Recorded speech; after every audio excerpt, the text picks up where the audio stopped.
You guys are back! You're finally here! It kept saying ad was in progress for like 2 minutes, and I'm like, look, it's only supposed to be 3 minutes of ads. Could we hurry it up a little bit? But no, apparently not. No, you just romanced me. We're gonna be chasing red flags like red lips. I'm very excited for this one. I know typically... I'm gonna stop mid-rant here for a second. 15 IQ bot, really. Or that's how we're gonna play today. Actually, it gave Doomin a 1 on Friday night. All ads channel, that's what I'm here for. Right, Ox? Like, you didn't come to see me, you came to see ads. As you can see in our title, down here, we are going to be playing a little bit Hooked on You.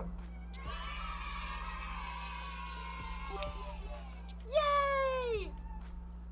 I was wondering if it was going to read anything out, but no, I guess not. Thank you for the bits, Nemi! They're so cute. I love the unicorns. It does kind of look like a... like a dick coming out. Afternoon, friends. Yes, I'm so excited to see you guys. So anyway, in the description, we are going to be playing a dating sim called Hooked on You. I know typically our Sundays are like cozy stream, and we're doing something mindless like Minecraft or the Tavern Manager, but I was like, no, I want something more substantial today. I need, I need the meat. So for anyone who's not familiar, Hooked on You is a dating sim based on Dead by Daylight killers. So these are actual psychopaths that we are going to try to romance. I personally want to be crushed between Huntress's thighs. Like, this is how I wish to leave this world. And so that's why we're gonna go for Huntress. Like, if at all possible, that's who I want to romance. Now, you all can tell me who you're feeling. There's Trapper, Huntress, Spirit, and Wraith as the main characters. And then, there are a couple more that show up. So anyone who plays Dead by Daylight or has seen it, these people should be fairly familiar. That's why I like it. I think, there we go, Nemi. This is a strange tavern, I know, kinda. I was like, I want to do something different today. I loved the horror from yesterday, but I was like, I don't know about, like, horror 2 days in a row. So I was like, this is a nice, like, kind of segue. But yes, it is a wild premise. Like, they are actual killers, and if you mess up in this dating sim, it's not just threats of death. I'm pretty sure you can die. So I'm very excited for it. It's gonna be a lot of fun. I've been simping over slashers for ages. This is nothing new for me. Oh, I know, right? I'm totally there with you. Like, in real life, obviously, that's not what we would do, but...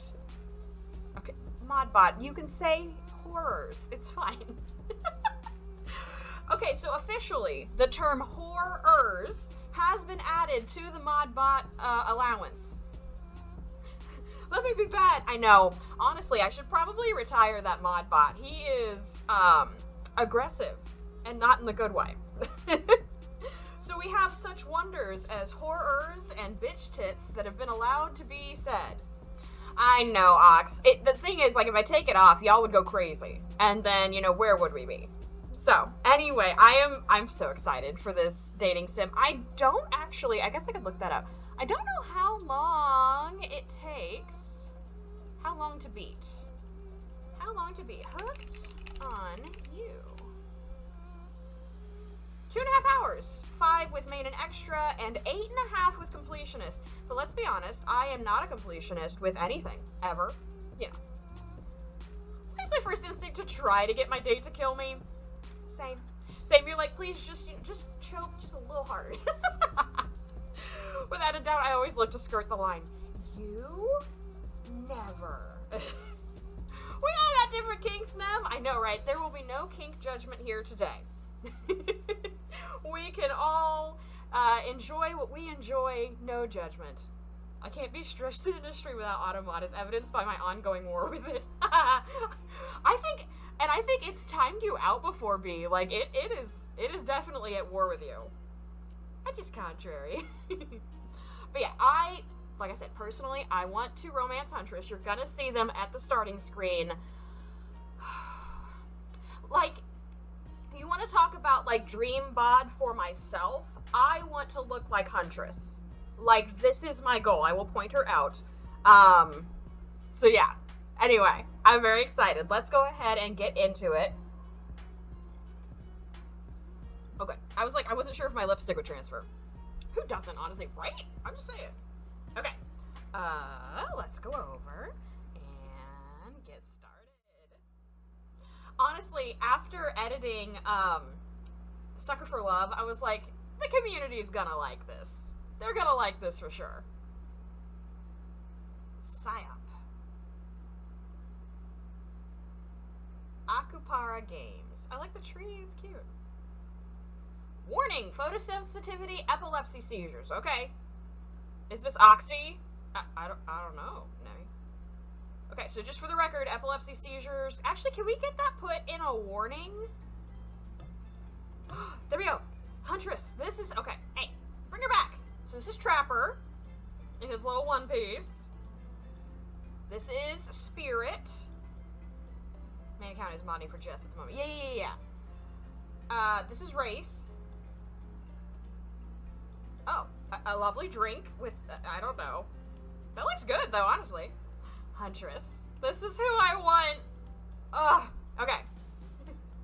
Granted, I want to look like lots of people with wildly different body types. I know, babe. Honestly, my ideal would be kind of a more, gender androgynous kind of look. I am unfortunately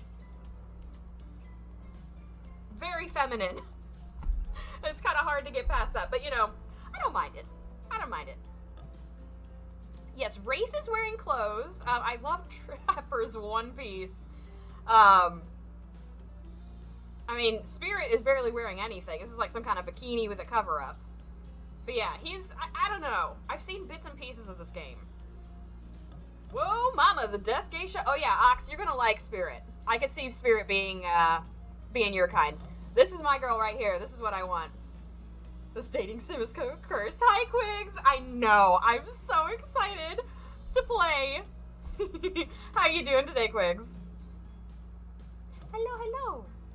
Death Geisha is my favorite so far. Okay, so we've got some votes. We've got votes. I love how we're all just in for the women. We don't even care about the others. So Huntress and Spirit is kind of what we're looking. I say that I'm a huge fan of Sucker for Love. I know. I like them all. Me too. I mean, honestly, there's something to be enjoyed from all of them. I would have to say, of the four, the main characters, Wraith is probably my least interesting for me. But, you know. Alrighty, let's get started here. Let's see what lovelies we can... I just realized Trapper has blood all over his hands. Anyway, that'll be fine. We're gonna go in. New fun, new game. Before we get started, what can we call you? You can call me whatever you want now. Essie. Okay. Also, it feels really low. Does it feel low to anybody else? There is music.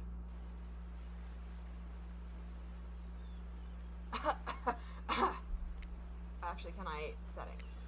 Oh, yeah. Let's turn this up a little bit. We're gonna leave the music down. Text speed. Okay, size. Go. Great. You wake up on the beach, soaking wet, salt water stinging the inside of your throat as if you'd nearly drowned. Great! Water falls from your mouth as you open it to gasp for air.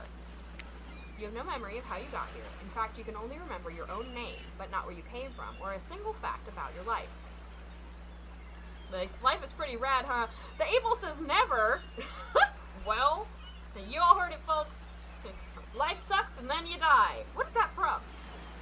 Life sucks and then you die. I know it's a quote from somewhere. The entity decided to have a little fun, right? What you do know is that despite the outrageous beauty of the landscape around you, you feel incredibly sick to your stomach. I'm sorry. We're getting wild today. I'm gonna have a great time. Wow, really went down the wrong pipe, huh? You need a minute? Or can I go on? Who are you? I thought we... Are we not talking to ourselves? Hello? Oh, it is somebody else talking to us. Because I can give you a minute. We got plenty of time. Endless time, really. Actually, 2 hours. 2 hours is the max amount of time for a Dead by Daylight match till it, like, cuts you off.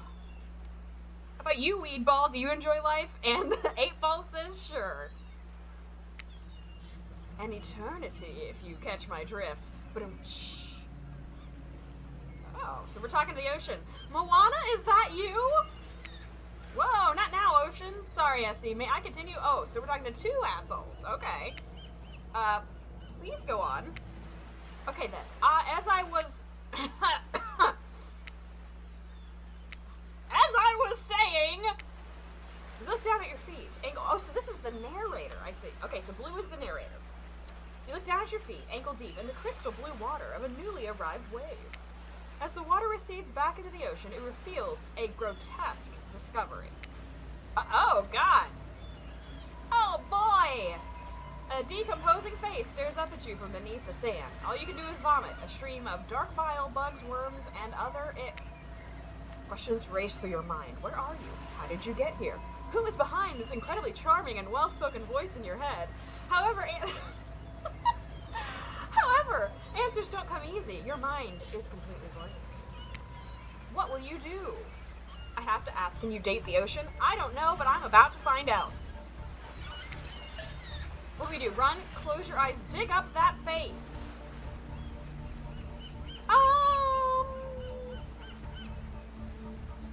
I'm inclined to either run or dig it up.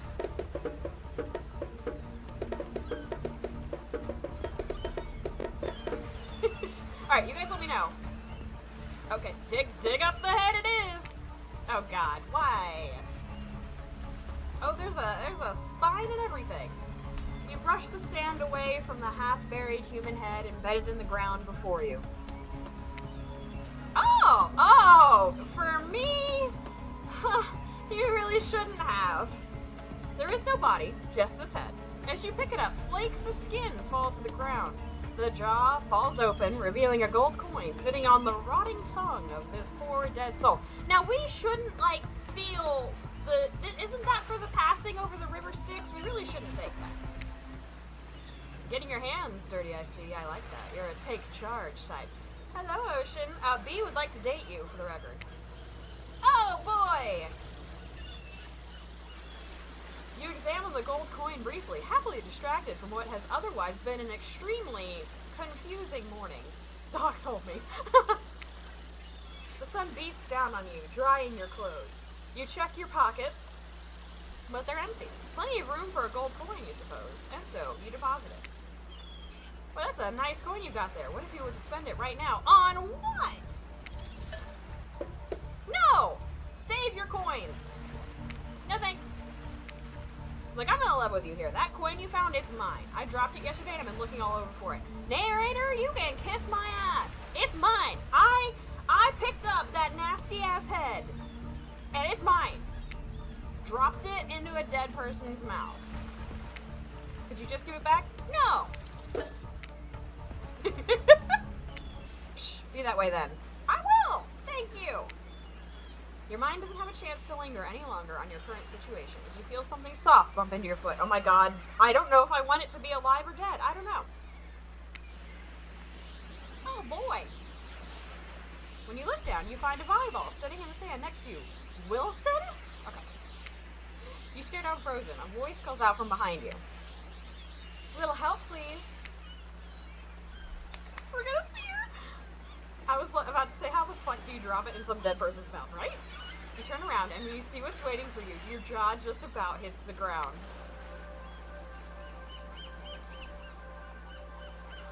Hi. Oh my. I love the sparkles. There we go. There's spirit for y'all. Oh, her outfit kind of matches mine. Oh boy. Sheesh. 4 gorgeous monsters stand halfway between you and a well-tended volleyball court. Okay. Each of them oozes with undead energy. A magical aura reaching out and penetrating you. Penetrating me, huh? Via your eyes. I suppose any hole goes, right? Your heart begins to race. Curiosity, fear, desire. You can't help but stare at these casually dressed, let's call them killers. I don't know, not to be judgmental, but that's just the energy that they put out there. Alright, one second. I'm gonna... Where's my camera?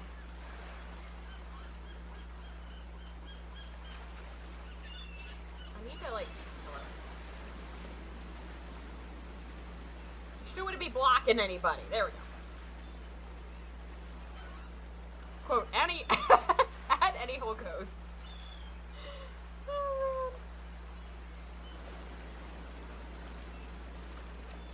Maybe if I put myself, like, right there on top of the box, that shouldn't block anything. Ox, I think you added 2 exclamation marks, so I'm not sure if that will change anything. Okay, here we go. So many competing feelings rush through your mind at once that you are completely paralyzed. Ooh! Hi. Hello? These are weird days, and then there's this. All you can do is look down at the ball and back up this monstrous lineup of, well, literal monsters. Sexy ass monsters, though. What do? I flirt! Toss it back, kick it back, say no thanks, do nothing, say nothing. Alright, we're about to toss it back. Toss it back, toss it back. Anyway. I don't have that power on this account either. Oh, I thought I gave you ultimate power. Can I do it? Quote. Add any full ghost. There we go. Ox, if you remind me at the end of stream, I'll add you to those powers, whatever it is that needs to happen. You bend down and grab the ball.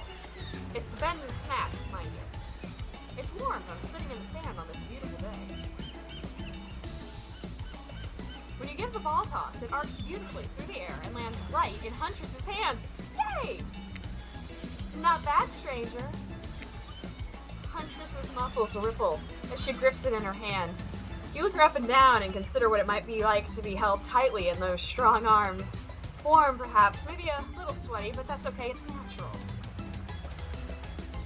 Oh, right, I forgot Ox, that's right. See, I'm just saying, like, this is the physique that I want. I will get there. Try hard much? Blah. Spirit! They're speaking directly to you, but you still can't bring yourself to reply. You're in trance. How also is the music versus my voice? Let me know. When you snap out of it, you realize that everyone has gone back to the volleyball court. What? I swear it's a pic you posted. Alone again, you look across the beach at these strange residents who casually bat a volleyball back and forth, happily ignoring your intrusion onto their private beach. Okay. I thought so, B. Thank you for confirming. Of course, it's hard for me to tell, right? Because I don't, you know, I don't hear myself, like, in my recording, you know what I mean? Okay. Oh, so is this good where the camera is? I just want to make sure I'm not in the way of anything. Alright. Should you be frightened? Worried? Excited? I did refer to them as killers, not to give too much away.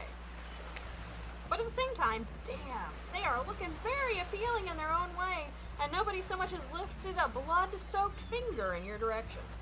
Okay, perfect. Thank you, Ox. Don't be scared, Essie. You were made for this. Was I? Well, geez, if the spooky ocean voice says not to be scared, I'm sure it's all gonna work out. With no good reason not to, you decide to head over and see what happens next. It seems like you derailed the volleyball game just by showing up. My presence does do that. You derailed the game just by showing up, nitwit. You're the nitwit! Okay. And I guess you're also a nitwit. Look, it's best to just go with what Trapper says when he says it. That's a policy I hold for pretty much anyone who always seems to have fresh blood on their hands. Hey, don't worry about it. It's all just a game. Existence, that is. Besides, you seem a lot more interesting than a silly game. Really? Okay. What's your deal? What brings you here? You mean they're here to do more than distract from my total domination? Ah, look at his smile! Deep sigh from the Wraith. That was Wraith. That sigh means he was done with the game, too. He's so serious and stoic, just... Either that or he saw a butterfly or something. I like how there's just, like, universal hate for Wraith at the moment. He is a low-tier killer in Dead by Daylight, just saying. Look, I don't care why this slack-jawed moron is here. How dare you? Oh, Jesus Christ. I just want to know, can I kill them or not? How about not, man? You know you can't. Oh. Hey, I like Wraith. At least not yet. Kill me, mommy. Take me. Okay, anyway. Oh, yeah, not yet. Y'all are so funny. Hey, Essie, you might want to, you know, say something. What do I say to that, narrator man? I don't even know if it's a man. Person? Actually, never mind. There'll be plenty of time for that soon enough. Right now, this group has some questions for you. Great. He's like, no, I'm the Wraith Stan. You leave him alone. Be warned. Answer quickly and answer well. Oh my god. Okay, I think this is timed, if I remember. I've seen, like, tiny bits and pieces of this game when it first came out. Oh, great. This is the timed quiz, and it will be very important later. Okay. Okay. Alright. Very important. Oh my god, so we gotta remember our answers, maybe. Or not important in any way whatsoever. Probably that one. I can't remember. Like I said, I like all of them. Pretty equally, actually. Okay. We'll see how it goes. I don't really know how we go about picking one or the other. You know. We'll see. How attractive would you say you are? Very. I'd say I'm very attractive. That's what you think very attractive is compared to this? Well, I mean... Trapper flexes and his muscles are so tight you can practically see the blood running through his veins. I'm so pale you can see the blood running through my veins. That's about the same thing, right? If you could have any superpower, what would it be? Invisibility, flight, super strength. Invisibility. Invisibility. Sir, you are also very attractive, right? Can't we all be very attractive? It's not a competition. Oh my god. Same, although sometimes I think I already am. Okay. Jesus, hi! What was your best subject in school? English. Math, history, skipping class! Alright, we're gonna pick history. In history? We're all attractive in different ways. Actually, I posted a meme like that in the Discord the other day. Where it's like, you know, if you don't find yourself attractive, it's fine. It just means you're not your type. I love Spirit. Spirit freaks me out. Nice. It's important to know what came before so that we are not doomed to repeat humanity's mistakes. I mean, we will anyways, but still. What's your favorite animal? Oh, dog, cat, mustelid? Cat? Definitely a cat. Narrator, why are you giving me shade? What? Why is everyone looking at me? You think just because I'm the typical cute goth girl, I have so specific love of all things cats, and more specifically black cats? Well, I do, but you can all go to hell anyway. Cute goth girl. Okay. What's your favorite color? Blue, blood red, 3-day-old corpse. Blood red. Red. I do love a mustelid. Some call it the color of love, but love is just another word for pain. What is love? Baby, don't hurt me. Don't hurt me. A mustelid is a ferret-type creature? Is that correct? I don't know. What's your dream job? Not working. Astronaut and nightclub promoter, not working at all. If we get to do what we really want, why work at all? It takes a lot of courage to break free from society's expectations to climb the ladder. Well, apparently, Spirit likes us, so she's not been upset with any of our answers thus far. Only she could spin laziness into some kind of grand crusade. These damn millennials. I think I am actually a millennial. I think I'm an elder millennial. Alright, 1 second. Okay. That means you must be old. Best flavor of ice cream, mint chocolate chip. Vanilla chocolate, horseflesh. Alright, we're going to chocolate. My favorite flavor is pain. Okay.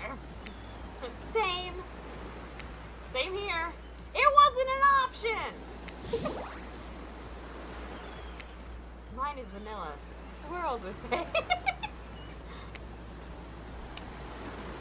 I think mint chip is the greatest flavor ever conceived myself. That's a flavor. Probably pineapple? Because pineapple eats you as you eat it, so I'm just saying. Good enough of ice cream, am I right? Hold on a second, this reminds me. I am right. Always. It's a lesson you should learn before we go too much further. Do what I say if you want to survive. Pick mint chip. Teaching lessons now, narrator. You rascal. Kill or be killed is the rule on this island, even for faceless voices. Tell me, what is the best flavor of ice cream? I agree with Mr. Narrator that mint chip is the best one. But I have a hard time being told what to do. My mom just sent me a message that she started God of War instead of Voxies and Kratos. She doesn't know who is. Oh, I know. I agree with that. Absolutely. And I love that your mom games. That's amazing. All right, we're just going to go with mint chip because I happen to agree with this man, but I swear to God, otherwise... Also, this... it's very funny to me. I'm pretty sure you die if you ignore this man. She's 73 and she rocks. I love that, Demi. Alright, we're picking mint chip. The best flavor is mint chip. So obedient. I know you like it. I think you're gonna do just fine.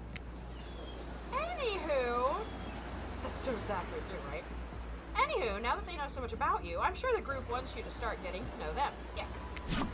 I'm Trapper. I pretty much run things around here. I'm the smartest, richest, strongest person on Soul Island. You're rich? I didn't know that. Honestly, that's not the vibes you give off, my man. I don't like losers. If you want to know what a loser is, say hello to Wraith.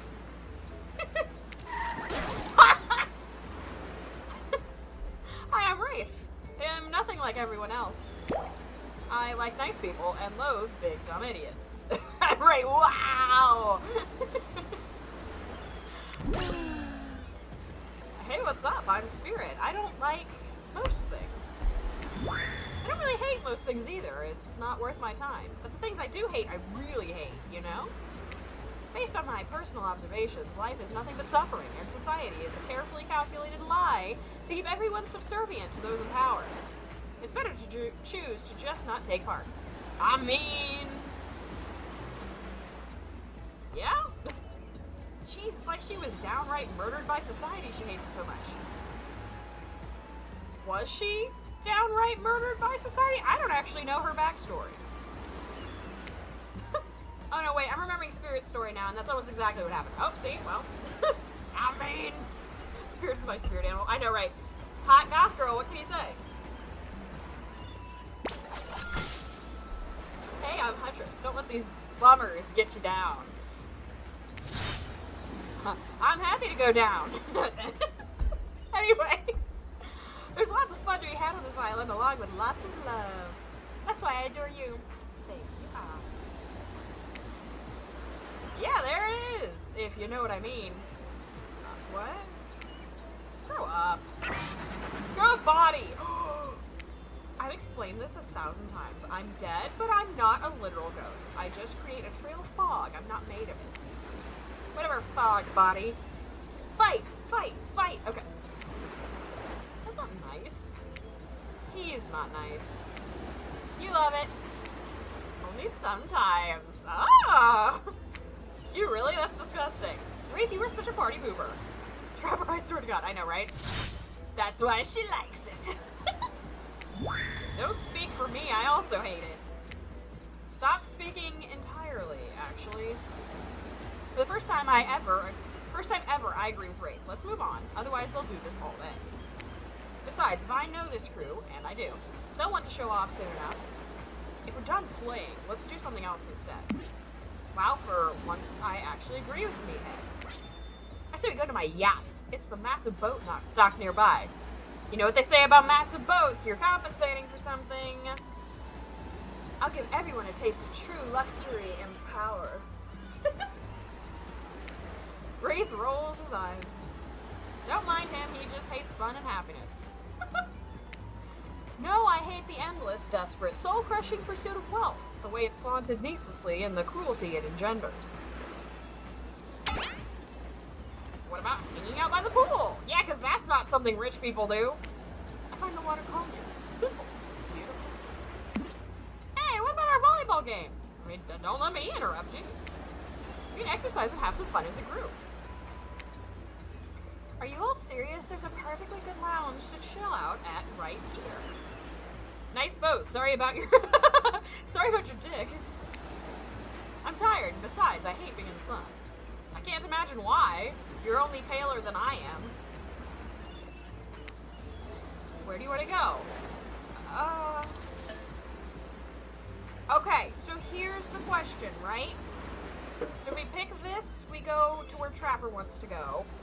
It's an anchor, naughty. I know, I'm so naughty. So, we have to make a decision. Who we're kind of like going after right now. So this would be Spirit. This would be Wraith, I'm guessing, because I guess that's the pool. Or is this the pool? And then this is Huntress and Trapper, because that's his yacht. Huntress wanted to keep exercising. Spirit mentioned the lounge, and then Wraith mentioned the pool. So, what are we feeling? I mean, you all know that I love me some Huntress, but it does seem like the general consensus is Spirit, and I would be okay with that. So, are we going to lounge? Have a cocktail? Spirit all day. Okay. It'd be great to relax for a second at the lounge. To kick up your feet, look out over the ocean, and relax on your own terms. Who would want anything else? Dry, comfortable, enjoying a cool drink on a hot day. It's the best. I mean, what kind of fool, what kind of monster, what kind of mask-wearing psychopath would finally be granted a break from the constant grind of chasing and fighting to get ahead and then choose to exert themselves in, quite frankly, any way whatsoever? Why am I the only one who gets it? It's time to stop living by their rules. I won't do it any longer. Yeah, we should probably give her a second to come. Hold on! Okay, so for anyone who doesn't know, Dead by Daylight, you can play either as the killer or as the survivor. These two characters here are survivors, Claudette and Dwight. So yeah. Hold on. For just one moment. This is Dwight and Claudette, our activities coordinators. They're also the cooks, waiters, bartenders, janitors, and every other job. They're the only help remaining on the island. I'm so sorry. Claudette. Sheesh. Okay. This place we call Murderer's Island. Cue, dramatic, musical flourish. None of the others survived. Survived the interview process, I mean. Hence why we shall heretofore refer to them as survivors with a capital S. These two have worked here a long time. So very long. I don't actually know how long it's been. Sorry, anyway, I should probably let Dwight and Claudette do their mandated jobs. They sure look happy, but they're vibrating with a nervous energy that is starting to give me the creeps. We will now escort the group to the venue of your choosing. However, in the future, we recommend waiting for us to present you with your options whenever possible, and don't just run off to various activities unsupervised. We don't have much autonomy around here. The least you can do is allow us to do our job. The most you can do is help us get off this island. Dwight! Yes, pardon me. Please follow us. Hey, narrator? Yes? Something I can help you with? There's two, Claudette and Dwight. They just start to mention something about wanting to escape. Is escape an option? Should I be trying to escape? Escape them? Oh, no. I think you're mistaken. It seemed like Dwight was asking for help to get off this island, though. Oh, right, that. Yes, that's true he was, but he just meant that he wants to go to the other vacation island getaway. A couple miles south of here has much fancier accommodations than this island. Some of those big corporate outfits, quite exclusive, where all the famous celebrities hang out. Very luxurious. Doesn't quite have the charm that this island has, though. Trust me, you wouldn't want to go there. With all that money comes a lot of restrictions. Okay. This is where you belong. Now, off you go. It's time for an activity. On this island, your decisions matter. Mostly. when I agree with them. Not like that other island. So what'll it be? I said already that we're going to the thing. The thing with the stuff and the spirit. Ooh, you hear the ice cubes?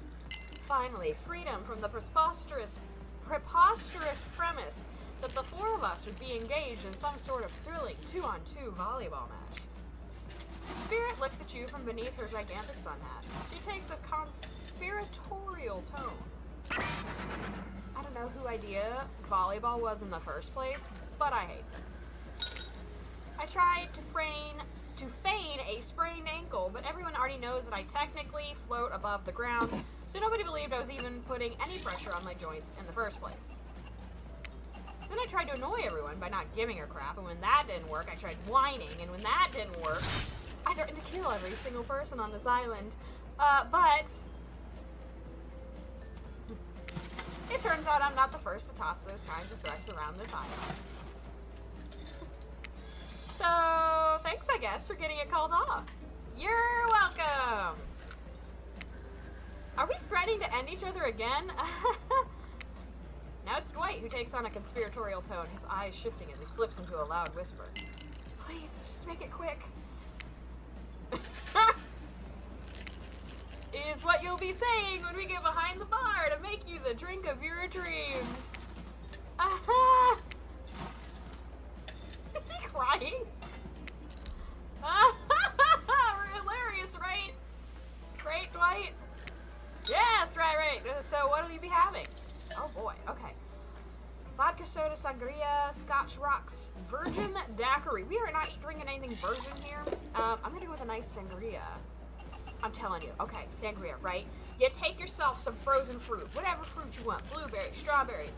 You freeze it, and then you put the frozen fruit in the bottom of the wine glass. You pour on the sangria, and the sangria is so delicious, it chills it down. Then you can eat the soaked fruit when you're done. I'm telling you. Something fruity but refreshing. Hold the coconut rum. A sangria, maybe? My pleasure. That sounds nice. We used to make drinks like that back home. Hi. Well, not we, exactly. I watched someone drink a drink like that once. Can you drink? They looked happy. Your very depressed boy is here. Now's your chance to be the one with the drink. What do you say? What do you say? There we go. This is some sort of juice for a child? Are there children hiding about? I hope not, Huntress. No, it's for adults, the kind who like, you know, tropical fun.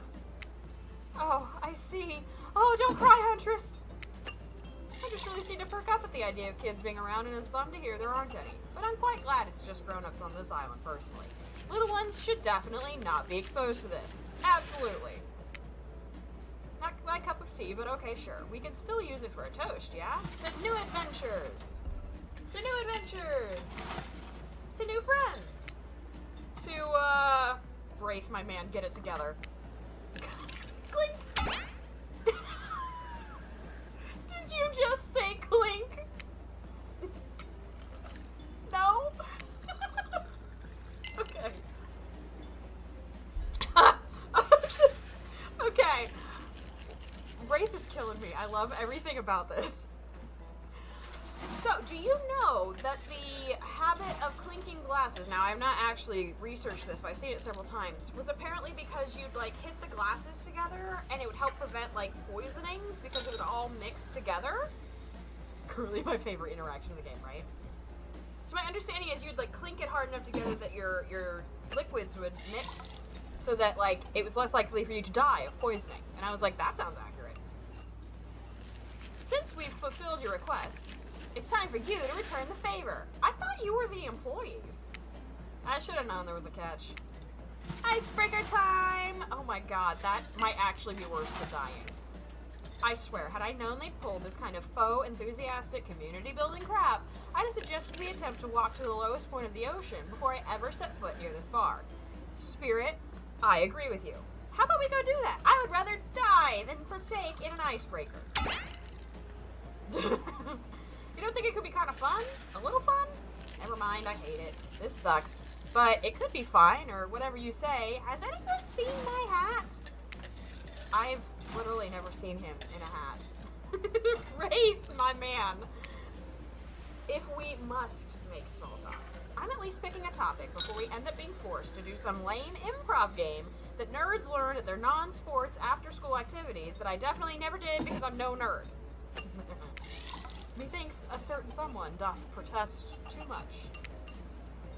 Sitting here on this beautiful sunny afternoon, warm sand beneath the cool fog beneath my severed feet.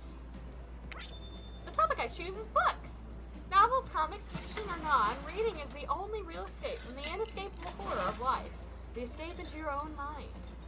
The spirit is definitely a mega nerd. Oh, I know, right? And there it is. A groan rolls through the crowd. Not a lot of readers here, I'd imagine, based on that response. They were much more enthusiastic about drinking. Toads. You don't get boobs like that without being a nerd. Those are homegrown. Okay, anyway.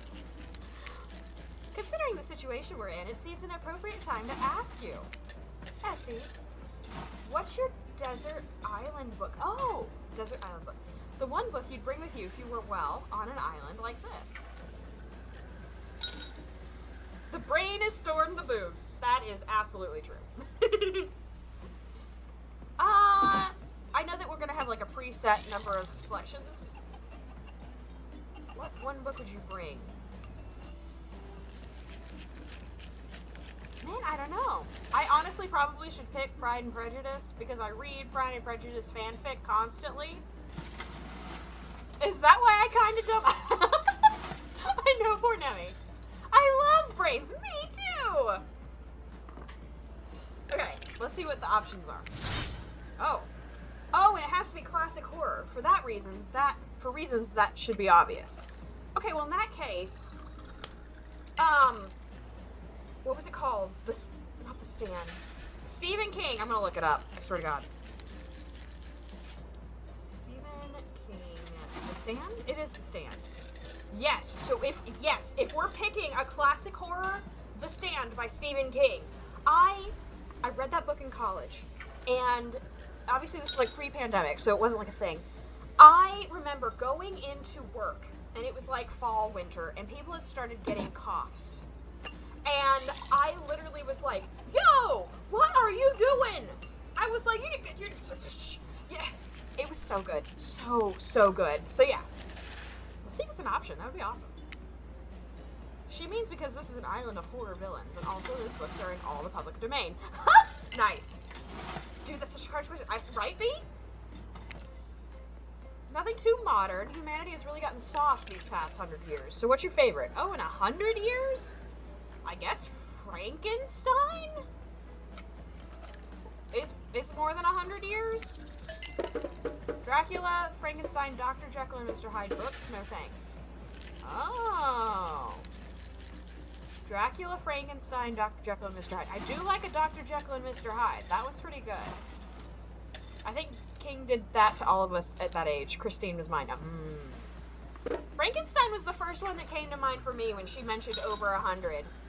Yeah, I mean, I've read all three of these. All right, I'm gonna go with Frankenstein, if only because it's the one that actually popped into my brain.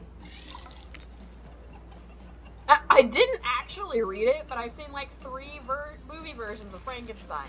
They've all been pretty good. She is not gonna like that, Essie. You know, you can lie to make yourself look smarter. They're killers, not mind readers. Oh, that's a good one. Oh my God, Wraith, my man. Seeking knowledge but finding only death. Yeah, been there. We're about to have an ad start, so I'm gonna try to get to like a good pause, and then we'll run the ad and do some words, and yeah.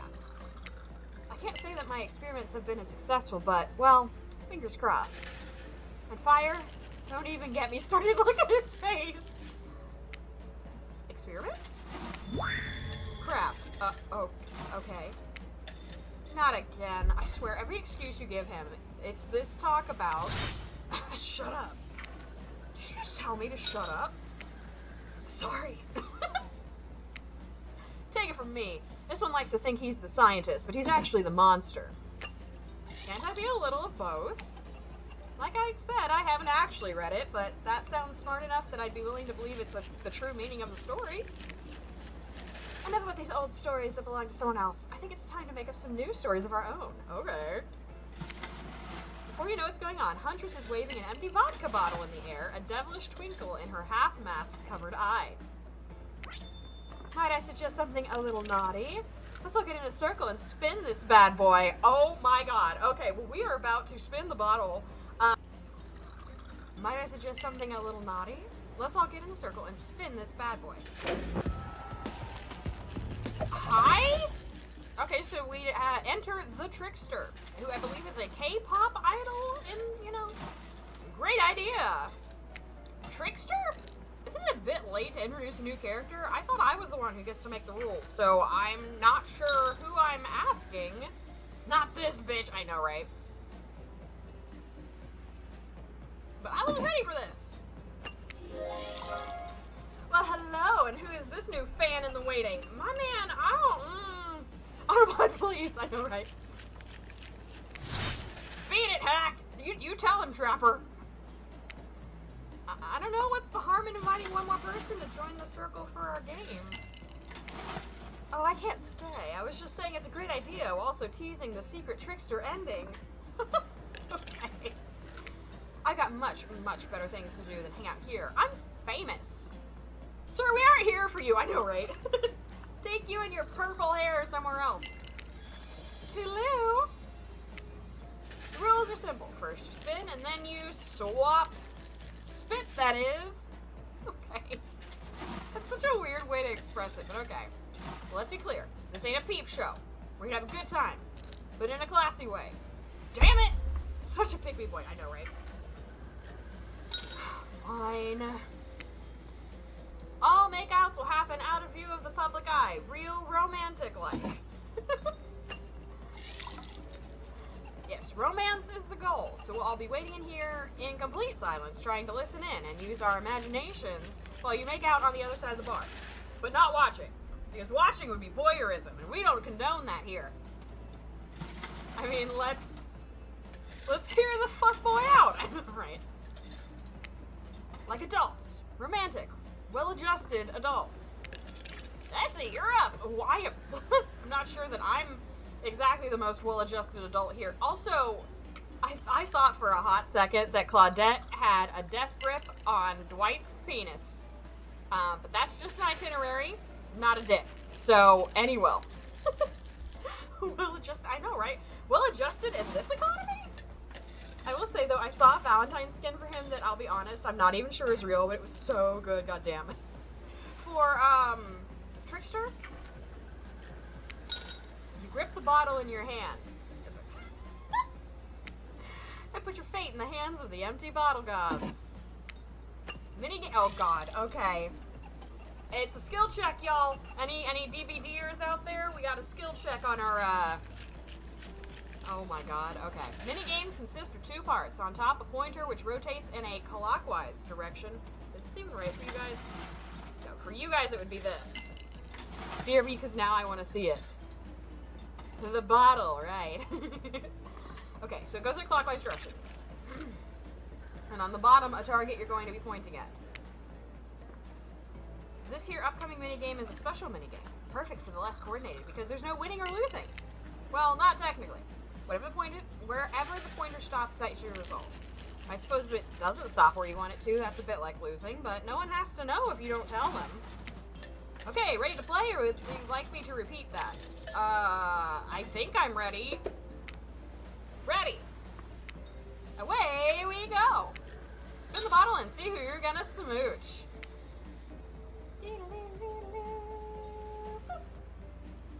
Oh. Oh no! You got Trapper. You two are meant to be mortal enemies, maybe. Psych! You have to actually spin multiple times to get your real result. First to get to 3 times is your true match. That's how we play hardcore spin the bottle on this here island. Oh, okay. Please tell me we're going after Huntress. Spring, we're kind of split between Huntress and Spirit. I'm very much a Huntress stan, but the group is very much into hot goth girls. I can't imagine why. So we've definitely been on the Spirit train lately. But how are you doing? Whoa, mama. Okay. Now get your spin on. Okay. Damn it! God, no! I don't want Trapper! I don't want to smooch the weirdo! Okay, Huntress. Okay, you got Huntress. Got Huntress again. Oh my god. Okay. Okay, Spirit. Huntress again. Okay. Huntress is your true match. Hey, Spring, you came in and it's, it was meant to be. Ooh. Except me, who would smooch any of these people, right? Just this morning, you were waking up on a strange beach, surrounded by strangers with murderous intent.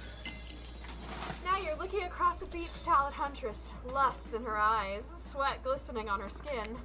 Your heart races. You can feel your pulse pounding in your ears. Huntress takes you by the hand, and you sit face to face at a private section of the bar. Ah, look at the butterflies! She begins to reach for you, putting her hands on your shoulders. You're sweating, but not in the sexy way she is. You're sweating in the gross way. You'd sweat at the interview for a job you're not even remotely qualified for. I mean, I love hot goth girls as much as the next bean, but Huntress, right? Those bloody angel wing snubs. You don't know what to do. If you try and lock lips in this state, you might gross her out so completely that she'll never be able to look at you romantically again. Sweating the demi way. I know, right? I swear. Huntress, I'm sorry, but I can't kiss you right now. Is it because I'm a sweaty mess? What? You're relieved, but also maybe a little hurt? It's not you. Well, it is you, but in a good way. I think you're great. Maybe too great. I don't trust easily, and I'm afraid of what it might mean to connect with you so early. Oh, okay. It's not that I don't want to. I just don't think it's the right thing right now. Thank you for respecting me. I understand. Ah, God! Amazing! But also understand this. If you tell anyone I got so soft, I'll break you in half, okay? Promise? Okay. I'll tell him you almost chewed my whole face. Clean off! Oh, I like that. I hate to break up such a passionate moment that we only assume was passionate because we'd never spy on you constantly while we stay on this island. But dinner is being served right away and we must insist that you join us. We wouldn't want anyone dying of starvation. Of course not starvation.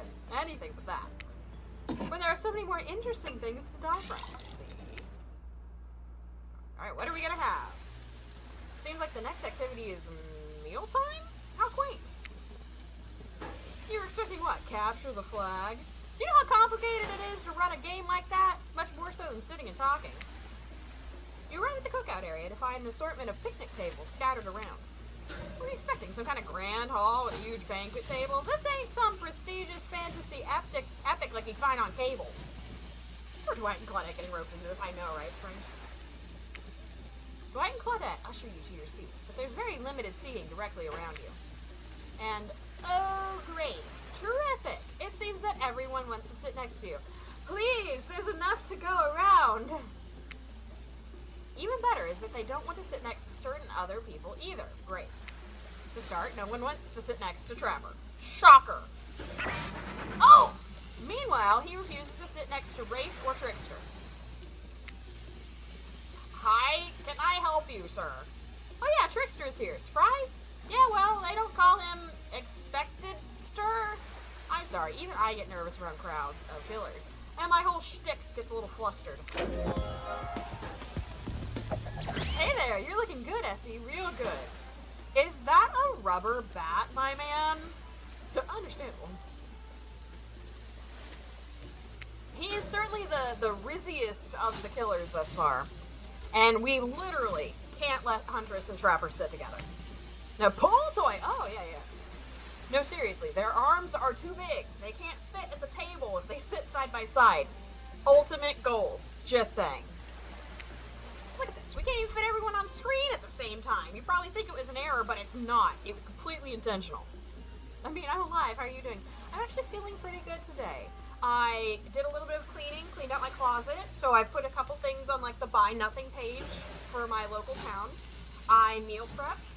I ate some leftovers so they don't go to waste. So I'm feeling pretty proud of myself today. Let that be a lesson to you. Every error you think you see is a choice. Got that? This narrator's so aggressive. Okay, Dwight and Claudette are directing traffic. You sit on one side, the rest of them will sit opposite you. Okay. Hunters and Trapper can sit at the end with their enormous, sexy arms. Now that everyone is seated, we can begin dinner. What is it? Burgers? Spam? That's awesome, Essie. Thank you. It will never happen again. Not in the same day. Yeah, I just try to keep that momentum going, you know? Actually, I guess we'll just share. I hit the 250s today. Now, mind you, it was 259.8, but it still counts. After what, like a month of like up and down in the 260s? We hit it today. So I'm real proud of myself. Tonight's meal was prepared slowly and carefully with both love and hate for 12 hours over a spit. So it is spam! I know, I was so excited. Like, it literally was like 260 even for like a half a second, and then it dropped down and I was like, yes! So yeah, because man, I've been working hard. I want to see those numbers going the way I want. We hope you all enjoy. We really, really hope you do. Why are you crying again, Dwight? Spam or a person? B, that is too true. And you didn't actually tell us what you're serving. What are we eating? It's meat. I don't love the completely general term you used there. You used it to inspire me. Oh, thank you, Nemi. I try. I try. I want so badly to be successful at this thing that I'm doing. You know what I mean? Plus, I want to be there for my kids. And I can't do that if I'm not healthy. You know what I mean? Okay. It's meat. Human meat? Seasoned with a specific number of special herbs and spices that we simply can't divulge. Thank you, Ox. Yes, we do have a Discord. I post all kinds of gym pics, funny memes, food pictures. We've even got a section for mental health to celebrate your wins and your crying moments. So, you know, come on in. You do remember Yoda. That could B, I love that. That could still be either spam or a person. Nem join Essie's Discord. She shares plenty there too. Thank you, Ox. 11 herbs and spices, perhaps? Just saying. If they serve us a bucket of KFC, I'm gonna lose my mind. My favorite! I'm sure it is, Trapper. Meat is good. I do like meat. Meat is murder! Oh my god. I gotta bounce, my lovely friends. Bye, Ox! I hope you have a good day. Wraith, why don't you go eat something else then? Have a great evening. You too, bud. Alright. Which you'd know, considering what you've been up to. Who are you to get judgy now? Don't you kill people! That's right, B, right? I'm just sharing facts, and you need to murder something to eat its meat, so that's, like, technically true. Technically true is the best kind of true. Okay, enough yapping. Let's eat! Hey, Essie, you thinking what I'm thinking? Probably not, you psycho narrator. It's gonna be a person on that spit, right? Okay, well, maybe we are thinking the same thing. Or several pairs of overlapping people, perhaps? I haven't seen many pigs wearing palm tree button-down prints, you know? When you look closely at the spit, you spot what definitely appears to be scraps of fabric sandwiched between some layers of meat. Oh my god. I think I might be sick. Is there anything else to eat? This took 12 hours. And we do literally everything on this island. Actually, there's one thing you're not doing today. You're not carving up this delectable meal. Wow, he's right for a change, because I am, with my broad axe. It's the perfect tool for easily chopping anything in twain. First, who says twain? Sometimes I swear it's like we're all from completely different historical eras. Second, I'll handle this with my cleaver. Fast, powerful, and clean. At least it's clean when the meat is cooked, no blood. Ah, you two and your ridiculous bicep-swinging contests. Enough! Grow up! Obviously, my gorgeous katana is the only option. Well, you see, Trapper. The hell it is! Oh my god. How about you all just pick, like, you get the top, you get the bottom, you get the middle, like, we could share. Oh, I'll show you both my katana and send you to actual hell if you'd like. Please stop. Please, I hate when we fight, or talk, or even when we look each other in the eye. Wraith, my man. I can do it. I have the skull of Azarov. Oh my god. I don't feel like a skull is the way to cut meat, but great. Instead of slicing it up, you can club it to a second death. See, okay. You know, I'm kind of in agreement with this. Hey, see, I know this isn't what you want to eat, but hurry up and volunteer to carve up dinner. Great. Otherwise, this would go on for hours. No hyperbole. They once argued over who had the most effective weapons for 72 hours straight. Rip Felix. And it doesn't matter which one does it. When they're done, they will take even longer cleaning the weapon, all while explaining the value in maintaining your tools. Despite being a bunch of cold-blooded killers, for some reason, they're always terrified of tetanus. Well, you know, tetanus means you gotta get a shot. Nobody likes shots. Shots. Anyway. Hey, why don't you just let me carve up dinner? Splendid idea. We'd hate for it to get cold. He hated when it got cold. Here's a machete, freshly sharpened. Minigames consist of 2 parts, okay? On the bottom, okay. Sometimes the target is immediately visible, sometimes it's hidden until the pointer arrives. Press the spacebar to stop the pointer while over the target to win. Fail to land on the target and you will lose. Skill checks. To achieve a perfect success, land on the start of the target area, not the end. Okay, ready to play, or would you like me to repeat that? Ready! Away we go! Slice! Okay? Perfect! Okay? Perfect! Oh my god. Yes! Perfect, okay. Oh boy. Shah! I'm a god! Oh my god, how many more are there? Ah, damn, okay. Not bad. That's pretty good. I'd like to see what you could do with a less clumsy weapon. Yeah, I said it. Machetes are dumb. Dinner is finally served. I'm sorry, Felix! For real. The sounds, especially coming from the masked killers while they eat, which involves lifting their mask and shoving food up behind them, aren't nasty. Thanks, B. That last one was intense. Spirit, meanwhile, doesn't even eat. She's the only one who seems to really be embracing being dead. They're all dead, right? This is obviously hell. I mean, come on, we're still trying to be mysterious here. You think mystery comes easy? Claudette and Dwight aren't the only ones who've been working their asses off to make this night perfect. Well, at least they're lifting their masks. This is only 99% as disgusting as it could be if they just tried to mash stuff through there. Spirit, why aren't you hungry? The 2 best things about being dead is not having to eat. That's only one thing. Think about it, Essie. Number 2 is no number 2. One less thing to think about in the afterlife. I mean, if I wanted to eat, I have no idea what would actually follow. True. You might have noticed, but I'm mostly just a bunch of dismembered body parts floating in a spectral form. Good point, right? Do you see how deep this cut on my abdomen is? I don't think my digestive tract connects anymore. Between the food and the behavior of the group, this might be the worst meal in history. But even worse is they're staring at you. You're not eating. They don't like that. Spirit, you don't even eat, man! Like, why? Okay. I think they want an explanation why. What do you want to tell them?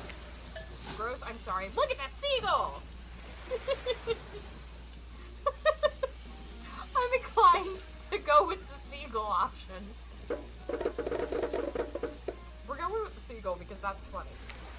Wow, you ever seen a seagull that big? I haven't. That's incredible. Anyway, what were we talking about? Lame misdirect.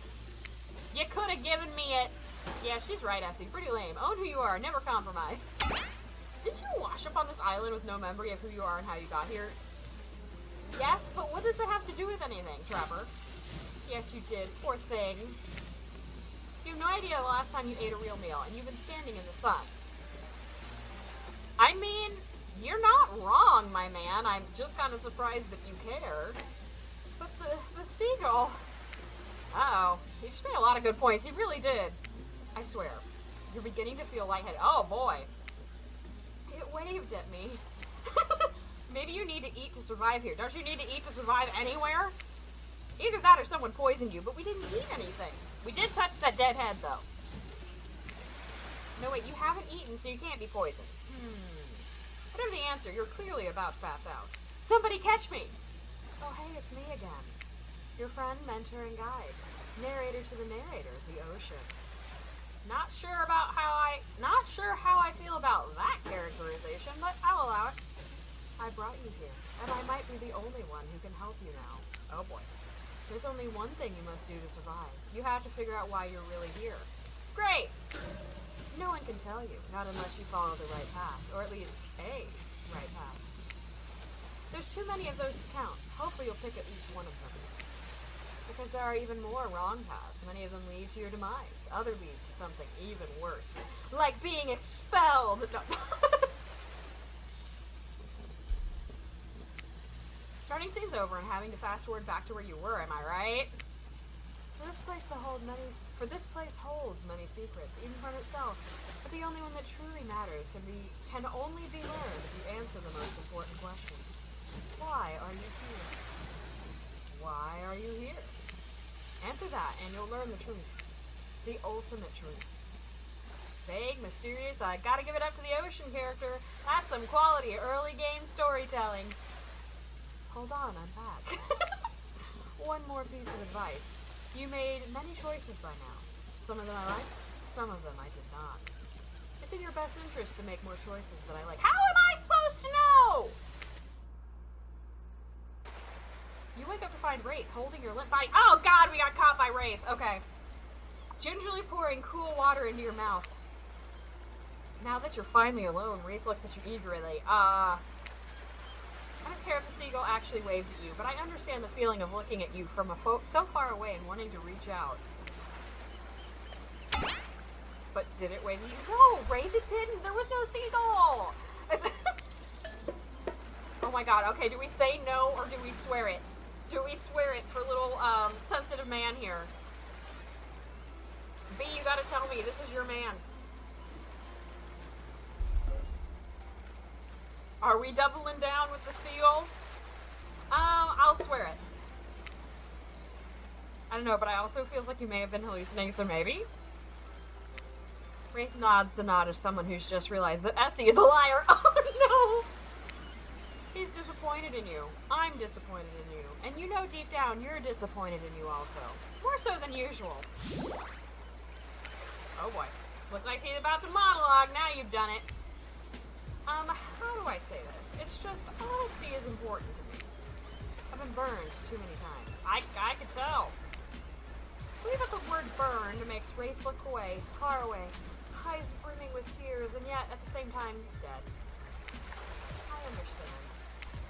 Wraith looks back at you with those sad eyes, wanting so badly to believe you. He looks down at the ground.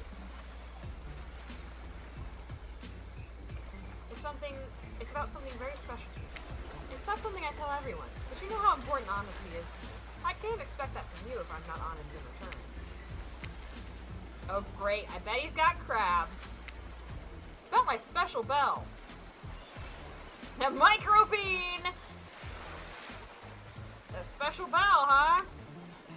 What? Oh boy! That's a nice bell you got there. It belonged to my father. He gave it back to me before he and my mother, well, they had to go away. Forever? If I was ever in danger, I was supposed to ring this bell. It didn't really work, but it's all I have of my family with me. Okay. Wow, Ray, thank you for telling me. Here, hold it. Oh, it's okay. Whoa, Rafe just gave you his bell. Sound the alarms. What are you gonna do with this thing? Ring the bell loudly, hold the bell delicately. Rings bell furiously. Didn't he just say, though, that it was if you were in trouble? I mean, do we ring this man's bell? Okay, well, Nemi has chosen violence. What's a bell if it doesn't make a sound? You'll never know, because the first thing you do is ring the shit out of it. Wraith freaks out and takes the bell back! Why did you do that? Nemi told me to. I feel like I might be in danger. I'm lost. In your eyes. And don't look at them! Oh god. Just as things are really heating up, You hear a flurry of footsteps behind you, and you quickly spin around, ready to fend off whatever new danger has popped up on the Strain Island. You're trying to get us killed. Only to find it's Dwight and Claudette sprinting across the beach, clipboards in hand, which they're waving in the air above their heads. It's very important we stick to the itinerary and attend each event as scheduled. Playing sick for cute flirt points was not a part of this evening's activities. That's strictly slotted in for after campfire story time. At this rate, we'll be late. Playing sick? No time for excuses. Well, there is, but that's scheduled for after what comes after the flirting. Go, go, go! Oh boy. Once everyone has gathered at the fire pit, Dwight and Claudette quickly make an announcement. We're not going to blame anyone in particular, but someone, and we're not going to say who, so don't worry, you, hasn't been sticking to the schedule. That means that we're behind on time for evening activities. And we'll only have time for one person to share their special spooky nighttime story. Just one story, but story time is my favorite activity. This is a narrative-heavy experience. You're telling us that only one person gets to share? How will we decide who? Oh great, we have to decide as a group? That never goes well. Whoever did this, step up now. I swear I won't be angry. I'll merely chop your head clean off. No fuss, no muss. This is the excuse always coming after the flirting. This never happens to me. Voice trembling, you realize that it's probably you realize this is probably it for you, but you embrace your fate. Sorry everyone, I think they're talking about me. To be honest, I still don't understand how this whole schedule thing works. I guess I lost track of time while I was passed out. Been there before, even though it's taking some pressure off of me, which is an absolute dream come true. Is it really fair to pick on the newbie? Seriously, has anything ever happened on schedule even once? Damn it, Donald! If you try to flex that authority gimmick, who the fuck is Donald? Is Donald Wraith? If you try to flex that authority gimmick one more time, so help me, I'll snap your head off so quick, and then I'll drown you in his blood, Cynthia. Fuss and muss are back on. You two know I love to hack, slash, and slice. Oh boy. We all know you love to kill. It's almost all you talk about. Nobody named any names? Who even knows any names? Not us. I renounce my name. Who's Donald? Who's Dwight? Who even knows anymore? Call me nobody. But we still gotta get started on story time, so... Essie, who do you think should go? Ah, damn it, that's a name. Please, pick somebody quickly, so this tropification doesn't turn into a bloodbath. We're just gonna go with Spirit, because she's the one we love. I choose you, Spirit! Whoa, this entire experience is being carefully crafted to avoid an IP infringement lawsuit. Let's be careful with the catchphrases, will ya? His name actually changed to Nobody. Really? You want to hear from me? Oh, I'm sorry, do you not like that? Spirit huffs and dramatically rolls her eyes as she gets to her feet in front of the campfire. Don't let her talk you out of it. She's great with ghost stories. I don't know where she gets it, but she comes up with the scariest stuff. Seriously disturbing, even to me, and I literally pulled a guy's skull and spine out once with my bare hands. Good for you.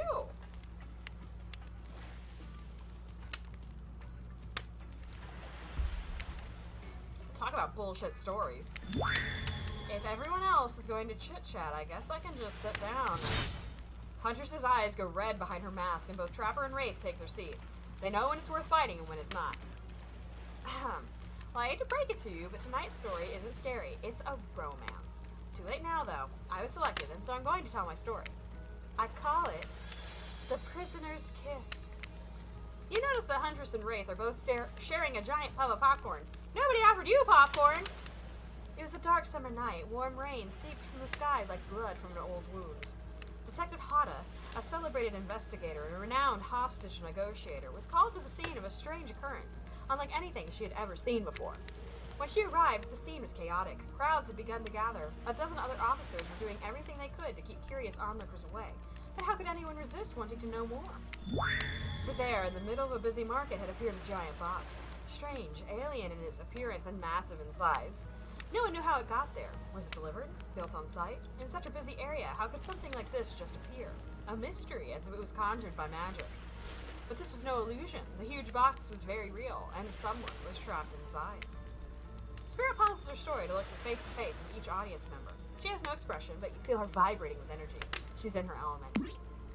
Help me, cried someone inside the box. It was a man, terrified, trapped, imprisoned, his voice trembling. By now, it was as if every detective in the city was there, looking at this strange structure up and down, inspecting it on every side. It didn't make sense. There were no doors, no windows, no fasteners or seams. It was completely solid and much too heavy to move by hand.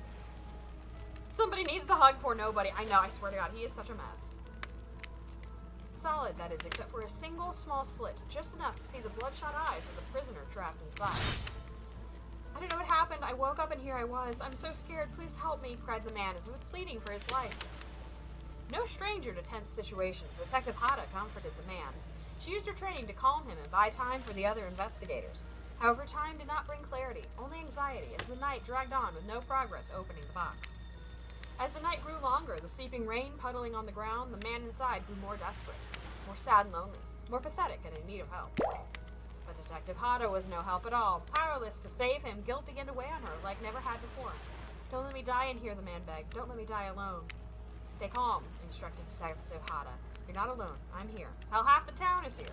We're all in this together, and we won't let this be the end of your story. Looking through that narrowest of passageways, Detective Hada watched her own reflection in the tear-filled eyes of the strange, sad prisoner. Together they both wept in silence at the hopelessness of the moment. Promise, asked the man. Promise that I'm not alone? Yes, she promised, I do. A simple pledge, she felt an instant connection like she had never felt before. Not to her family, not to her friends, not to any of the other hostages she worked so hard to free before. And so, when the man's eyes closed and backed away, it didn't scare Detective Hada, for she knew he would return, and he did, pressing his lips up to the narrow slit in this horrible puzzle box, repeating his question again, steam flowing from his mouth as he asked, Promise? Promise that I'm not alone? Yes, she promised, I do. And pressing her palms against the cold outside of the box without truly knowing why, Detective Hada leaned forward and placed her own lips up to the opening, letting her breath creep into this strange structure, allowing her warm lips to fall on this man's. Okay. It was a gentle kiss, a moment of compassion. She could feel in this brief contact the beating of her heart, pulsing blood through every inch of her body, matching beat for beat in this soft touch. Thank you, said the man, no trace of fear remaining in his voice, and he backed away into the darkness, disappearing in a single moment of eerie calmness. Get back, yelled an officer, suddenly thrusting himself between Detective Hada and the box, breaking a silence that would soon be filled by a cacophony of whirring gears and clicking latches, a symphony of mechanical activity happening all at once. Something had triggered as if an unseen lever pulled, and the side of the giant box began to slide open. Detective Hada gripped her flashlight tightly and pushed forward into the foggy interior of the giant box. Her feet splashed in the puddle of rainwater, her heart racing as she swept her light from side to side. And that's when her eyes landed on the man, or at least landed on what should have been him. There, in the corner of the box, was a pile of pieces, like parts of a doll, almost pulled apart, or perhaps that's just how Detective Hada had to think of him in that moment to survive. A collection of segments, limbs, and pieces, disconnected from one another, cleanly severed and placed in a neat little pile. And atop that pile a head, cold, pale, eyes open, lips an icy blue. Spirit stares at the fire, her own expression lifeless, her lips blue. Tears fall from her chin and soak into the sand at her feet. You're blown away by the story, and it's safe to say you're not alone. Everyone else is looking into the fire or up at the sky, anywhere but Spirit. It was you who chose her, you who initiated this harrowing tale. So sad, so creepy, so sensual. She really went into great detail when it came to describing that kiss. Too much detail, and now no one is sure how to act. Girl, that is not a romance, I know, right? Dwight and Claudette are staring daggers at you. You have to do something. What did I do? This game was supposed to be a lighthearted romp. Please, I said do something. Say nothing, hug her. Cool story, bro. Stand up and try to start one of those slow claps. If we hug her, is she gonna just murder us? It might be worth trying. You stand and without saying anything approach Spirit, reaching your arms around her for a hug. Her robe, hovering in the air, begins to wrap itself around you and squeeze you into her. It's kind of like being hugged back, but also like being tied up. It's certainly not what you expected. Instinctually, you pull yourself away, but it's an awkward movement and you nearly fall over into the fire. Spirit says nothing and floats away without so much as a goodbye. You, meanwhile, realize everyone had just watched this truly strange interaction from the corners of their eyes. On that note, everyone decides it's time to take a break and split up for a little bit so that they can all have a moment alone before bed. Everyone leaves and you're alone by the fire. The only thing you hear is the ocean slowly lapping against the shore. This is nice.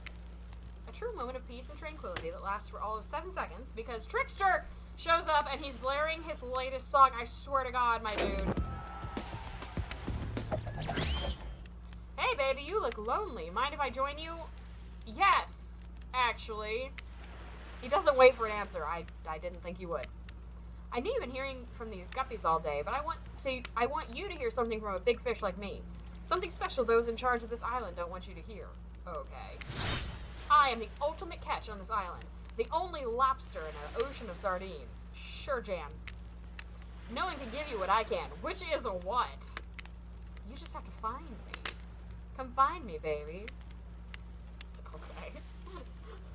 Trickster leaves. You're a bit confused about what to make of his cryptic clues, but you aren't going to get any time to yourself to think about them just yet. Spirit approaches you. Oh! You know, I was watching you while I told you my story. He is. I could tell it was having an effect on you. This fog that follows me around, I could feel you breathing heavily, taking me in. You and I are both absolutely flabbergasted at that piece of information. Legit, you learn something new every day, even when you're a narrator. You're doing it again right now. You need to calm down. You should come to the hot tub with me. Absolutely. Dipping in hot tubs with the spirit. You've come a long way in a single day. I'm not saying you shouldn't follow her and offer like that. Just don't forget our little talk. Do you want me to go in the hot tub or no? Oh boy. You and your storyteller friend slip into the water. It's just the right temperature for an evening dip. Plus, if some jealous shark comes along and manages to jump from the ocean into the pool, you're also pretty sure your killer companion can handle it. Should we be concerned that the ocean is talking to you? You know, I'm not sure, to be perfectly honest. I think if you, Nemi, you've got to, like, love at somebody. I'm not sure, though. Oh, spring 18. That's tough. Okay, I should be totally clear, even though that story bore some similarities to my life, it was not about me in any way, shape, or form. Not symbolically, not metaphorically, not any other That's so real. I believe you completely. Sure, you were cut into pieces in your life, and so was the person in the story. Oh, we're only 4.3% in love.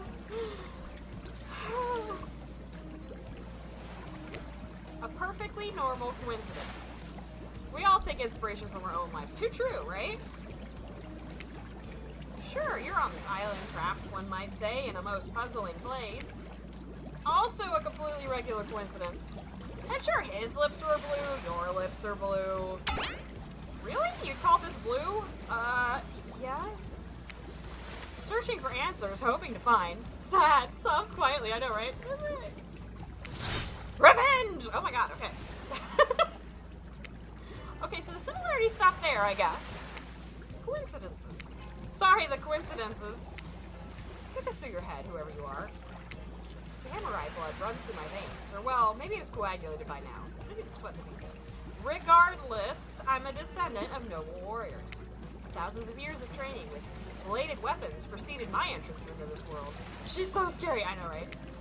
Do you know how many swords that is? A lot. You gotta figure that with that many sharp edges, a person is bound to get disconnected from a body part here and there. The truth is, and I wouldn't typically share this, so don't go blabbing about it, I dreamt that story. Like watching a movie in my sleep. When I was just a little girl. Years before my father sunk his blade into my skin. Your dad did this to you? Shit. I've never been able to shake it. It's a very adult story for a child to dream. Do you believe me? Yes? Yes, I mean, he sure did. I actually didn't research any of these people. I don't know. I know we just met, but yes, I do believe you. The way you told that story, it clearly came from someplace deep. Fool! Oh, great. Who taught you to trust a stranger? You're gonna get hurt if you don't learn to take better care of yourself. Do you want to take care of me? Now you got me wondering, do I believe you if you believe her or not? And if I know everything, because trust me, I do know everything, Don't I already know the answer to my own question about if I believe your answer to Spirit's question? Ocean air got me tripping. Sorry, I didn't mean to distract us both. What's important is that a certain corpsey cutie floating in a cloud of magical mist might still be waiting for you to say the right thing and free her from her puzzle box. If you believe that she is the... Damn it, got me going again. She's so grumpy. They're all grumpy, Spring. Unfortunately, before you can follow this conundrum to what will surely be a mind-numbing cycle of new questions, you find a certain someone standing before you with a fresh towel ready to dry you up. Claudette and Dwight, you guys are the biggest... Sorry, kids, but it's time for bed. I might be the youngest one here, but I'm no kid. I do, however, love being wrapped up in a fresh, clean towel. My mother used to help me wash my hair when I was young. She'd come out all the tangles and tie a ribbon around it before sending me on my way. I miss her. You watch as Spirit stares off in the distance, her hand dipping into a tight fist. She doesn't notice you're watching her at first. When she catches you looking, she turns away, roughly grabs a towel from Dwight, and pushes him and Claudette aside as she floats off. Great. You head over to the campfire. The heat is comforting on this chilly night. Where are we gonna sleep? Looking into the crackling embers, you think about Spirit's story about the prisoner in the puzzle box. If you manage to escape this place, will you leave with your life? Or has it already been taken from you, and it's just a matter of time until you make a gruesome discovery? Before you can dwell too much on your fate, Claudette and Dwight arrive, their now familiar creepy smiles stretching from ear to ear. It's a bit menacing to see a smile like that lit by firelight. You must apologize for the accommodations. Okay. We weren't prepared for another guest, but we're going to make you comfortable, or die trying. They hand over a pillow and a blanket and welcome you to snuggle up by the fire. I mean, that could be worse. Perhaps some music will put you at ease. Please do not pull out a ukulele. Just try to keep the volume to a minimum. Our other guests aren't the types you want to rob of their beauty sleep. Oh. Ready. What am I doing? As you relax and look into the fire, the radio begins to fuzz and flicker. You examine it and decide that you might adjust the dial and fix it. Oh shit, oh, right. 94? Let's see what's on this station.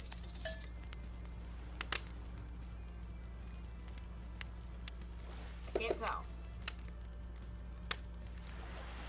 Let's see what's on this station.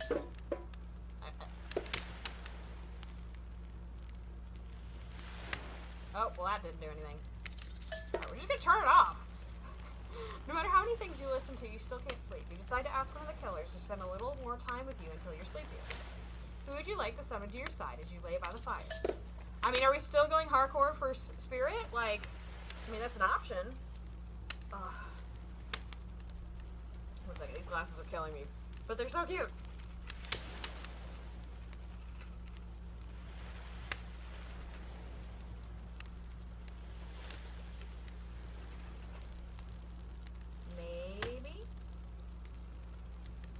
I mean, does she sleep? She's kind of like undead.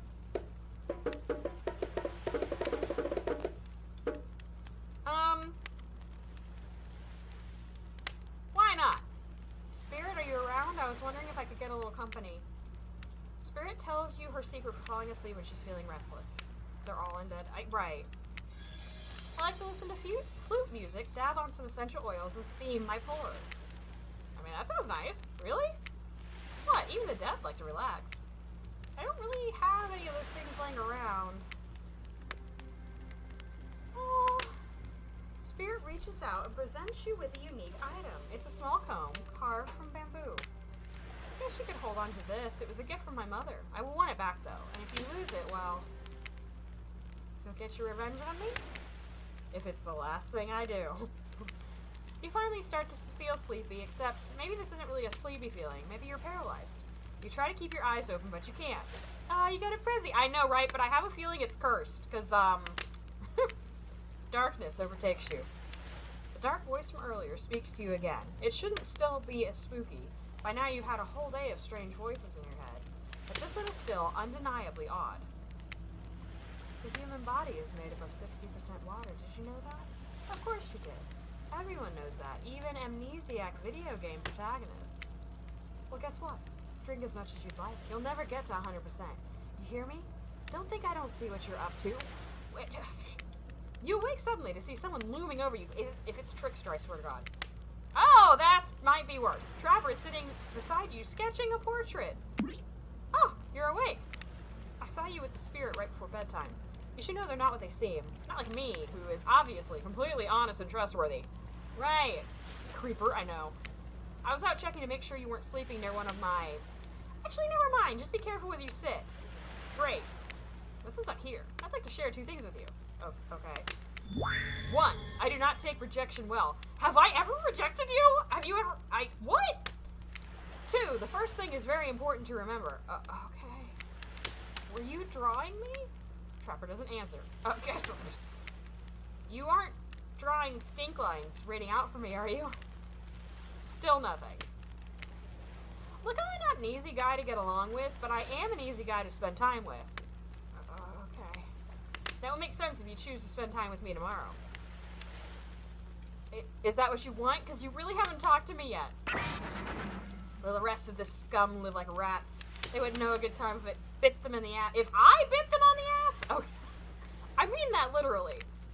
Point is, if you select me, you're in for a day of luxury, extravagance, and fun. Yes, I said fun. And if I don't pick you, remember what I said earlier, or it might be the last thing you ever forget. But hey, you look tired. Get some rest. Sleep. Maybe even sleep well if you can. I never sleep well. I wish, but that never happens.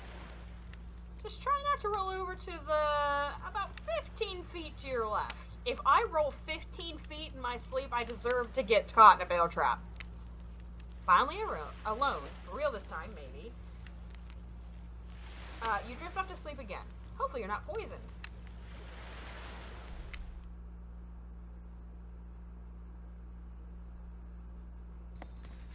Wait a second, where are we? This isn't... Oh, jeez, it is. It's one of those reality show confessional rooms where all the contestants talk directly to the camera. I don't need anyone. I've been perfectly fine on my own since my mother died. I eat an all-organic diet of raw deer, bear, and human, and I'm fit as a fiddle. That being said, something about this newcomer makes me think that I might be missing out on some huge part of this thing called life. There's always time to turn things around. Like that one time I spent day and night searching for food in vain. Only to return to my cabin, spent and starving, to find a family of squirrels nesting in my chimney. They were delicious. I'm always full of rage. The key is knowing how to control your rage so you can use it. I'm a master of self-control, and right now I'm using all the self-control I can muster because today was a disaster. Let's just say I didn't love it. Ha, that was funny. Laugh. I said laugh, damn it! Anyway, I'm planning to kill this idiot. Don't tell them, though. I want to lead them on a little more. It will make that much better for me when they're screaming. Okay. I'm not... I like how Wraith is just constantly, like, knocking Trapper out of the way. I'm not really sure how to feel about Essie. On one hand, everyone I've ever cared about has met an awful fate, so it's probably good for Essie if they just keep ignoring me. I rang your bell. What do you mean ignoring you? On the other hand, there's something about them that maybe could work out for my plan, or for me. I know that everyone thinks of me as a beautiful, cold-blooded monster. I can't help it. Circulation just isn't my thing. I don't choose to be cold. This cute hat and robe. Okay, those are a choice, sure. If someone were to come around and capture my heart, at least that beats being stabbed in it. Besides, if I'm gonna get bloody revenge on a society that has used me and thrown me away, maybe it wouldn't hurt to have a little hope. Still alive! You survived your first day. You open your eyes, the sun is shining. There's not a cloud in the sky, and you feel great, totally well rested.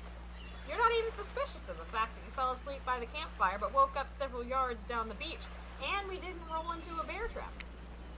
Wait, are you on vacation? Was yesterday nothing more than a strange dream? No, not a dream. You really are here for another day. Why? I have no idea. You're obviously a weirdo. Thanks, game. Speaking of weirdos, I see the rest of the gang is hanging out on the beach. This is definitely not a dream. I forgot how weird this game is. I've only seen Ghost play right when it first came out. Yeah, I have seen like teeny tiny little bits and pieces of it. I'm honestly not sure I've watched past this point. I wouldn't rule out a nightmare just yet, though. At least they make for a sexy bunch, no? And talk about sexy. No! Here comes Trickster carrying coffee. I didn't read the rest of the sentence. God, freaking Trickster.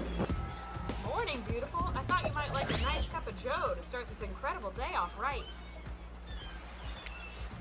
Oh, Trickster seems suspiciously cheerful. I'm sure there's nothing nefarious behind his joyful demeanor, though. This man wants you so bad. I know, right? Everyone knows musicians are morning people. Yeah. I also want to wish you luck. Today is an important one. It is. My only regret is that I won't be a bigger part of it. Budgeting issues. In some way, at least. Also, I'm just swamped with engagements, especially on the other islands. Trickster winks at you. If you want to ask him how to reach the other island, now is the time. Never mind, he left. Well, at least he brought me a cup of... No, wait, don't drink that! What the hell was that? They don't call him Trickster because he's good on a skateboard. And he definitely didn't get that name because he brings people drinks so they can have a good morning. That was almost certainly not coffee. And I don't want anyone to casually poisoning, imprisoning, or torturing you. Yet. This is supposed to be a tropical paradise. The type of place you give a 5 out of 5, 10 out of 10, 2 thumbs up to review. Not an eternal prison of pain. And please make sure to leave a review. It really helps with the algorithms. Like and subscribe. No. Just trust me. I'm looking out for you. So can we please move on? Hey, wait a second. How did a possibly omniscient, possibly unreliable narrator physically just knock that coffee out of your hand? That's true. This is not Parliament, and the floor does not recognize the ocean to speak out of turn at this moment. I need no recognition, for I am the ocean. I dominate the land. I submerge those who defy me and become their watery grave. Actually, speaking of graves, I would like to say something of grave importance. Fine, go ahead. Even if this place is an eternal prison of pain, and I'm not saying it is, even a place of extreme horror can still receive a 5 out of 5, 10 out of 10, thumbs up review if it was crafted with love, and or that's the type of thing you're into. Yeah, no, the ocean is right. A lot of hard work goes into a place like this. You should really judge it on the artist's intent, and whenever possible, start from the mindset of giving them the benefit of the doubt. Constructing these elaborate simulations, vacations, is not easy to do. Sometimes there are some small bugs or inconsistencies. That's just the nature of the process. Perfection is overrated. The universe is filled with mysteries. We have to celebrate those who venture to bare their souls as part of a creative process with the ultimate intent of making things for our enjoyment, not to be overly critical of them. Are you trying to sell me on this place actually being good? You don't have to say it like that, especially after I saved you from that poorly made cup of coffee.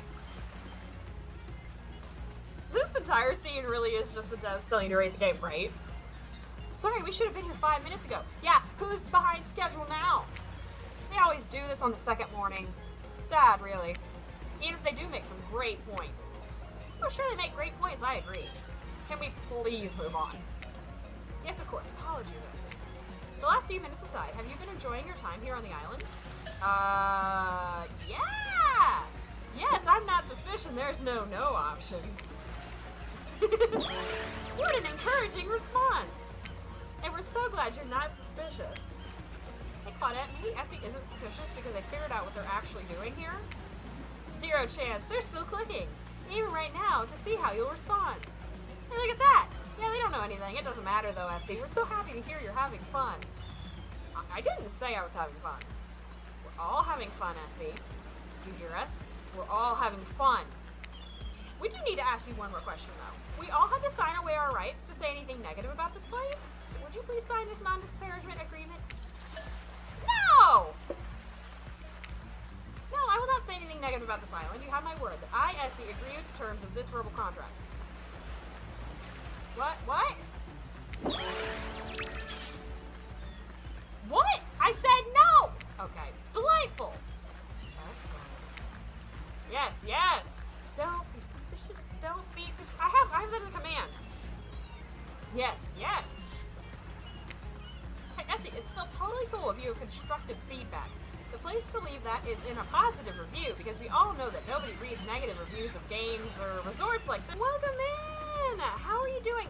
Old Man Smith, oh my god, that's not what your name is. Nemi, tell me. Is it Paul? Paul! I was right! Okay, look at me remembering me. I know, right? How dare I have a life and be a human being? I know. Well, and it's the kind of thing, like, you know, I love hand-me-downs, you know. But welcome in, Paul. How are you doing? Are you a fan of dating sims? We're dating some killers today. Yeah. Go Slash. So, it's totally not scary, and we've not had our lives threatened. Or outright, you know, nearly taken from us. But there are boobs. So there are, you know, benefits to both sides. So alright, we totally read this. Casual monster dating, it's probably fine. Dating sims, killers. Been lurking a while, no worries. Not exactly my jam, but I do appreciate the horror side of it. Yeah, absolutely, Paul. We played Don't Knock Twice yesterday, an actual horror game. It was so fun. I almost quit in the first room because I'm a chicken. And so I was like, this felt like a really nice kind of segue.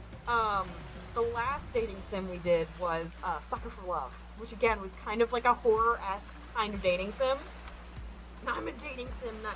Now spring, I also planned for us to play Doki Doki Literature Club at some point, and I bought the Plus version. So that's definitely going to be on the roster sooner rather than later. So again, like, we do dating sims, but it's mostly the unhinged ones. Super glad when a company makes a dating sim out of their franchise out of nowhere. Paul, we did the KFC dating sim. I Love You, Colonel Sanders. We did that one too. Absolutely insane. Doki Doki's what I know. I'm excited. I've not seen the whole thing, so I'm very excited to kind of see where it leads us. You know? Actually, I'm gonna pick it up. There.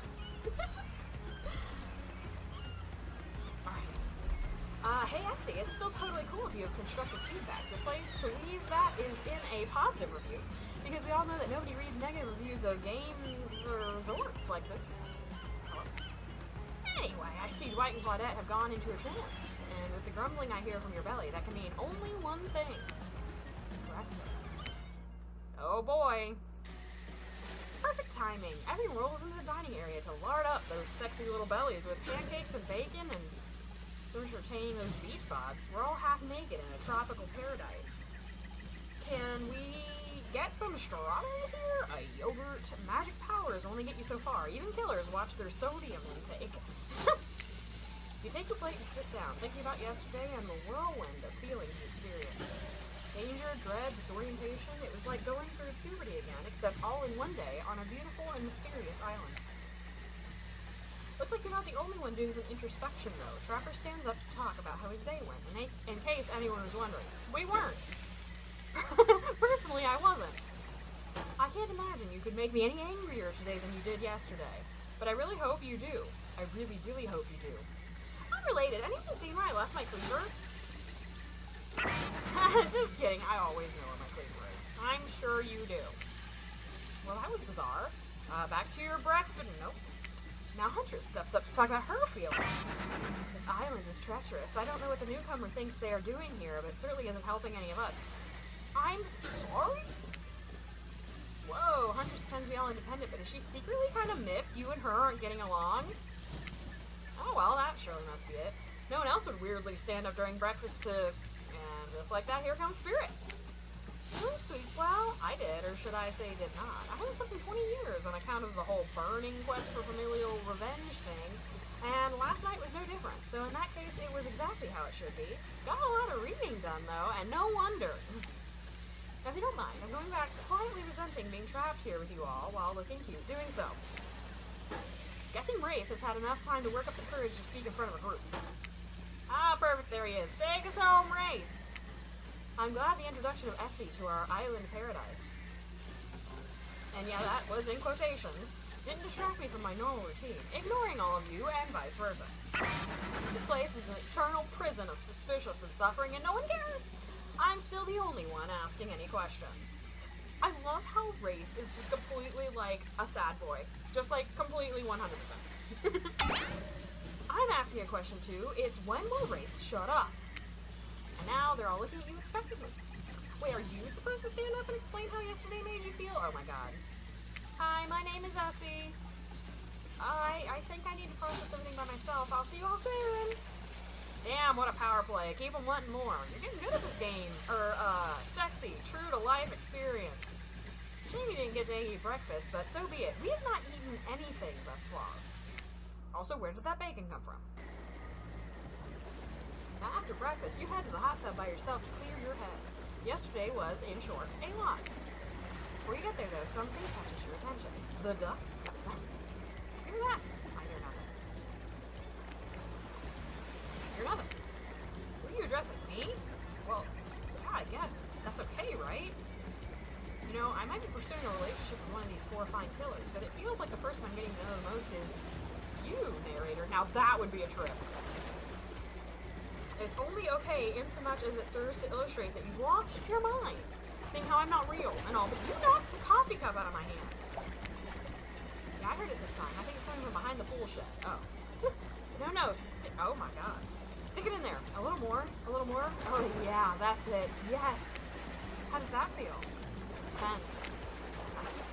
Yeah, that feels right. This is uncomfortable. Now I want you to take that and put it right. Yeah, you know what I'm talking about. Just like that? Exactly like that. I swear I had no idea these two even do whatever it is they're doing. I'm afraid to look. Please say something so they know you're close by. I can hear everything. Oh wow! Look at this super cool bottle of Trickster brand suntan lotion someone left on a chair. Anyone know where I can buy some? Damn it! Oh, come on, a little privacy, please. White is panting and Claudette has a crazed look in her eyes.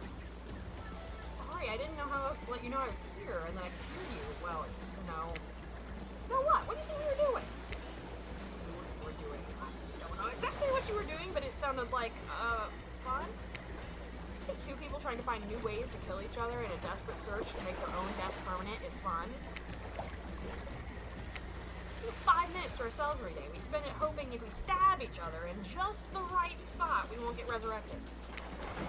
I've come to believe the key is finding the exact place we need to bleed out from. And I believe that place is in our appendix. Why else would it be there? That makes sense to me. Do you actually think we were me and him? Dwight? You don't have to laugh that hard, they did. My life is a nightmare, and yet somehow it's never been worse than right now. Let's go, lover boy. I noted all our entry wounds, and our 5 minutes is up anyway. Good luck, Essie. You're gonna need it. And hey, to figure out how to escape this island, please make sure your ghost tells us how. That was both a tragedy and a comedy. Krajami. I don't know. Krajmeti. Shut up, I like it. Anyway, where were we? Oh yeah. You're heading to the hot tub by yourself to clear your head. Yesterday was, in short, a lot. So far, today has been exhausting too. But you're dedicated to achieving a true, centered sense of calm. No drama, no bullshit, just soaking up sun in the deep pool. Today you're on a date with you, and you should date yourself. This is important. Oh, I like that. I want to be on a date with you. Who would make the first move? Me or me? And aside from that disturbing thought, all is going to plan until a shadow blocks your precious sun. Spiky tipped, oh my god, like a palm tree is bending over to screw with you. But it's no tree at all, it's... This man is so thirsty it's not even real. Hey babe, who are you calling babe? Breakfast is weird, huh? Everyone just getting up and announcing how they're feeling. What's that about? Some forced kind of check-in with the group? I like it. Fishy. I'm lazy. Whatever though, breakfast is dumb. No one's eat before noon or after 4 p.m. Do not listen to this man. Yeah, I do intermittent fasting. You see my abs, by the way? Oh god, the intermittent fasting crew. Now, I have done it. I will admit, I have done it, and it was fine for me. But, like, do what works for your body. Maybe you can see them later at my private stage on the other island. You know, IP Island. Where all the Hollywood celebs hang out, if you play your cards right. Is that a lanyard? Like, a macrame lanyard in your ear? Because, okay. Trickster, babe, everyone on this island has abs, right? And I can assure you that Trapper is not intermittent fasting. There is no way. I could give you a private show. You're a tryhard is what you are. Catch you around. What's with the face, my man? Abs are pretty amazing, you gotta give him that. And the blow-up back, threatening but adorable. Makes for an interesting silhouette. Genius design. He's a psychopath. path, just like the rest of them. You don't gotta give him anything. And we're not best friends. Just because we had a little talk about doing a little talking, it's not an open invitation to go smashing the fourth wall every 5 seconds. Okay, now that that guy's gone, we got some ground rules established that we're definitely going to abide by. It's time to lay back. Take some deep, slow breaths, and who's gonna pop up? Nope, another shadow. These people will not leave you alone. Let's see who it is this time. Oh, Spirit, that checks out. You two have gotten pretty nosy. Should get out of here. I know a place that brings a bit of welcome darkness to this tropical nightmare. Best of all, I'm the only one that seems to know about it, so we won't be bothered there. Absolutely, lead the way. I don't even know why I'm telling you, but it's my private spot. Hey, no, don't touch me there. This is my no-no square. Anyway, so I guess I've got a feeling that you'll appreciate it in the way that I do. Not these others, they don't get me. But I'll get them. I'll get them all. And I'll get my father, too. And I'll punish him for what he did to my mother and me. The Spirit radiates a menacing aura, waving her sword around in the air as she threatens, well, the entire universe. It's scary and more than a little hot if you get turned on by medicine. Look, all this time on Murderer's Island has got us both a little confused about things. I need you to lean into it. I suggest you do the same. You've seen her get mad. Okay, fantastic. You've seen her get mad, which is probably enough to scare you into compliance, but you've also seen that there's a more sensitive side hiding within her. Which one do you think will win out? See, that's fair, honestly, your dad fucked you up pretty good, right? Like, honestly, her revenge is understandable. So, like, if we could, like, encounter the sensitive side and then be murdered, that would be ideal. Like, if we get murdered before the sensitive side, that's a problem. You consider her offer, but no, there's no but. Before you can decide if you want to go off with Spirit, the Huntress interjects. Why not both? I guess you could go off with Spirit today. She seems pretty cool, actually. I think if we weren't here on this island vying against each other for your attention, we might actually be friends. I have a feeling that Spirit does not agree with this Huntress. We might have something go, you and I. I couldn't let you go off to her goth lighthouse without speaking up first. Yeah, I know her secret spot. I see everything through the holes in this adorable mask. Okay. So my offer stands. We can still hang out together. Plenty of room in my cabin, wink, wink. We barely talked, Huntress, as much as I love you. It's pretty cute that Huntress thinks she has to say wink, wink out loud. The mask barely even hides her face. Tough choice. You weigh your options quickly because you can only go on one date today, and you also don't want to be hacked to pieces for saying the wrong thing. Oh boy. It's always good to remember that these are all cold-blooded killers, but you know what they say, when life gives you lemons, you make lemonade. And then die a horrible, wrenching, writhing death after drinking it because the lemons were poison all along. Sorry, this island has really got me tilted. So who will it be? Well, we're gonna go full Spirit. This is what we gotta do, is we leaning hard into, you know, the goth titties. That's what we're doing. I gotta go with Spirit. You made the correct decision, but know this. Just because you picked me doesn't mean I'm going to slobber all over you like a dog, understand? Aww. Also, oh my god, we have not seen this angle yet. Whew. Well, of course, I still got a lot to prove to you. I want to believe that our connection is real, but I've been hurt before. Literally. With a katana. A katana that I now wield in spectral form. You feel me? Because you will feel me if you try any of that macho trapper crap. Yeah, I feel you. Before you ask Claudette and Dwight to clarify, I'll just let you know that yes, it is too late to change your answer now. Oh boy. Revenge never looked as cute as it does in a sun hat and a black bikini. You and Spirit arrive at the coast, overlooking the Black Lighthouse. It's old and decrepit, but still impressive. There's something magnetic about it. You can see why Spirit would be drawn to such a place. You look Spirit up and down and notice that she's wearing all black, just like the lighthouse. I'm noticing a bit of a theme. Is black your favorite color? Black isn't really a color at all, it's the absence of color. It's a void. I'd like to fill your void. Like a black hole. A place that swallows light, a dying star. Damn, now that's dark. You're confident that Spirit will vibe with this, but Spirit doesn't really care for science fiction. Not the type of spaceships and lasers, anyhow. She's much more into the type of strange adventures that kick off right here on Earth. Earth, is that where we are? You wonder. That's hot. See, I'm sorry. I went there. In fact, Spring, if you're still here, you should probably jail me. I deserve to be in jail. And that's how you get murdered. But worth it. The lapping waves on the shore of the coast set a romantic tone. The fog that surrounds Spirit everywhere she goes blends perfectly with the mist rolling up over the rocky shoreline. She's at one with this place, and so are you. The peace doesn't last too long, however, as the lighthouse lets out an eerie howl, like a monster dying. A spiraling black light stretches out across the sky. Spirit has to yell at you just to be heard. Oh yeah, it does that! The light and sound recede, and you sit in silence. Spirit lays a towel down and then pats on it gently. Clearly she wants your company, so you oblige. When you do, she takes out some sunscreen and hands it to you. Do I get to rub your back? You're not exactly sure what to do. Is this an invitation to get in a little hands-on action? What else could it be? Now we're talking.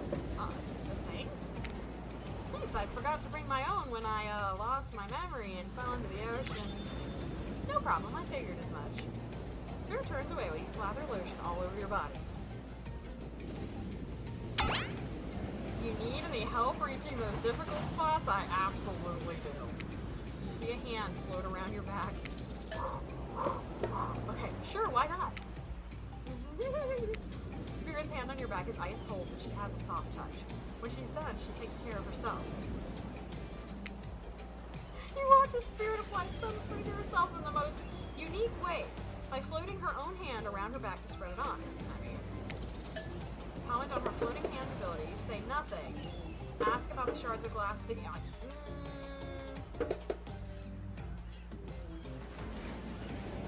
I feel like she's not going to necessarily like to talk about the shards of glass. I assume that this happened when she was like, I don't know, murdered by her father. Saying nothing could be the right answer. And commenting on her floating hands ability, again, I feel like that's just like, oh, wow, I see that you were dismembered by your father. Love that for you. You know what I mean? I love the eyes blinking, just like between the options. I feel like nothing is probably the right call. I'm not sure. You look on in wonder, not sure exactly what's appropriate to say in this moment. While you're staring at Spirit's back, her head turns around and notices you looking at her. Oh my god. I'm sorry, is something wrong? Absolutely not. I was just thinking about what you must have gone through to end up like that. It had to have been horrible. It was worse than death. At least death ends eventually. I wouldn't want to forget it. It literally made me who I am right now. Truth is, I could pull all these bits of glass that are stuck in my flesh out right now if I wanted to, but I don't want to. Each shard is a reminder of what my father did to me and what the world did to him. I refuse to play the universe's game. I hate the idea that I'll be forced to succumb to the pressure the way he did in the end. The way that fear and anger filled him up and then came bursting out. The way his misery flooded our home and drowned us all. Yeesh. It's hard not to think about revenge. The dragon inside me is doing to me what the world did to him. I have to fight it, even though it gives me strength. I must maintain control. You're stronger than he ever was, I'm sure of it. I appreciate that, Essie. I suppose a little help isn't a bad thing in life. This world is a lot to endure alone. Maybe I could use a little assistance reaching my delicate toes for a bit of lotion. You know, having your body contorted into these vengeful poses, it really does a number on my joints. It rubs the lotion on its skin. Ready? Oh my god. Perfect. Okay. Oh, God. Stop, I know. Oh, God, okay. Perfect. Oh, no. You missed completely. Well, I suppose that the lotion made it to where it was supposed to go eventually. And you weren't too incredibly wasteful. I'm not a woman who believes in rushing through things just to get them done. If there is a next time, I'm sure you'll do even better. I'll try. You look up the lighthouse, its ominous dark horn hovering above this moment and scaring yourself.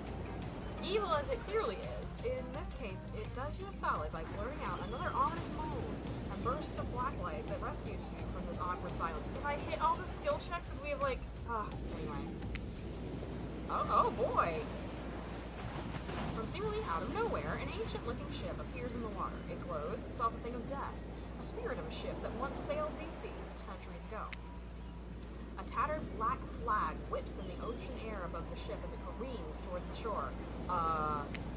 before crashing on the rocks. It must have been drawn in by the lighthouse. I mean, that makes sense, right? You hear the distant shouting of sailors as the old wooden ghost ship breaks up and sinks into the water. Oh, right, it does that sometimes, too. Should we, do something? Nah, the sharks will take care of it. Great! Within a minute, the ocean is quiet again except for the waves. Self-hungry sharks. These time-traveling pirates, whoever they were, you're half sure you saw one of those skull and crossbow ones, aren't the only ones drawn here. Oh boy.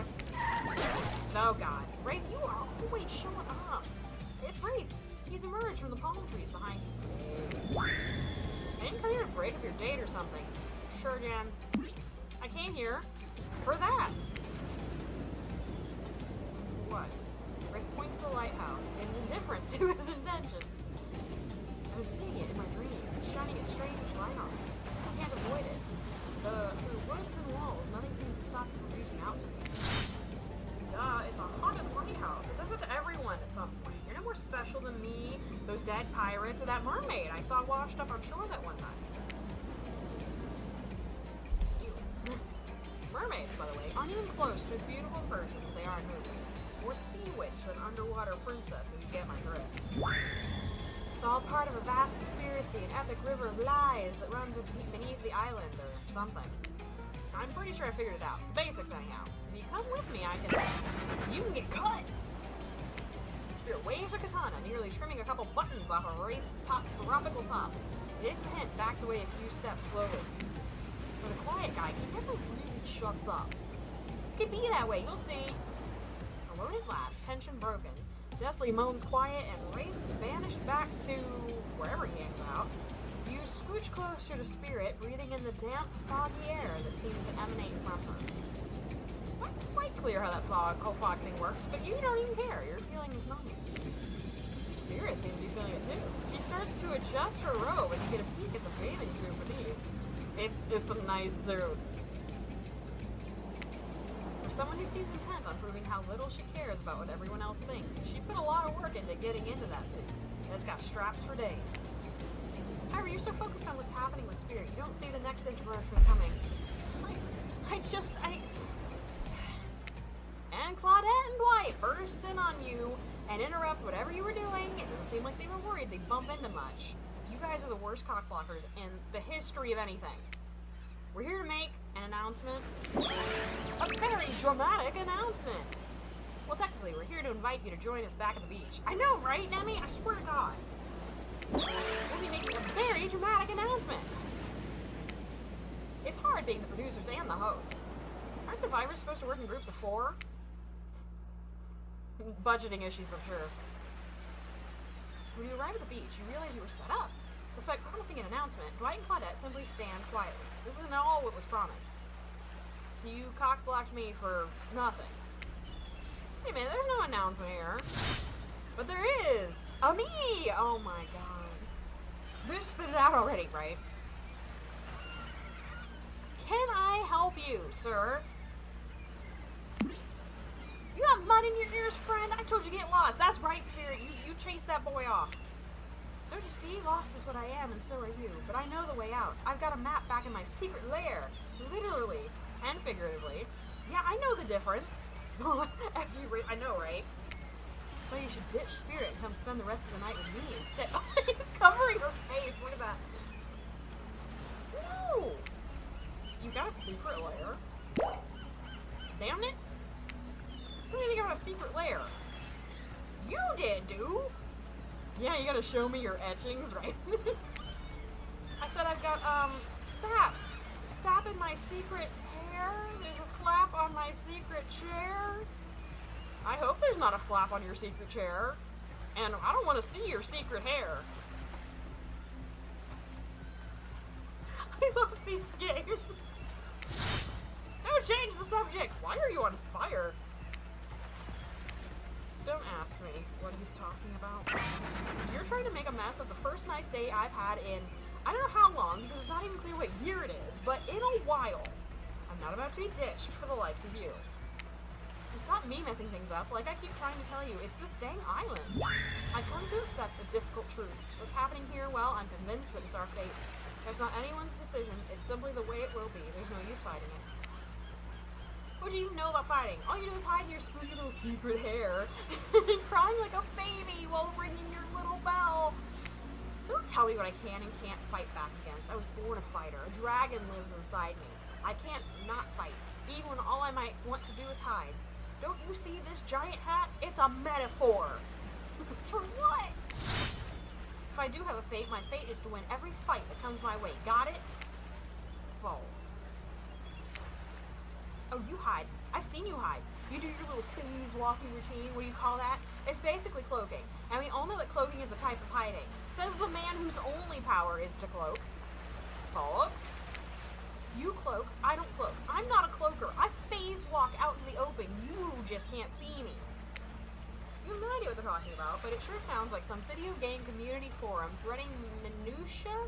Oh, thread minutia, if there ever was such a thing. Not that you know about that either. It sure doesn't seem like White Claudette are going to stop this, so it's on you. Ahem. I think I was brought here to make this choice, so I'm going to do that now. And I choose Spirit. When it comes down to it, neither of these two seem easy to love. I mean, damn, Spirit literally has broken glass shards sticking out of her. But she has a certain charm to her gloom. Spirit and I were actually having a nice time. Besides, if it's my fate to end up on this island, well, to hell with fate, really. And don't take this the wrong way, Wraith, but the amount of awkwardness you pack into a single day, no wonder you're so skinny. All that second-guessing yourself must burn a lot of calories. Damn! No offense taken, yeah, okay, it's true. I can be a little awkward, I guess, sometimes. that was brutal. Oh my god. Okay. Right. So I'm gonna stick with Spirit. Spirit breathes a sigh of relief. I've got enough revenging to do without having to kill you and Wraith too. Spirit walks you around a corner to show you something that she discovered in this place and knew was meant to be connected to your journey. A cherry tree. It is just a small sapling that has begun to sprout flowers. It doesn't make sense to see a cherry tree here in this place. It also doesn't make sense to see a ghost in a black bathing suit, so you just accept it.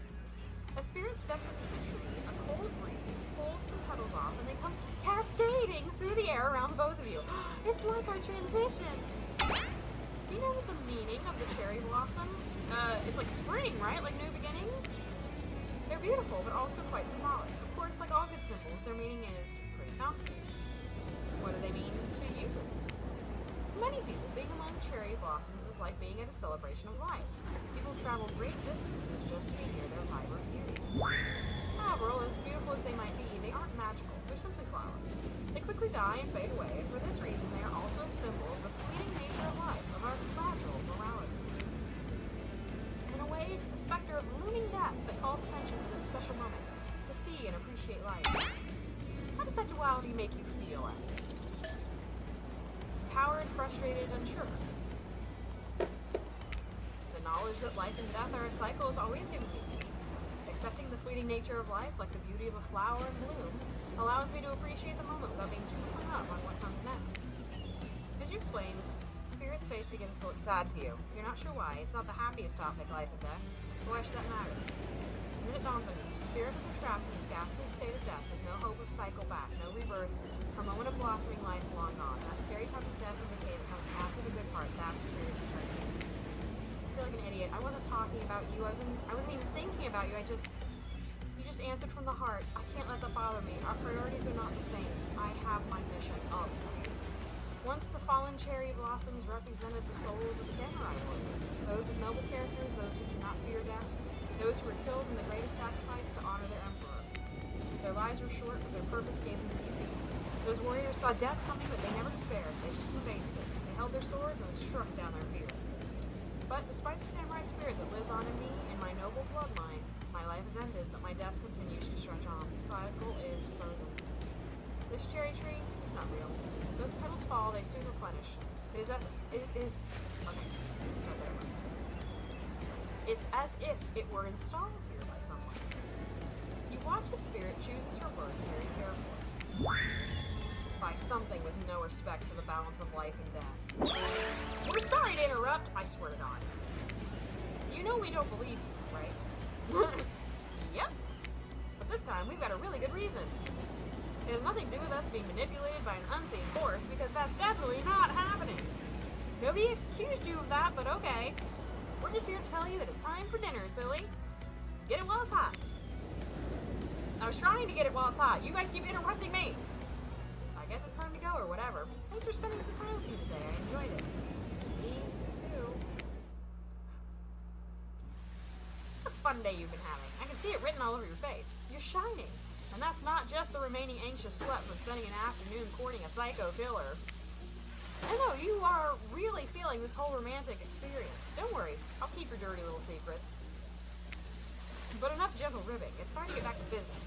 Let's get down to business.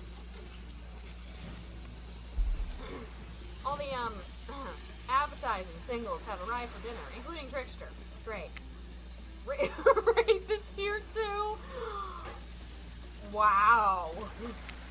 We're not gonna do the gag where we cram them all on screen at the same time again, so just believe me, they're all here, and they're just as sexy in the minute as you remember them. With your love on the line, everyone is being very careful not to offend you by saying the wrong thing. Effing Wraith, I know, right? Congrats, by the way, on getting this far. I'm as surprised as you are that these four are falling for you. No, not because of your personality, but because you just met them yesterday. Thank you. However, since Trapper seems like the biggest long shot to end up holding onto your heart, he throws caution to the wind and speaks up. Also, he never, like, showed up today, and he was all like, oh, I don't take rejections. I don't know. It's a pretty small consolation prize for being the least loved killer on Murder's Island. But hey, letting them have this one moment in the spotlight is the least we can do, and heaven knows they won't do any better than that. If I'm dining solo, I'm eating what I want, and you're all eating it too. Lamb shank, rare, salt and pepper, no sauces allowed. Serve it one single piece of broccoli so Wraith won't complain. I like broccoli.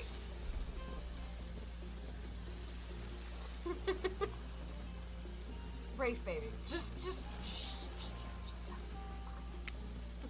gives me horrible gas. Well, that's true. It has a high FODMAP level, but you know. Oh, I don't like that. Buddy, wait till you smell what rare lamb does to my bowels. It's awesome. Oh no. Dinner will be served shortly, but certain power brokers would like to know about your day. Would you like to share your day with the rest of the group? You've had an interesting day, that's for sure. But how will you describe it to the others? Say too much or too little, and it could affect your standing in the group. Okay, but don't just sit there saying nothing. Nothing is not an option. Be coy, gush about your day.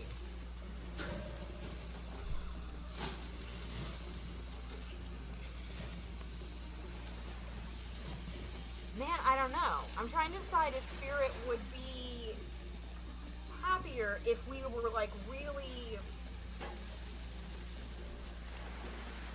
Okay. Yeah, I wonder if it would embarrass her to be very... like, gushy, all that. Nemi, that is not helpful! Because the question is, like, if we gush about it, she'll feel, you know, like, I'm excited, right, that we had a great time. But it could also be, like, embarrassing if we lay it on too thick. But I feel like being coy...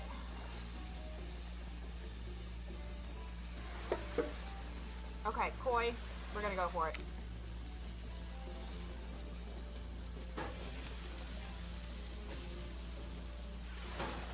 I see character, honey, baby, sweetie pie. That is too coy. That's too coy. It wasn't really a date. More like two people avoiding everyone else and choosing to be alone, but doing it in a relatively close proximity to each other. Too coy. That's too oh my god. No, I know it's not coy. Nemi, this game really is wild. Oh, she's gonna murder us. We're dying right here. The katana through the heart.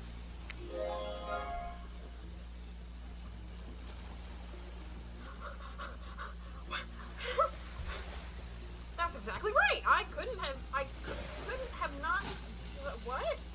Couldn't have not said anything about you better myself. Okay.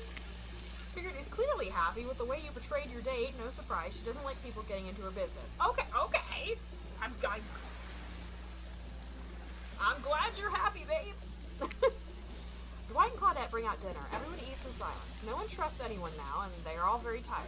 Oh wait, no, sorry. That's a dreary supernatural horror thriller set in Antarctica, not a charming parody dating sim set in an undisclosed tropical paradise. Bony appetite. The spirit, baby, that's, I know, right? Like, I'm poor spirit, I know. Alright, bony appetite. Don't you mean bon? No, almost everything we serve has a lot of bones in it, even the vegetables. Impossible to avoid on this island. Everyone eats without speaking. Tensions are rising both of the sexual and deadly variety. When everyone finishes, Dwight and Claudette come back to clean up the table. They linger around you as they pick up your plate, take your napkin, and dust crumbs off the table. What would you like to say to the servants?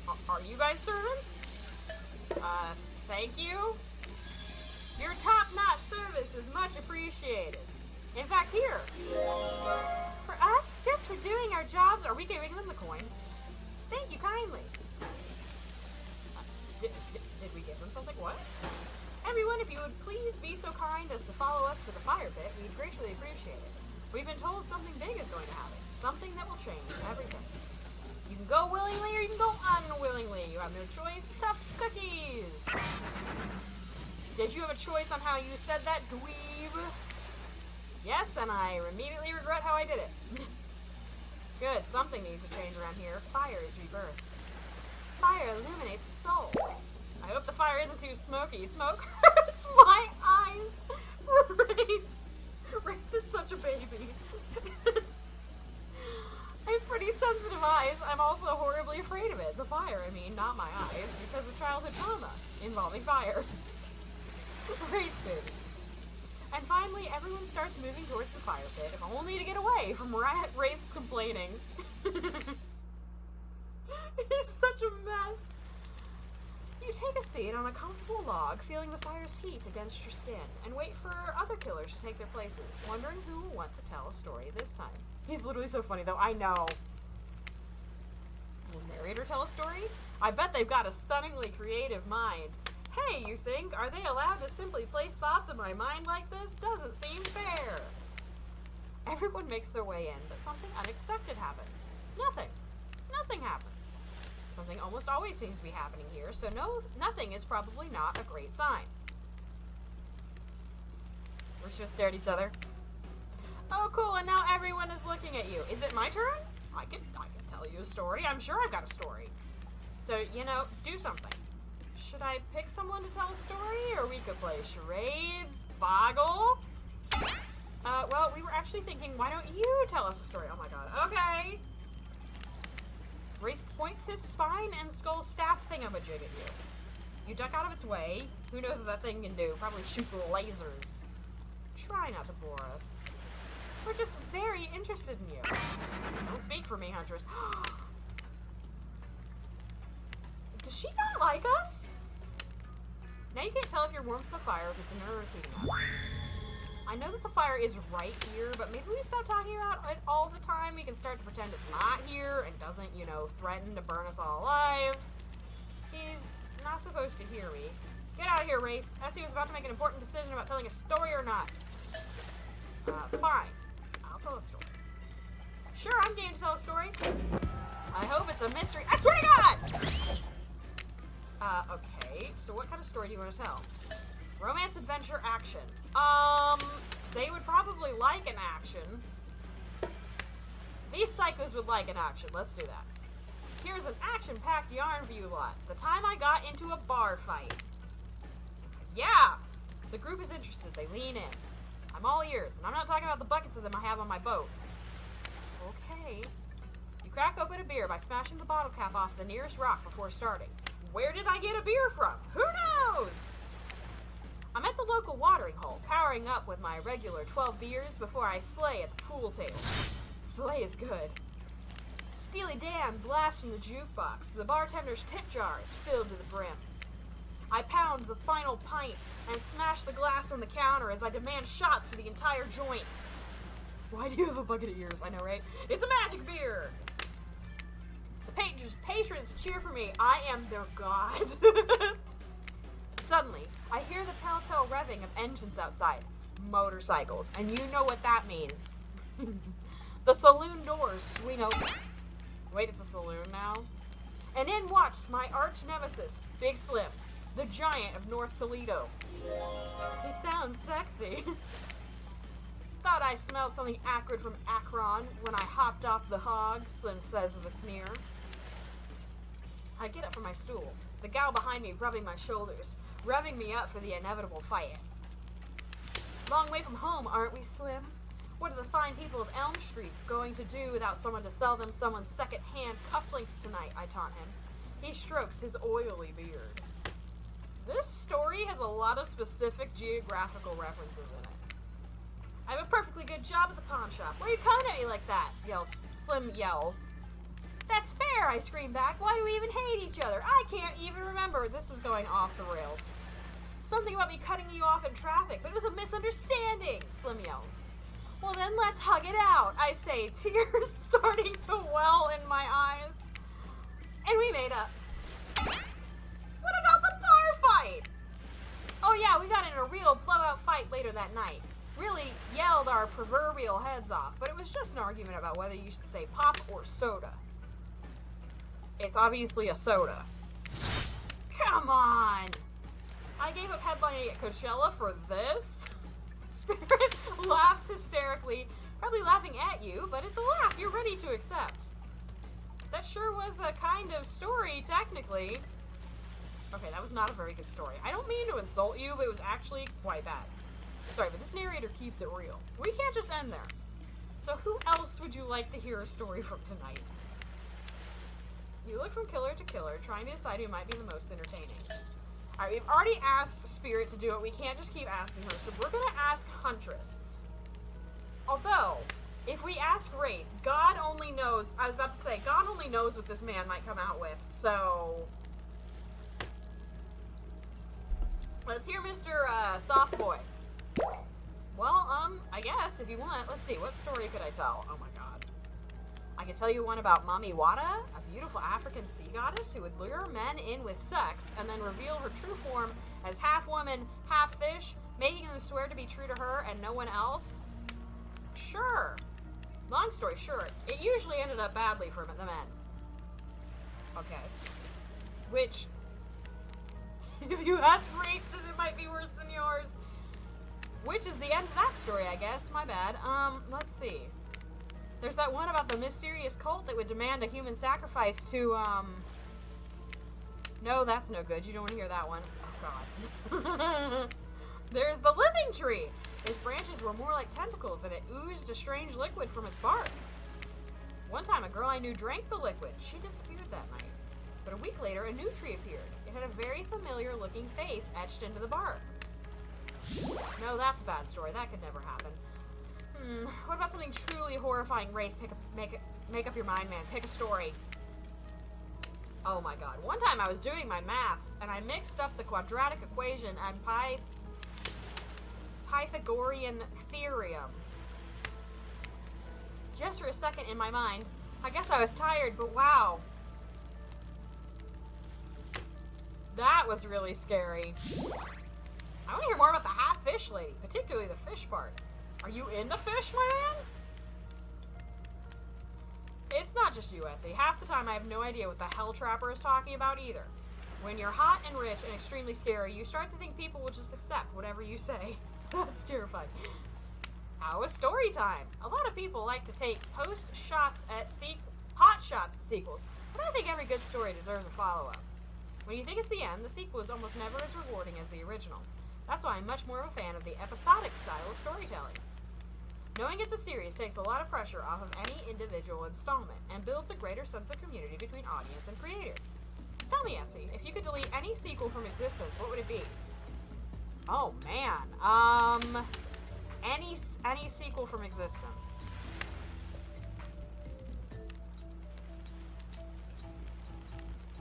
I don't know. Don't answer that. We don't actually care.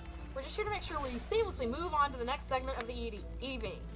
Aliens 3. I was gonna say, I watch so much kids stuff. It would be like Toy Story 4. Completely unnecessary and stupid. I thought that the Legally Blonde, the second Legally Blonde was stupid. The first one was absolute perfection, you know? Aliens 3. Got to my small talk get in the way of a romantic Twilight moment. Wait, I'm gonna need you to shut your yap trap. You know that we need to get back to that thing we do whenever we're not on screen? Okay. You have fun tonight and try not to wink wink end up dead. Why did you say the words wink wink out loud? Now what kind of double entendre are you getting at with the end up dead thing?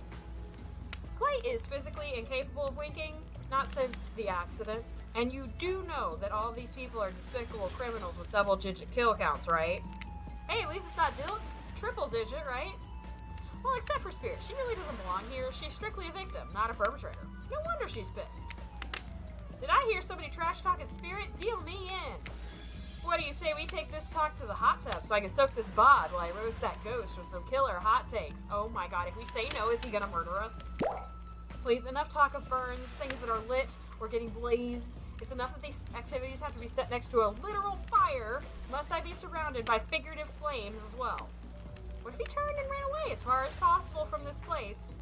Oh, okay. I completely added words there. What if he turned and ran as far away from this place as we could, just you and me?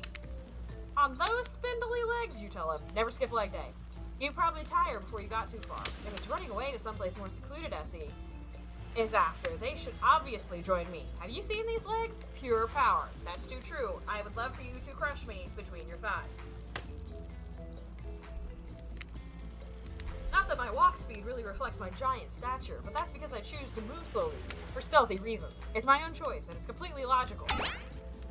Why is everyone so obsessed with comparing themselves to each other and creating drama? I'm so over all that.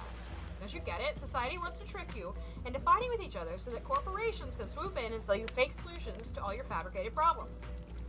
And yet again, Spirit brings out an absolute banger of the truth. I'll be sitting in the shade and drinking something locally sourced while thumbing through a public domain novella printed on recycled paper because I refuse to play their game anymore.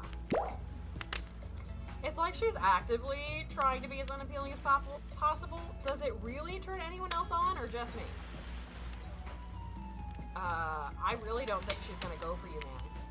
Despite Trapper's insatiable appetite, it seems his attention, along with the attention of everyone else, is still on you. For the moment. Maybe you could, I don't know, just pick one of us. Maybe we could all move on with our lives, or, you know, some special projects we might have going. You heard him. Who will it be? Who will you head off with for an evening activity? I'm just saying, you may not get a ton of chances to date around like this before your time on Murder Islands comes to a close. And no, I'm not satisfied with that name either, but with this streaming reality TV dating show boom happening, it's pretty much all that wasn't taken. Which killer will you pick? And yes, we're back to excluding Trickster because, that guy. Okay. So, I have a question, right? Spirit was, like, totally cool with us not saying that we were dating her. And then, I just don't feel, I don't feel like she likes us like that, you know? I'm not sure if it's because we messed up the skill checks, or what.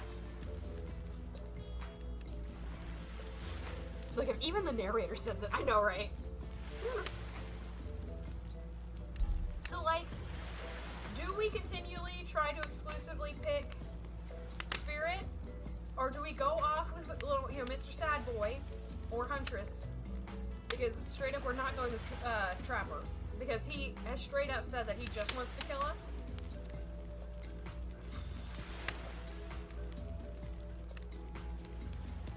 You guys let me know. What do you feel? What do you think? I think she might but can't admit it. Do Huntress, right? Like, I really feel like she's not actually super into us. I'm down for Huntress. Alright, I'm doing it. I'm going. Huntress? You know, I had the feeling you'd pick me. You've got good taste. And I don't just say that because I'm considering eating you. I mean...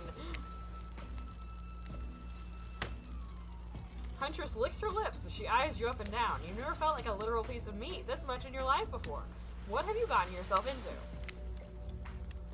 Let's go over to the bar. I'm going to make you into something special. Oh my. I know, right? Good eat or bad eat? I don't know, Nemi. That's the problem. I don't know. You and Huntress whisk yourselves away to the bar.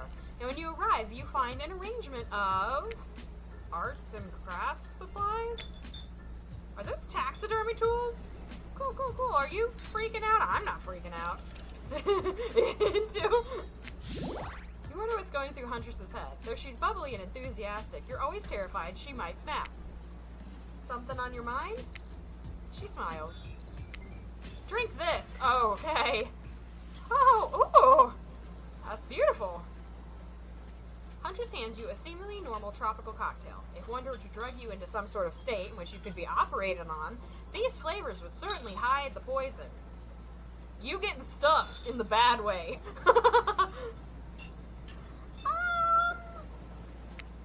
You look around and consider what else there is to live for besides becoming Huntress's little toy, and the conclusion is, that's a great solution. Bombs away. You pound the drink. It's quite nice. I've been thinking about making you a present, a mask. Would you be into that? Absolutely. I would wear anything that you want me to. Yes, of course. I've always admired yours. What would you like? A rabbit mask, angular fish mask, fluffy cat mask. Well, we have to match. A rave mask. That would be a fluffy cat mask if we're if we're picking one that looks like Rafe. Like, we should match, right? Would you think that would make her happy to match?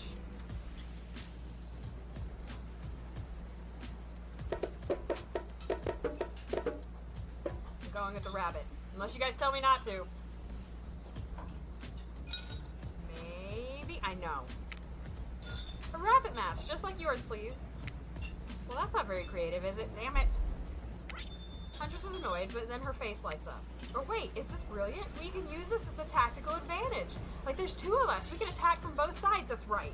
That's right. Yes, that's exactly what I was thinking.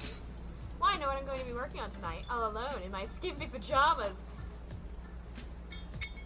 Huntress winks at you. Should we just, like, get out of here? This deserves a celebration. Okay. We should get out of here, right? If you know what I mean, you know what I mean, right?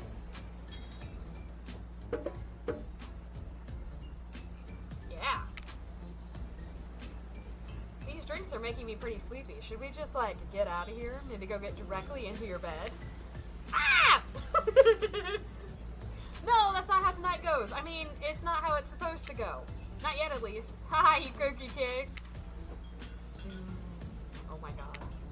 Huntress, you got lots of hobbies. Why don't you share something with us that you're passionate about? Me! She's passionate about me! Something less deadly than throwing axes or chasing survivors? Maybe? Just a thought? Okay. Making more masks? Or wait, making matching gloves?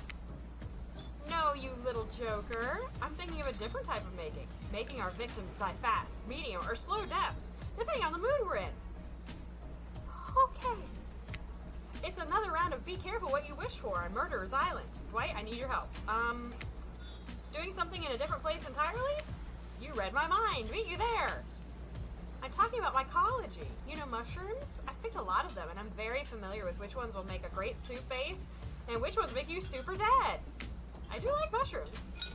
Oh no, I'll show you 2 mushrooms. You point at the one that's safe to eat. Okay, that sounds easy enough. I bet we eat the one we pick. I mean, I'm gonna assume it's the yellow one? Nope. She might be, but the fact that she isn't enthused about it is not a vibe. Right. Oops, that little fella is an autumn skullcap, and after eating one, if the diarrhea doesn't kill you, the liver failure probably will. Well, there we go. Next up, this one is very easy. I'm sure you'll nail it. Point to the one that won't result in almost instant death if you eat it. Oh no. I mean, that one looks like a regular mushroom. Also, this one looks very similar to the last one that was okay to eat, which makes me think that it's not the one we're supposed to pick. This one.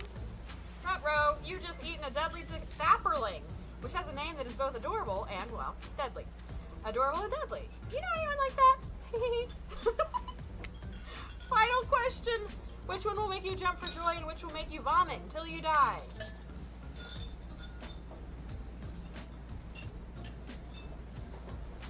I feel like going with the one that doesn't even look like it would be good for you because so far I've come in completely wrong. We're going with the green mushroom. Yay! Correct, that's a green cracking Rusula. Rusula? Sure, it might look moldy, but I guess you shouldn't judge a mushroom by its gross green cap. Not everything is exactly as it appears in first glance. It was fun, right? I like flexing a little more than just my biceps for you. Yeah! Alright, let's see here. Tabulating your answers, and we would definitely be dead. A mantia, I think. That's what I wondered, right? Like a fly, a mantia. Okay. A manita, yeah. I know that shape. Not great. Not all wrong, but it only takes one poisonous mushroom to put you down for good. Guess you'll just need to keep me around so you don't shovel anything deadly into your mouth. Yeah. Huntress claps her hands giddily. I appreciate you spending time with me tonight. I know the other killers are all very alluring in their own way. It means a lot that you spend time with a forest bumpkin such as myself. You're no bumpkin. I mean, I was sort of forced to. They are hot, aren't they? You're no bumpkin. You're no bumpkin. You're a strong, independent woman. Don't demean yourself. Huntress leaps on you, knife to your throat. I'll demean myself if I want to. She's angry, but also turned on? This is pretty hot. That's her job, shoving deadly stuff in your mouth. I know, right? Don't threaten me with a good time. We're here! Go away! Claudette and Dwight are gathering everyone together on the beach. Typical. Exactly what the voice said. I'm telling you, and I'm being honest, that you're the only one who can hear me. The gang's all together again on the volleyball court. Seems like only yesterday you were sitting on the sidelines watching everyone get sweaty. What? Wasn't it only yesterday? That's because it was? Boy, feels like we've been here a lot longer than that, actually. It's so late that the sun is already beginning to rise. Better get this over with quickly so that you can get some beauty rest, okay? I do not recommend the eternal damnation of perpetual narratordom. Good thing you've really used your time well since then. Really getting to know the gang, the brain, the mogul, the basket case, the psychotic bunny girl. You know, the 4 types of people. So which one are you? I personally enjoy being the psychotic bunny girl. Anyway, everyone is gathered on the volleyball court for a new type of game. Pitch your dream date and see who Essie chooses. Yeah, right. Psychotic bunny girl for the win. Who's ready for a round robin? How round are we talking? That's right. No, not to eat, Huntress. Each killer gets 2 minutes to tell you all about the dream date they have planned for you tomorrow. Oh, this sounds cool. Okay. Okay. Okay. Why? I'm stuck on something. Ugh. Okay. In no particular order, which is a weird thing to mention, right? Almost like the order does matter. Oh, God. Trapper, why don't you go first? You think you deserve it, even if in this case it's a subtle dig. Stop talking. Trapper, without further ado, would you like to make us all uncomfortable by pushing the boundaries of what's acceptable, not only in polite society, but within the narrative of this in-world event, and also the larger meta-narrative of a Dead by Daylight dating experience? Sometimes you just gotta say it. Why, yes, thank you, I'd love to. So, Essie, you're thinking of picking me? Well, this is your final warning. Pick me and be punished. And rewarded? I'm getting so many mixed signals from you, man. Also, what is growing out of your skin? Tomorrow will suck. Probably. I'm not an easy guy to get along with. I know that. But I can tell you this much. I'm hiding a secret on this island that will make fans shit themselves with excitement. Okay. If you like Trapper, you're gonna love it. And if you're not, you're a maggot. Also, everyone, even confident, sexy ladies in rabbit masks, better stay the hell away from my yacht. Sorry. Anyway, Wraith? Well, I don't know. I'd really prefer to just tell Essie privately. Oh my god. I don't really know how that's gonna work with these game mechanics. What if you just whispered it to Essie? I don't want to be that excited ever, right? I'm so excited I literally shit myself. Okay, come here and whisper. I swear to God, don't breathe on me. Come here. Wraith considers this for a long moment. Too long. That's fine. Okay? Come in closer, I promise I don't smell. Without moving, Wraith lowers his voice to a barely audible whisper. Tomorrow we have to find my bell.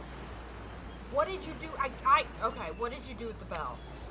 And then I can finally tell you what I've been working on. It's gonna be really special, the kind of thing where we will really bond.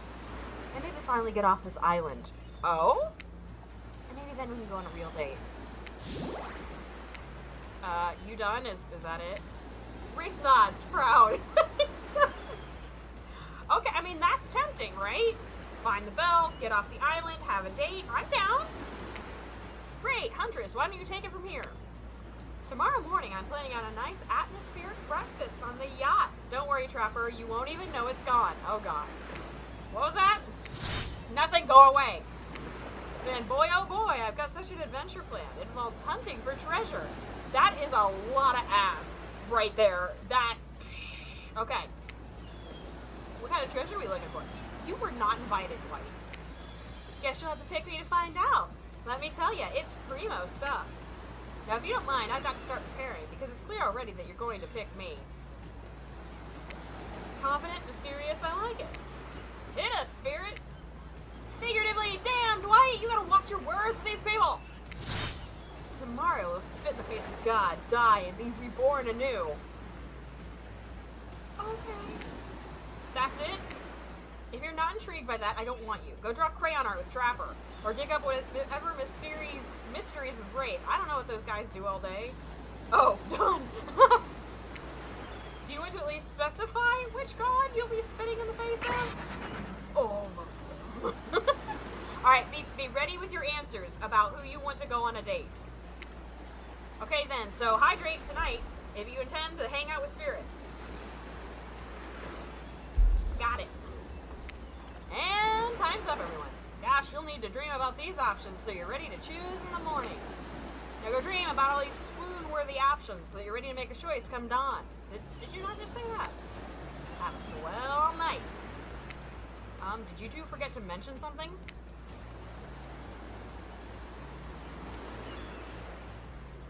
Wasn't that the narrator? That was the narrator. I thought he said they couldn't hear him. Oh gosh, how could we forget? Before you run off to slumber peacefully, there's one more thing to do. No reality survival dating competition parody would be complete without singling out one of our contestants who's already teetering on the edge of a psychological break. Great. And giving them a little push. Hold up, this has been a survival dating competition parody this entire time, and I'm just now finding out about it. Come on, the signs were there, you just didn't read them. Welcome to Murderer's Island! It's now time to eliminate one of the killers. Trapper is going to freak the fuck out. Okay. Oof, it's like a butchering, but it hurts even worse. You can't kill a killer, but can you break their heart? Do you dare to even try? You mean... Oh, do I give out roses? I want to give out a rose. Or like a coconut or something. That's right, tomorrow one of these sexy slicers will not be eligible to take you on a date. Who's it gonna be? But why? Because it's dramatic. The ratings, people, the ratings! Okay. Because it's surprising. Because it's a classic reversal of fate. And it will hurt somebody's feelings. Somebody dangerous. What's gonna be, champ? What's your thought process here?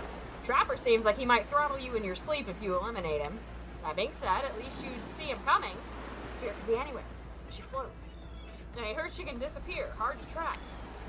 Yeah, if you get rid of Wraith, he might cry. And although I totally support normalizing men crying and being vulnerable, it just seems like he might be an ugly crier. Huntress, she might pretend to be okay with it, but then you'll start seeing her behind every tree. What I'm trying to say is, I'm envy you, boss.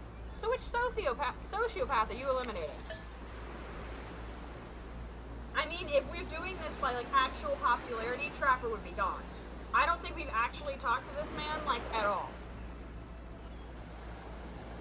Right? Because I love the rest of them. The other three of them, like, you know, I love their personalities, even Sad Boy. So, we're gonna have to risk it for the biscuit with Trapper, and we're gonna have to say bye-bye. Alright. Alright. That was very simple. You said the trapper packing, sleep with both eyes open. I'm concerned you're just gonna die. I know! We did get an award for that, so I feel like that might be a bad thing. This was very simple. Trapper, you scared the living shit out of me. You're eliminated. That's fair.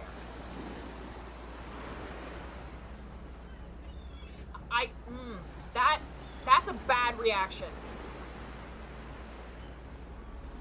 I don't like him being calm.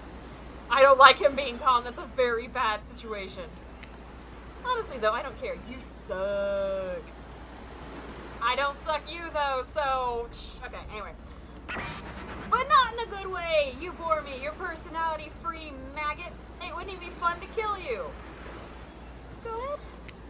Which I was totally going to do tomorrow, the first chance I got. So really, this is a win-win for both of us.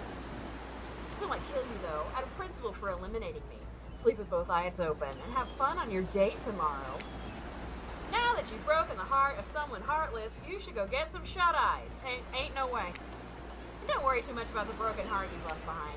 Because, of course, they'll be receiving a consolation prize. They might not get to go home with Essie when this is all over, but they'll never sleep alone again. That's right. We're sending our eliminated player home with...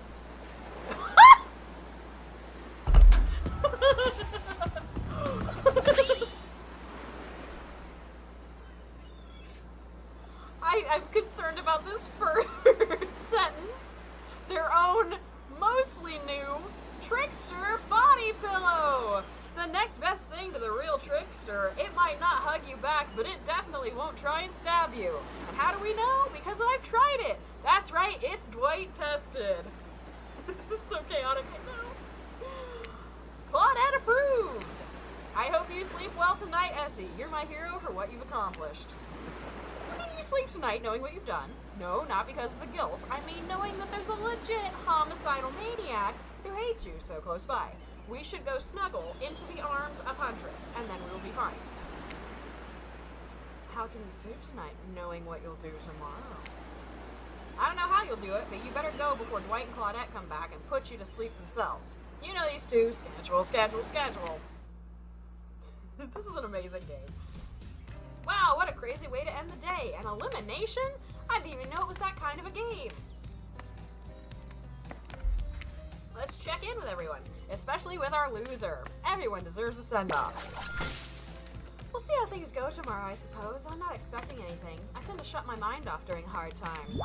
I know I seem all excited and devil may care, but the truth is, I'm really a pessimist at heart. Same, bestie. So I'm trying to figure out what's going on here with the swimsuit. Are her boobs so incredible that we have to wear two bathing suit tops? Because that's what it looks like. She's got a blue one on, a white one on, and then her cover-up on. That tends to happen when your mother is skewered by an elk when you were young. Yeah, how'd you know? Wild guess. It's also the only thing you talk about. If you'll excuse me, I think I saw a raccoon over in that tree and I'm feeling peckish. Wraith love. I don't really know what's happening here. I honestly haven't been paying attention. Oh, Essie? Sorry, I forgot. I'm focusing on other things, more important things. One way or another, I won't be here for much longer. I'm really interested in what Wraith has cooked up. Because he's talking about escaping, you know what I mean? Are you just gonna stare at me? I don't handle rejection well. At least I don't think I do. No one's ever been dumb enough to reject me before. Oh no. Yeah, the more I think about it, the angrier I'm getting. And I'm a giant rage monster, so everyone in this room should be scared right now. Turn the camera off. Did I think there was a chance I might get eliminated? Yeah, I did. Did I care if I got eliminated? Not even a little. Does the volume of words I spend talking about how much I don't care about things signify a deeper yearning within me to be seen, heard, and validated by those around me? Nah. What? No, you're not part of this, so you don't get a confessional. So, honestly, Spirit's answers just now really solidify for me that she's not interested. You know what I mean? I really don't think she's interested. So we're down to Wraith and Huntress. And this guy. Apparently.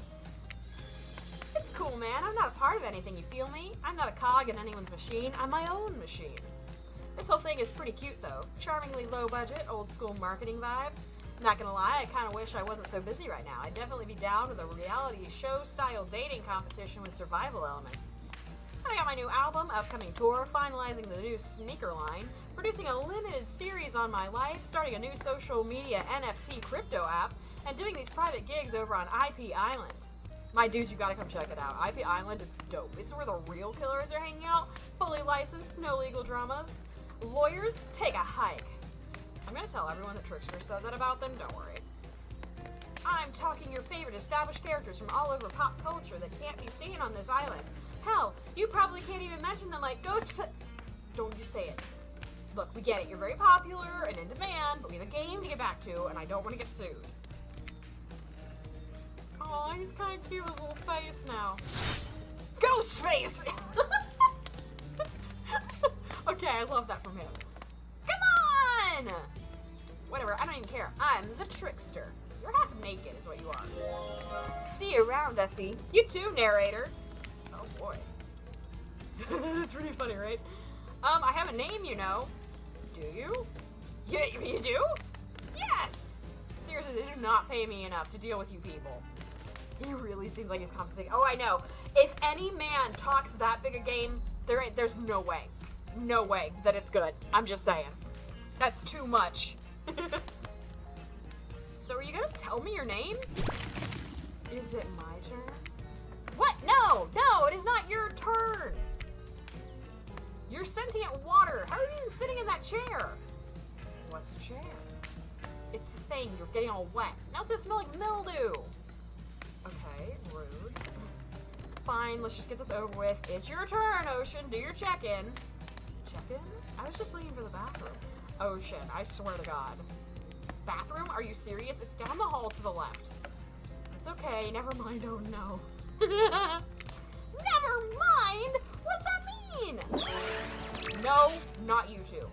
This wasn't meant to be confessional time for literally every character in this game. It's okay. We don't have to confess anything. We've just been working our asses off for 2 days straight and wanted to sit down somewhere. This chair is wet. Yeah, with ocean water piss, apparently. Yeah, I think the ocean just peed on it. How is that pot? You know what? I don't care. You two are looking pretty pleased with yourselves. Actually, Dwight looks like he's on the verge of tears. I've got something to confess. Oh my god. Oh great. What's it gonna be? You ate glue in the 2nd grade? You cheated on an algebra test once? Watching Trapper get eliminated was the first time this unending spiral staircase of pain that is my life that I've felt even a modicum of joy. That's right. Every minute that I'm alive is a nightmare. This place, this sun, these sweet, sugary drinks. Sounds fun for a long weekend, but for an eternity? The unrelenting rhythm of crashing waves and wailing seagulls. It's like a crescendoing song of evil that makes me question the very foundation of the universe. Why am I here? Why are any of us here? What kind of sentient being would do this? Please erase me from this existence. Make it so I was never born. Pull the plug on this experiment and let my soul be free. And please, please, get me out of this polo shirt. Okay. Let's get you to bed, buddy. I don't want to go to bed. Going to bed means eventually I'll have to wake up. Yikes, that was a weird way to end. Ah, well, what are you gonna do? You let the camera roll long enough, someone is bound to say something crazy. Anyway, ooh, 2 days in paradise. Anyway, seems like everyone's had their shot to annoy me tonight, so hit the hay and get some rest. Tomorrow's gonna be a doozy. Okay. Soft sunlight warms your skin, nudging you awake. Also, you're using a killer crab as a pillow, which is, it's sort of okay with, as long as there is consent. What's that? You don't know about the killer crabs? Oh right, you didn't go to that huntress date. You really missed out. It was thrilling, or I guess it would have been. You'll have to play the game again to get that reference, I suppose. Okay. You pull on your beach attire and splash water on your face. Dwight and Claudette approach. Is that look on their face excitement? Terror? You notice your stomach flutters with butterflies. Someone's in love. With them?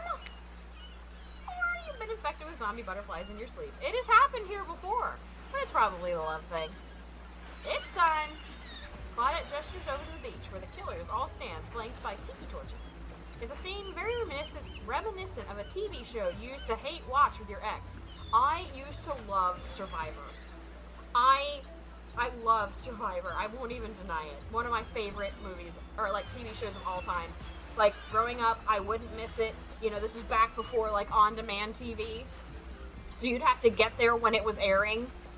Good stuff. Suddenly, the message is clear. You're going to declare your affections for a killer in front of several other killers.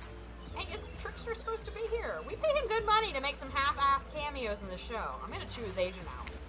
But before they walk you over for your big moment, don't think we haven't noticed how kind you've been to us, Essie. It can't be easy being thrown into a mysterious island for seemingly no reason, surrounded by terrifying killers, trying to manage your most primal impulses. Murder and making out. And you've kept a cool head and treated us, your friendly island hosts, with dignity and respect. So don't tell anyone we told you this, but Claudette and Dwight look around conspiratorially.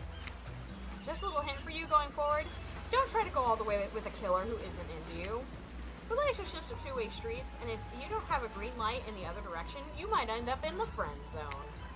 Friend zone? That doesn't sound so bad. Where do you think you are, exactly? Dead by Daylight doesn't do friends. There are killers and there are survivors, and I'm afraid we can't say more. Okay, so who's into it? Claudette and Dwight look around conspiratorially again. Well, I've never seen Spirit open up to anyone like she's opened up to you. You were nice to them once, I know, right? I've seen her open up the insides of plenty of people, but thankfully for you and for us, it's in a different type of game. So are you ready? Of course you're not, but too bad, we're on a schedule. I really don't think Spirit's into us. I really don't. You make your way back over to the row of hotties. Claudette and Dwight stand off to the side, hands behind their back. I'm really inclined to pick Wraith. I'm intrigued to hear about his plan to get off the island. It's been quite the 48 hours, but there are clearly sparks in the air. And I'm not just talking about this rusty chainsaw, though I do recommend staying away from those sparks. It's time for our newcomer to confess their love. Wait, I have to do a drum roll for this. No, you don't. But who cares? Essie, who do you choose for your solo date? Can we at least do the flower thing? Dwight! I thought we agreed to keep that between us. No, not that flower thing. The thing where the suitor gets a flower as a symbol of the contestant's love and affection. Oh, right, I suppose. But no roses. They're such a cliche at this point. Well, that's good, because I tried to pick a rose, but got an ouchie, so I settled for these. Oh, that's really pretty. Beautiful. You've done a good job, Dwight. This is a lovely bouquet. I hope Dwight saves some of these for Claudette. They're a thing, right? You're getting that vibe too? Just me? Sorry, so you've got other things to think about right now. Essie, who do you select to receive these flowers and spend the day with you today? So, B, do you think that she's just emotionally unavailable, but, like, actually wants to date us? Because she's literally said... Also, my head is on fire. In a dating sim, no. In real life, yeah. Okay. I mean, you guys let me know. I'm heavily leaning towards Wraith. I feel like every interaction with Spirit, she's just been kind of like, about us, you know?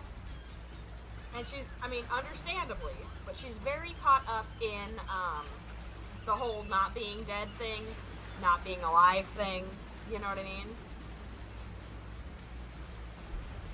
Wraith. Okay. That is what I'm thinking, and I know B loves, you know, our Wraith sad boy here. Okay. Look, you do what you want. We're in this together, B! I love them all.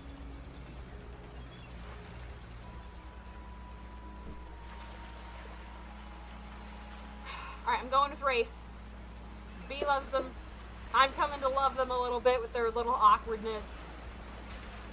Okay. You turn to Wraith and let out a sigh. Wow, are you becoming more like him? Oh no. Wraith, since I got to this island, I've been drawn to your quiet nature, your unassuming good looks, the nervous energy you bring to every situation, no matter how normal and mundane. Mundane? I love the way your brain works, I love the way your body moves, and I love how we are together. Oh, look at his smile, he's so cute. Wraith looks like he just watched the Earth explode from an orbiting space shuttle. His mouth hangs open a little. His eyebrows twitch. No one can tell if he's too excited to process or partially dead. Got anything to say, right? Oh, he's frozen. He froze. We broke him. No! What? No, you can't make me. I won't. I'm sorry. Wraith, but I thought that was how this works. It's my turn to pick, and I picked you. He, little sad boy, has refused me?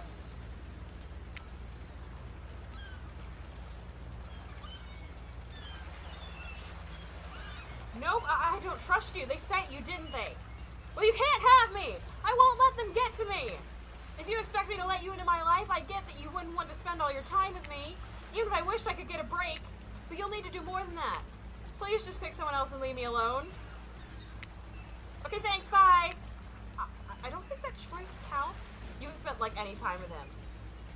Yeah, I guess that's true. Essie, who else do you select to receive these flowers and spend the day with you today?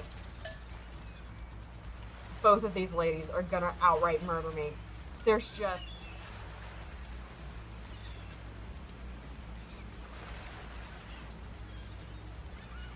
I was about to say B, there's no good solution to the end of this.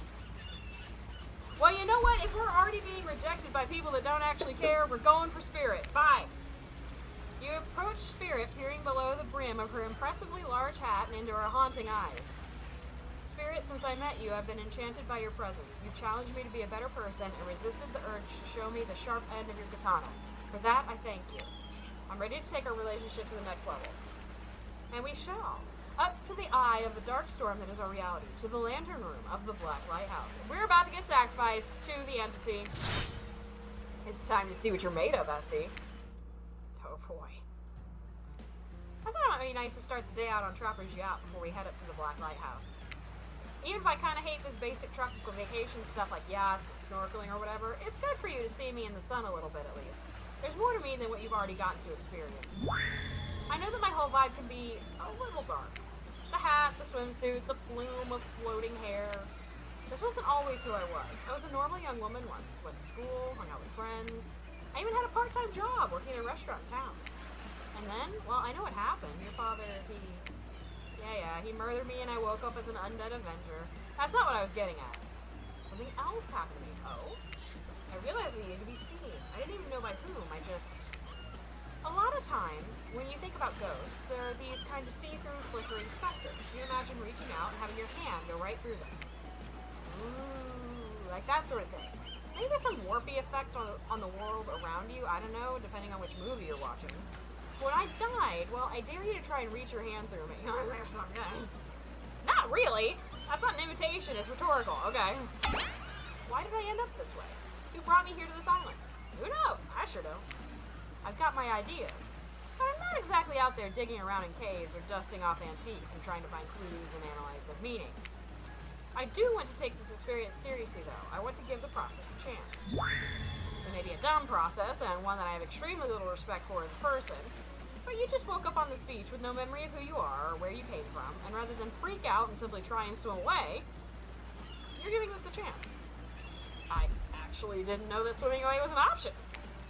It's not. However, the fact that you never even tried, I think that means you got courage. Or an open mind. Or I don't know, maybe you stuck around because you like someone you met here.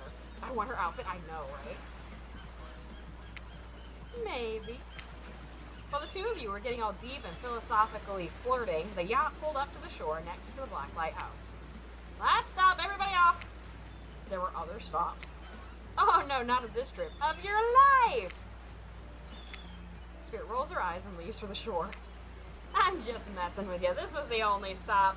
Nobody here is really looking out for our fun, so we have to make it for ourselves. But no, there are no other stops. Seriously, go. Race you to the poop deck, Dwight. This ship doesn't even have a poop deck. Oh, it will. Are you guys gonna shit on Trapper's Yacht? Cause as you disembark, you see Dwight and Claudette running, giggling across the ship. Too bad you can't date those two. They seem like they know how to have a good time. And they don't want to murder us. You arrive at the beach near the majestic Black Lighthouse. Its imposing form towers above you. They made it very clear they wanted to die, right? A flock of birds circle lazily, no sense of fear or urgency, as if circling a corpse that hasn't moved in ages. I'm excited about today, see? Spirit places her wrist delicately in your hand and presses your fingers down against her skin. It's cool to the touch, but you feel, is that the faintest of pulses? My blood is absolutely pumping. So what happens now? Now I show you something that no one has ever seen up close before. Well, no one who has lived to tell about it. We're going there. Spirit points to the top of the lighthouse, amongst the circling birds. What's actually up there? Have you seen it? Wraith, I swear to fucking God. What are you doing here? Go away. You turned me down.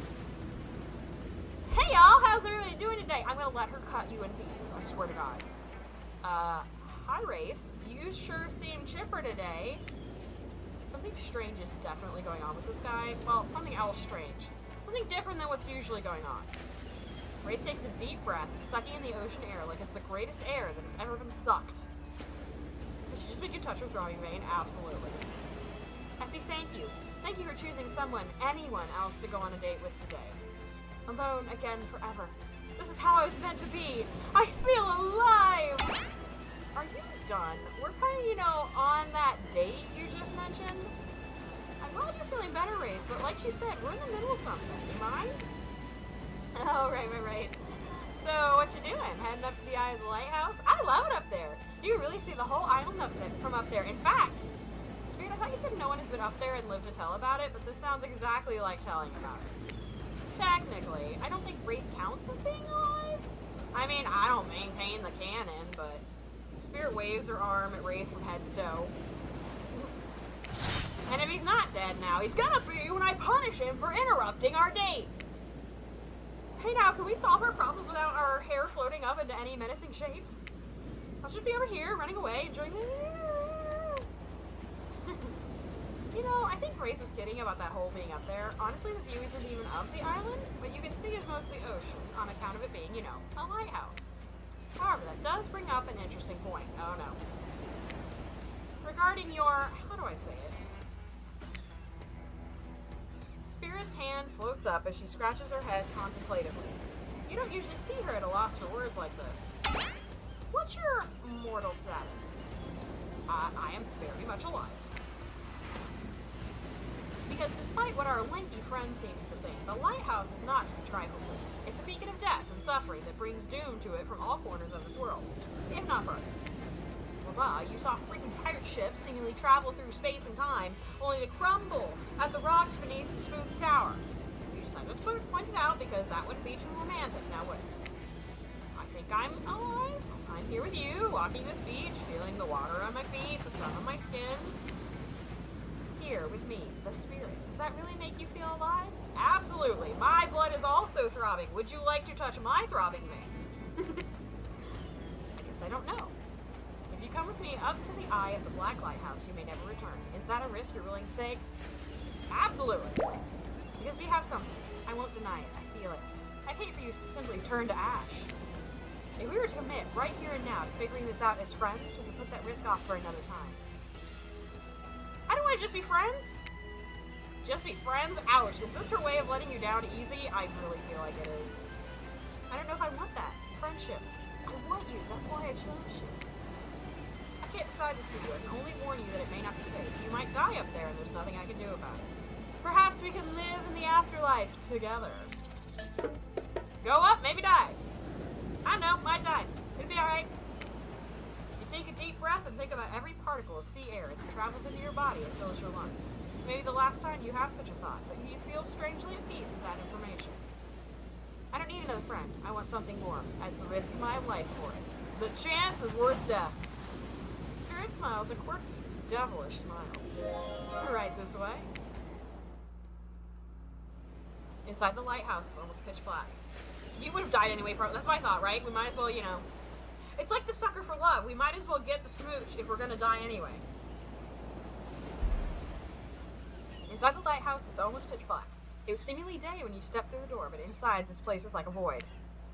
The last thing you see is the final rays of sun leave you as a horrible sight. A petrified body laying on the stairs, reaching not up but down, as if it had been crawling.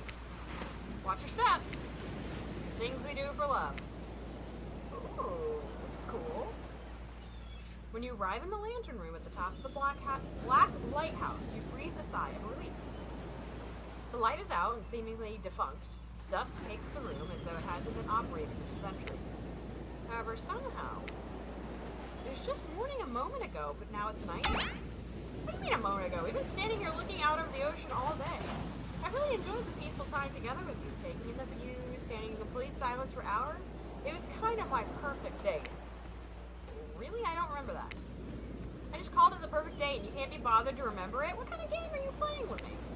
I want to remember it, it's just for some reason my mind is completely blank.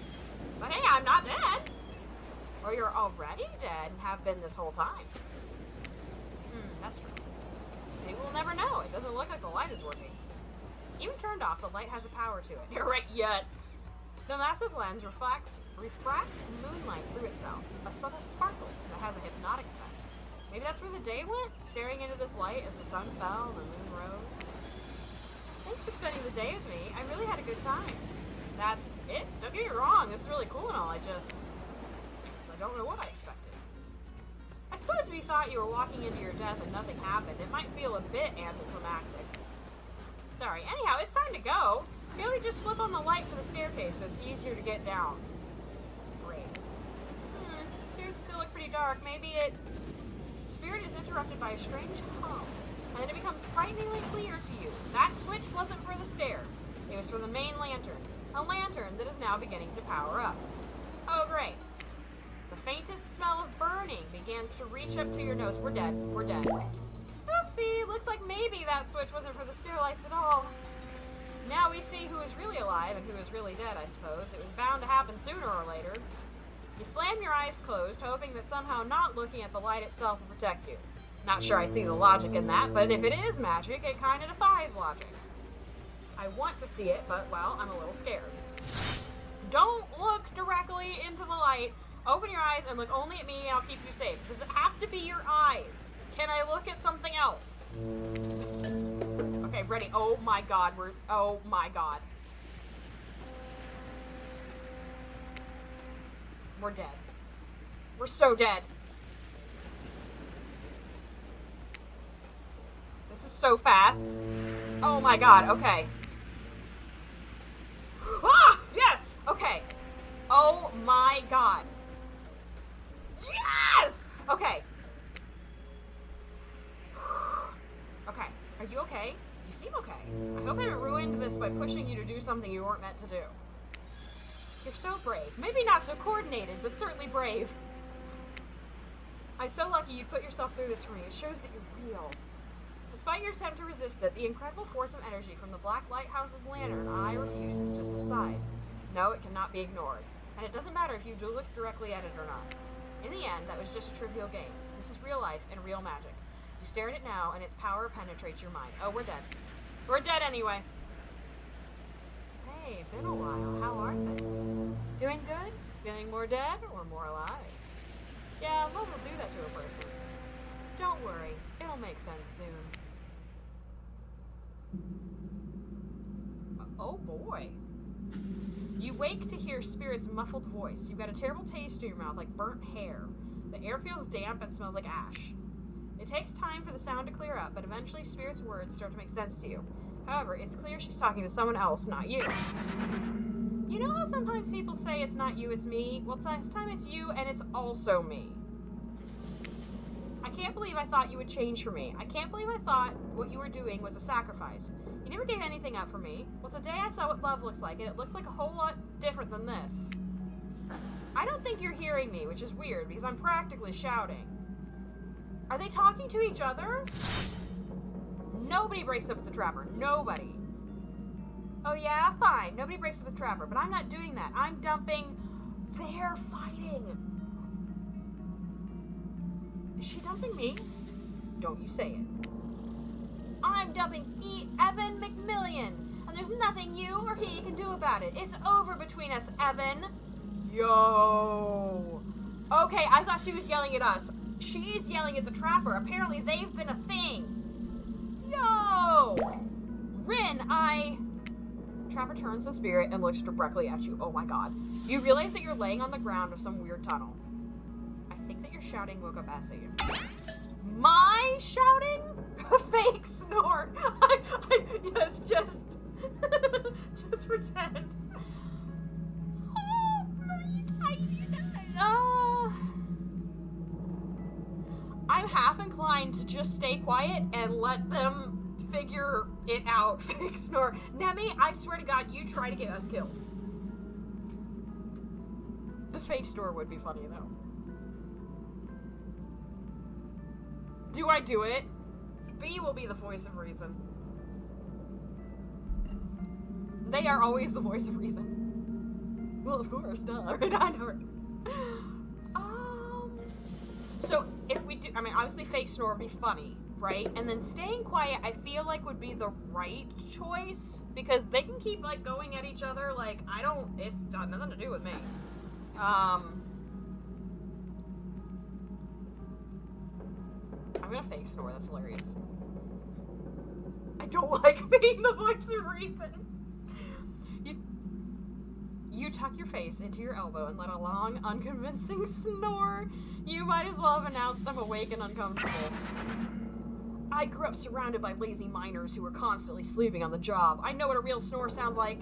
Get up, Essie. I don't wanna.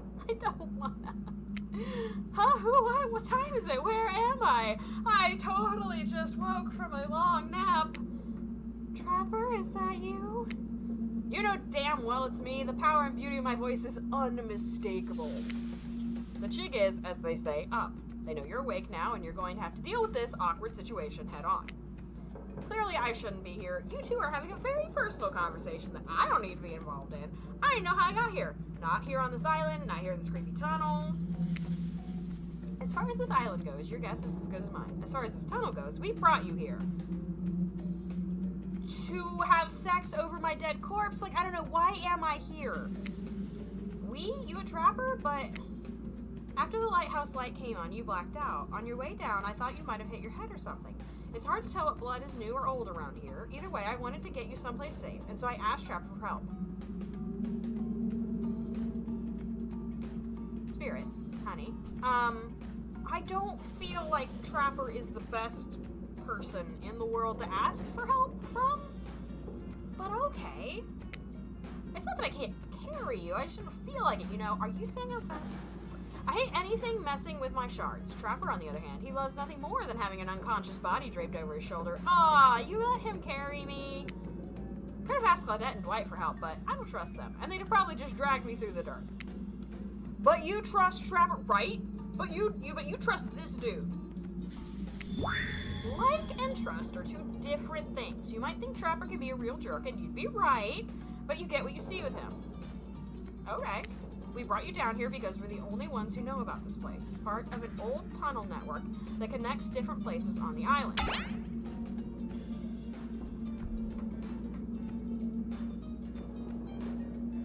Can we help you? What's up, guys? Talking island mystery is my favorite topic. I was just in the neighborhood, so I thought I'd pop in. Trapper, you said this place was private. Don't look at me. I didn't tell him about it. Half of the appeal of this spot is getting away from people like him. Well, jeez, I can see when I'm not wanted. Yes! So you three a throuple now, or get the fuck out, man? Because I gotta say, I really didn't get the whole Trapper Spirit thing, but hey, if it's not my business, I don't stick my nose in it. Your entire personality is sticking your nose where it doesn't belong. We were not a thing. Nobody traps the Trapper. Not with traps or with relationships. And you do realize you're sticking your nose in our business right now, right? Wow, so hostile. If you don't want to talk about it, just say so. Anyhow, this tunnel has some very interesting features. Maybe about 50 meters down that way, you'll find Get Out. Wraith looks around just to be doubly sure that Trapper is addressing him. I was just leaving. This island, it's a lonely place, which is great for me. I love to be alone. Trapper, on the other hand, he's quite needy. Self-awareness kind of missed Wraith, right? He didn't get in line for that on Education Day. And after a lot of pursuit, I finally let him catch up to me. And it became, well, I don't want to call it a relationship because somebody really didn't want to have that talk, but we were more than friends. I dispute the events as told for the record. I don't pursue, I stalk, and I lie in wait. Seeing eye to eye was not one of the things we were good at. So, I hate to ask, but I did just look into a refrigerator-sized death lamp, so I guess I'm more of a glutton for punishment than I thought. What were you good at? Well, for starters... Excuse me, I'll take that question, thank you very much. Spirit, what was he good at? If you know anything about me by now, it's that I'm on a quest. For revenge, for revenge. It says everyone. I love that. Exactly. What you might not know, Trapper is like a great classical maestro of revenge. Okay, are we all right? Trapper blushes behind the mask. There's only one way to compliment a killer. Revenge against friends who had turned their back and betrayed him. Revenge against his father for making him a monster. Revenge against a barista who wrote Ewan on his cappuccino, knowing his name was actually Evan. For someone who thinks about revenge as much as I do, Trapper is an inspiration. But they say to never date your heroes. Good advice, but I don't think that's the saying. And then you came along, Essie. You showed me that it's okay to be lost, to feel pathetic, to push on when you have nothing real to offer anyone. Thank you. I'm not sure where you got all that from, but okay. You held a mirror up to my own doubts and fears and showed me that they aren't everything about me. That I can embrace those things, but not be defined by them. I know, right? Like, I don't think that was a compliment. You showed me that life after death can be more than just an obsession with revenge and mind-blowing sex on the ground in a dark cave or a dusty old tunnel. My man! Trapper nudges you in the ribs with his elbow. Gross. Clearly appealing to Trapper's better features has been a winning strategy for dumping his ass, because he seems to be taking it quite well. This whole half-assed dating show parody thing, at first I obviously thought it was a lame idea.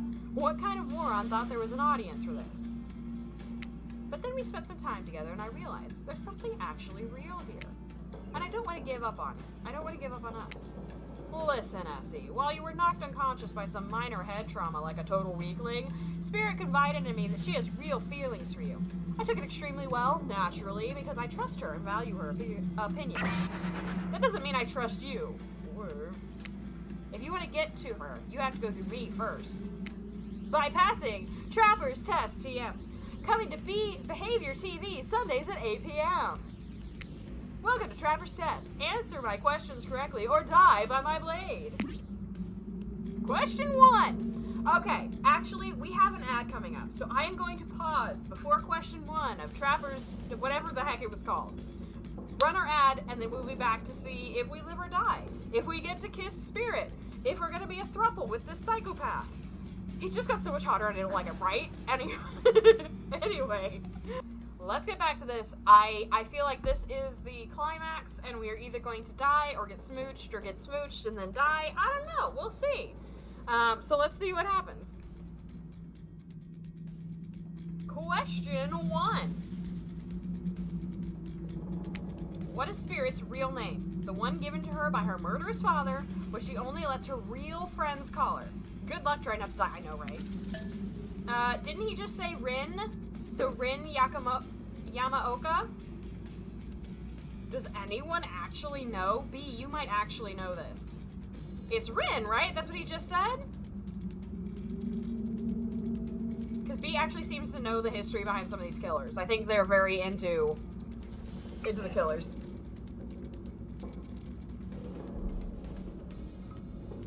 I just worry that Rin isn't right because it was just like a nickname or something. I love lore, right? I knew B was into the lore. Do you know? If not, I'm going with the information that I have available, which is Rin.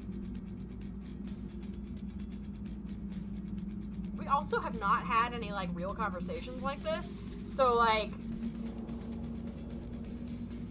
Alright. B, I swear to God, you're not gonna tell me? Fine. Okay, you got that one. Don't celebrate yet. Question 2. What lives inside Spirit? The most beautiful soul I've ever known to exist. Okay. Oh, a dragon. A dragon. Sure, everyone knows that. They won't all be this easy. Question 3. Where did Spirit work back when she was a normal college girl before she was hell-bent on revenge? Did you say a restaurant? A restaurant? I know, to think I would date a waitress. Don't tell my father I ever mingled with the help like that. He'd be so disappointed in me. What is the story behind Trapper? I thought he was like a legit, like, lives and shits in the wood kind of dude. Question 4. What's Spirit's favorite color? Oh no. Did she actually say? She said something about the void. I think it's black. Either the game isn't going to give you info you couldn't have gotten from the game, or they expect you to have read their backstories. I don't think she ever said that black wasn't her favorite color. She said that it was like the color, absence of color, void. Oh god. Okay. Are these questions largely superficial? Sure. Maybe I don't get to know Spirit that well. Maybe that's why maybe that's why it didn't work out for us. Who knows? Question 5, the final question. Oh my god, okay. You got this, Essie. According to Spirit, what's worse than being dead? Having unfinished business, regretting parts of your life, not being seen for who you are.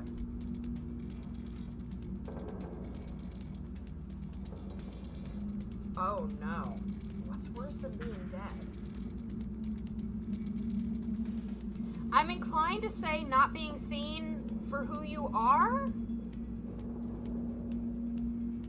I don't know that she regrets parts of her life. I mean, she certainly regrets what she's currently living. Having unfinished business. Oh no. See, I thought it was going to say something about like not being able to pass into the next life. The, you know, limbo of being in purgatory that she basically is. Oh no.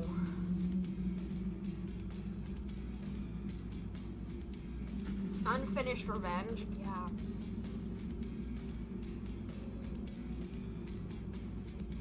I don't remember if we get one wrong, are we immediately dead? B!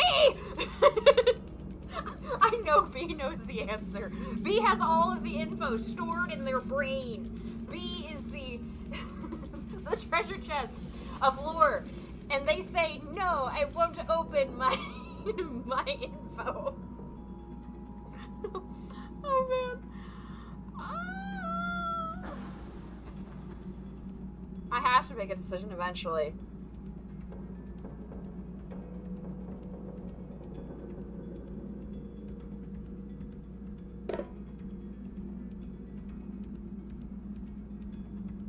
I'm totally guessing with all of it. The problem is, right, I have a habit of reading, and not, like, comprehending, if that makes sense. This shouldn't be hard. Also, I get to be chaotic now. You aren't taking that from me. I know, right? Okay. Honestly, I feel like any of these could be right.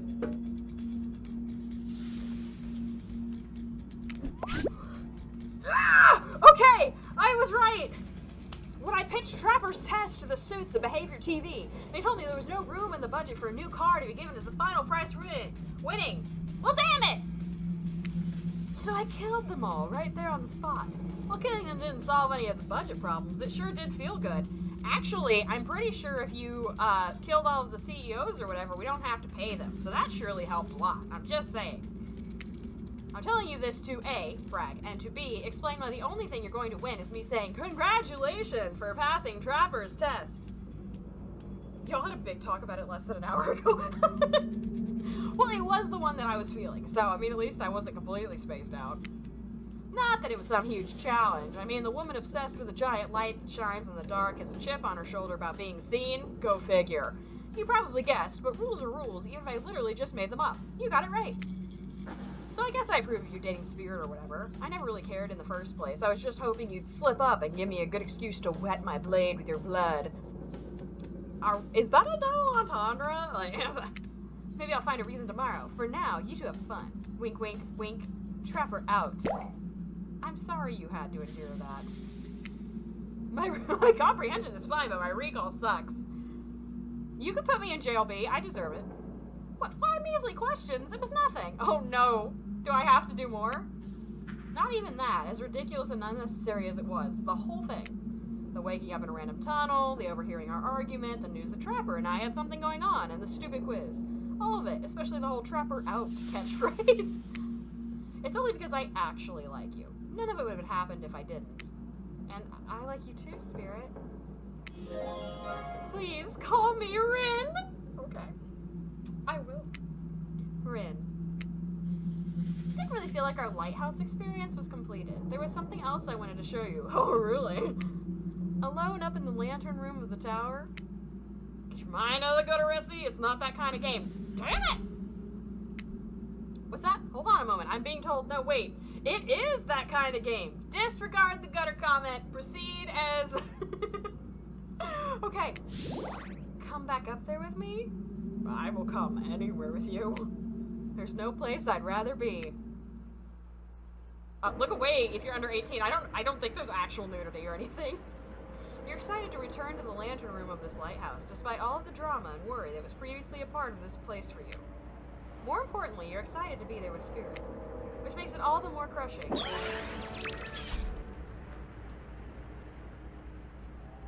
What do y'all want? Why are you up here?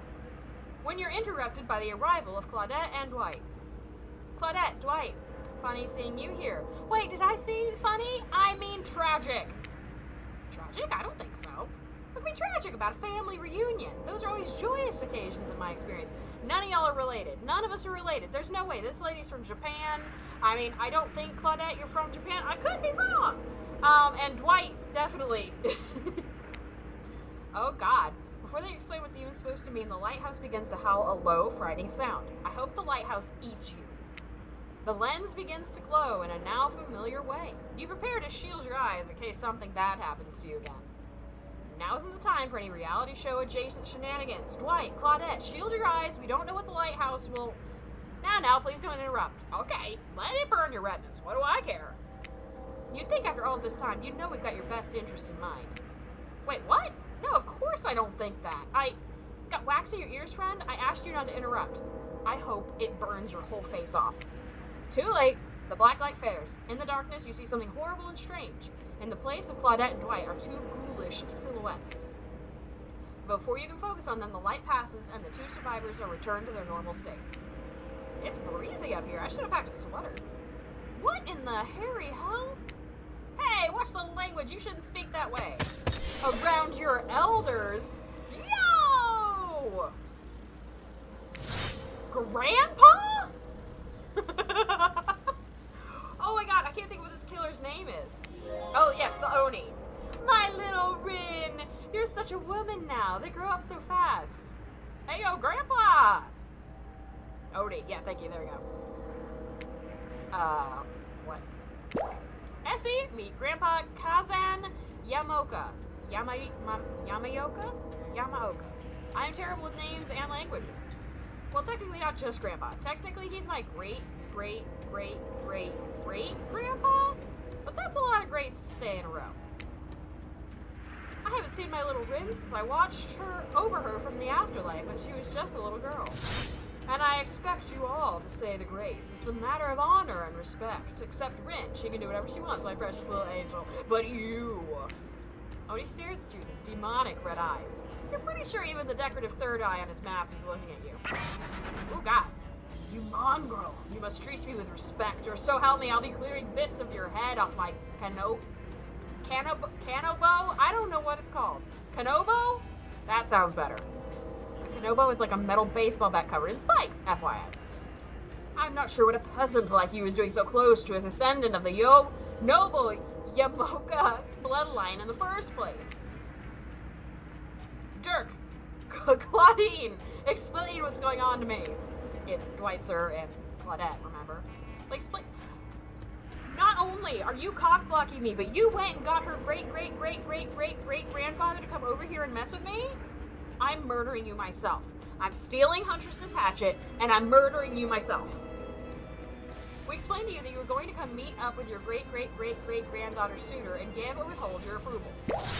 5 greats! Great-great-great-great-great-grandfather, sir, your honor, master, sir. Wait, he's a samurai, not a judge. Grandpa, they must have summoned you here because they think you have a great judgment, and because if they summoned my father, how could you be too distracted by torturing him for all of eternity to continue with the rest of the, whatever this is, show, game, experience?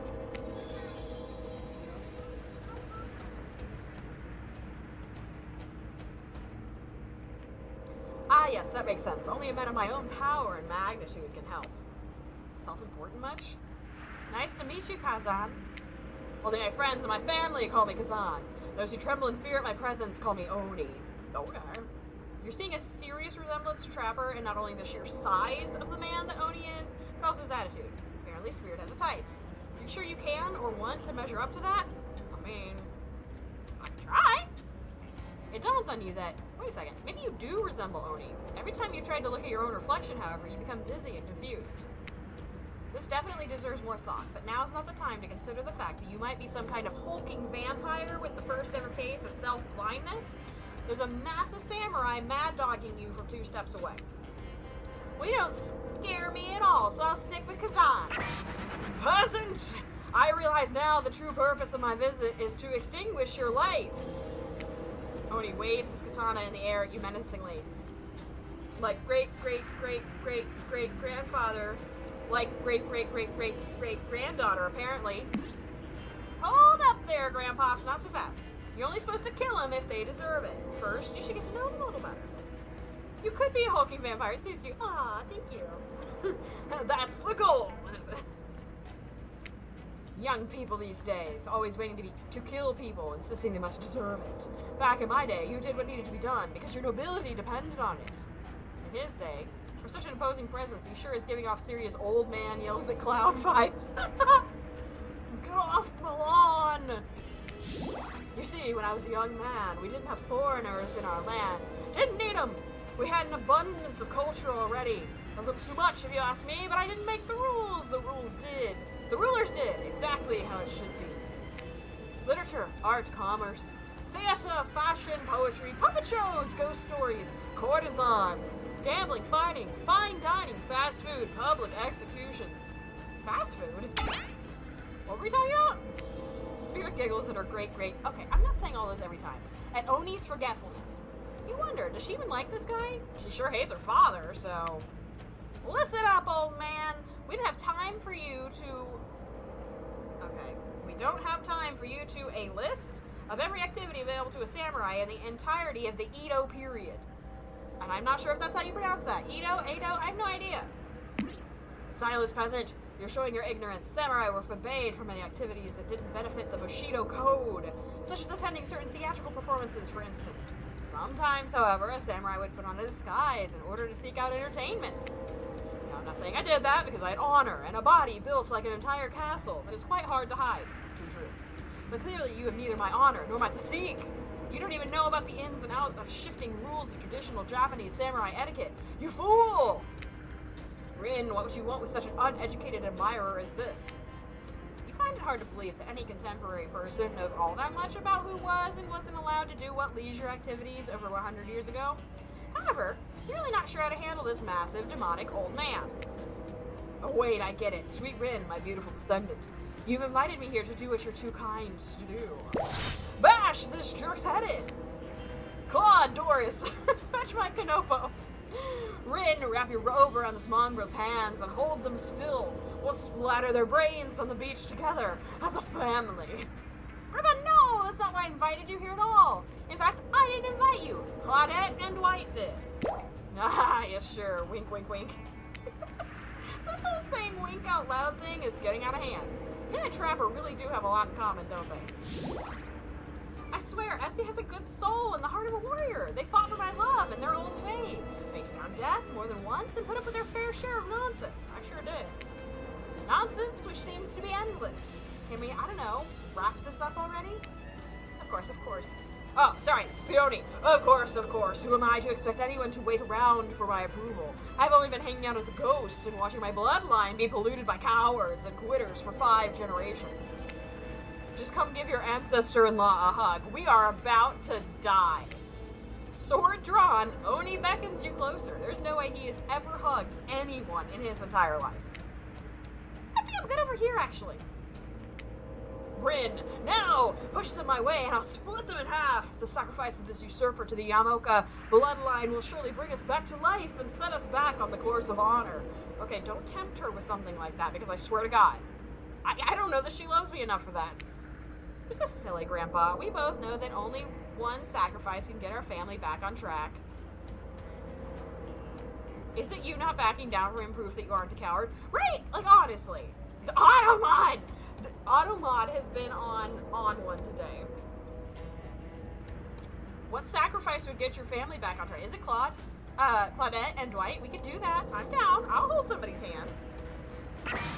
Revenge on my father, your great-great-great-great-grandson, traitor to the Yamoka name. The lust for violence in your voice, it fills me with cheer. I'll never forget who I am. I suppose if this is the person you want to be with, to go on your journey of bloody revenge with, I should trust your judgment. The strength inside of you blooms from the same cherry tree that was planted centuries ago by our shared ancestors. And if Essie ever treats me poorly, you have my word, on our family's honor, I will wield my katana and gut them like a fish. A tear rolls down from behind Oni's demonic mask. You sure you want to marry into this? Oh, I thought it was Oni asking her. It's the narrator asking me. I mean, the psychos are good in bed, right? Just saying. And one last word of advice, my dear girl. The father stuff, don't forget it. But maybe stop focusing so specifically and obsessively on it. What he did, it was awful, but it was already done. Do something for yourself now. Just my 2 cents. Be well, Rin. I will see you again soon. Why wouldn't you want to marry into this? You could help murder a dude. And an evil dude at that. Now let's go, servants. Clint, Denise. Return me to the stables. I assume my dragon has been fed and tended to. You have a dragon? Yes, sure. I swear, this is still better than dealing with Trapper's dad. I'm sorry if I was disrespectful to your great-great-great-great-great-grandfather. He seemed like a very special man.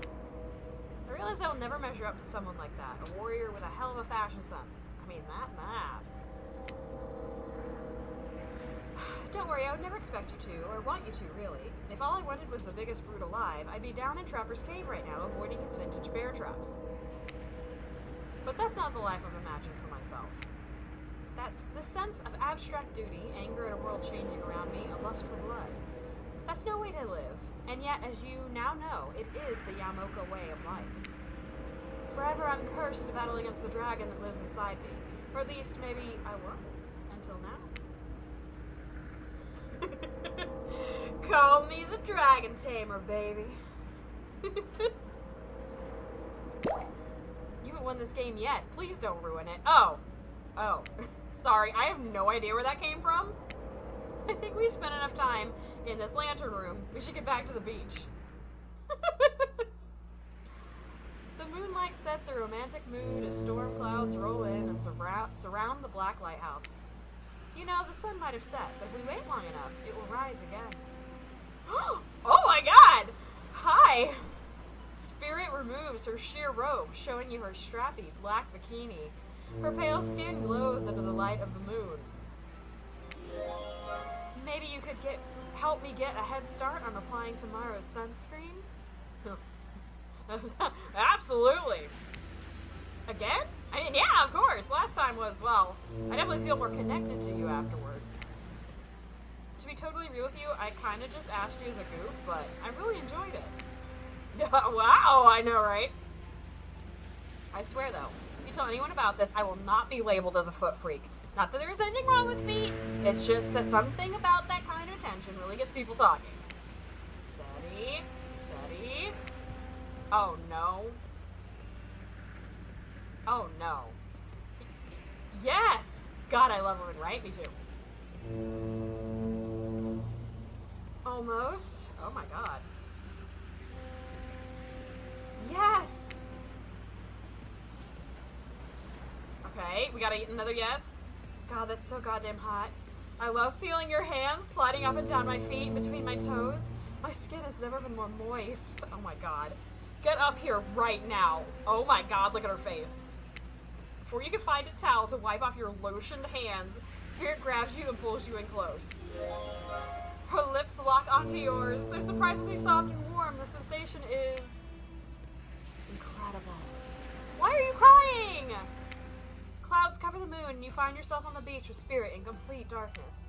You can feel the narrow straps of her bathing suit come undone and come to life, snaking through the air, wrapping around your body, lifting you up on your feet. We are about to have, like, mid-air sex. Come here, you. So this is what it feels like to fly. As Spirit pulls you close, you feel bits of glass press into your flesh. Pain and pleasure mix and wash over you like the ocean, salty air stinging your skin as you writhe against your undead lover. The lighthouse howls. In the darkness, you're pretty sure that Spirit lets the dragon inside of her take over. If it kills you, you're sure it would have all been worth it. The clouds part just as you manage to pull yourself exhausted away from Spirit. Oh my god. A chunk of broken glass is lodged in your shoulder. When you pluck it from your skin, it drips blood. Sorry, I think this got stuck to me when I was having the best night of my life. Writhe is a hell of a way to describe it, right? Spirit drags her fingertip over the sharp end of the glass shard. Keep it. Consider it a memento. I've got plenty more where that came from. Okay.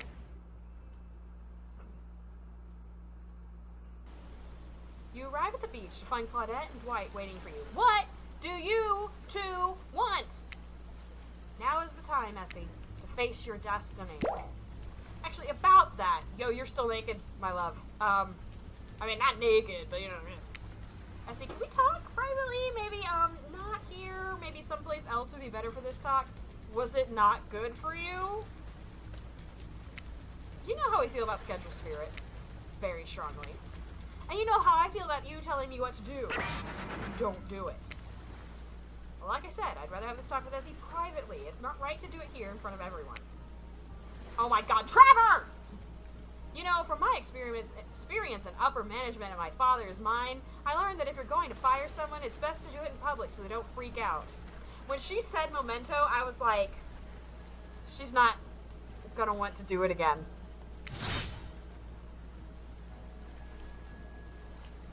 What are you two doing here? Please, enough of the fire talk. Wait, you think... No, she couldn't be. They seem so in love. Well, I mean, not really. Spirit is still Spirit. We are getting dumped. But I mean, tried to imagine Spirit in love, I suppose. She hasn't attempted to murder Essie yet, so... Okay, fine, your guess is as good as mine, really. That girl is very hard to read. This dick, I know, right? A word of advice, though, if you're gonna end it quickly. In my experience, the more pathetic the creature, the more annoying the final howls are. Excuse you? Ma'am? I don't need any advice. Everyone out, except for Essie. Oh my god. Did someone say final howls? That's kind of my whole jam. I could stay, right? She's going to murder you. Especially you. Out! Lame. Alone with Spirit, you feel something awful hanging in the air. More awful even than the lingering smell of that Cleaver body spray. Ugh, that gag. I'm gagging. We're all gagging for Cleaver body spray. Spirit, Ren, I don't know what you plan on saying, but before you say anything, just know that I really, really enjoyed my time with you. Getting to know you over the past few days helped me to get to know myself. For that, I just wanted to say thank you. That's sweet. You're welcome. And you know what? It's that kind of thing that shows me you've got a good heart inside you. Too good for me to carve out and toss into the ocean. But also too good for me to love. I need someone who shares my interests. Someone I can connect with. Someone jaded and dispassionate, only driven forward by a desire for revenge. I need someone who isn't so warm that I feel cold in comparison. Okay. I need someone who isn't you. All that wind-up, the dating, all of the rest of it, answering the questions, talking to your grandfather, having sex on the moonlit beach. And then this is when you decide that it's not me, it's you. Not before we had sex in the moonlit beach. Okay. Can we just be friends? I will respect any decision you make, but damn, lady! I don't know if before you finish that, just know, if we're not friends, we'll probably become enemies, and I will destroy you. Friends sounds like a great title. Friends it is! I'm glad to have you here for me when I need you, but also not too close to me when I don't. I mean, honestly, this lady is not in a position to be in a relationship. So yeah, I'll see you around. Well, don't expect me to give you my body again. Spirit starts to leave. Wait, what? That's it? That's how this ends? You're just leaving me here? I'm not sure I'd use the word ends, and for that matter, I wouldn't say that I'm leaving. But us, we're definitely through. The fact that you can't see that, well, it just proves that we never really belonged together anyhow. Good night, Essie. You're making me out to look like the desperate one when you played hard to get for... Okay. What the hell? I just spent all this time on this island doing everything I can to get to know you, only to be told that I should just leave the chocolate factory through the side door? I'm glad that, you know, game me is also like, yo, what? I don't know what that means. Anyway, I said, good night, Essie. See you around. Jeez, I'm sorry. What a bummer. Hey, why does she keep saying she'll see me around? Gosh, I have no idea. Oh! Friends forever. You didn't find love, but you found friendship that will last forever. Okay, this is really cute. This little art. And so, my precious killers lived happily ever after, as they should, learning to love themselves, first and foremost, was trapped in a never-ending cycle of torture of my design. Wait, did I just spoil my true identity? You made it this far. You should probably know that. It's the epic. That you'll have to play again to find out more. Goodbye, Essie. See you again later. And again, and again, and again. Forever. The end. One down. Finished the full game once, though, did ya? I dare you to go again. Yeah, we've been known, Ocean. We knew. All of that we didn't. I think that we treated her very nicely, and she still didn't want us. I'm gonna fix my camera while we're looking at the.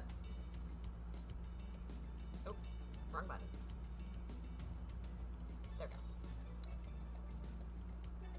Well, that was fun. I know, it was a great time.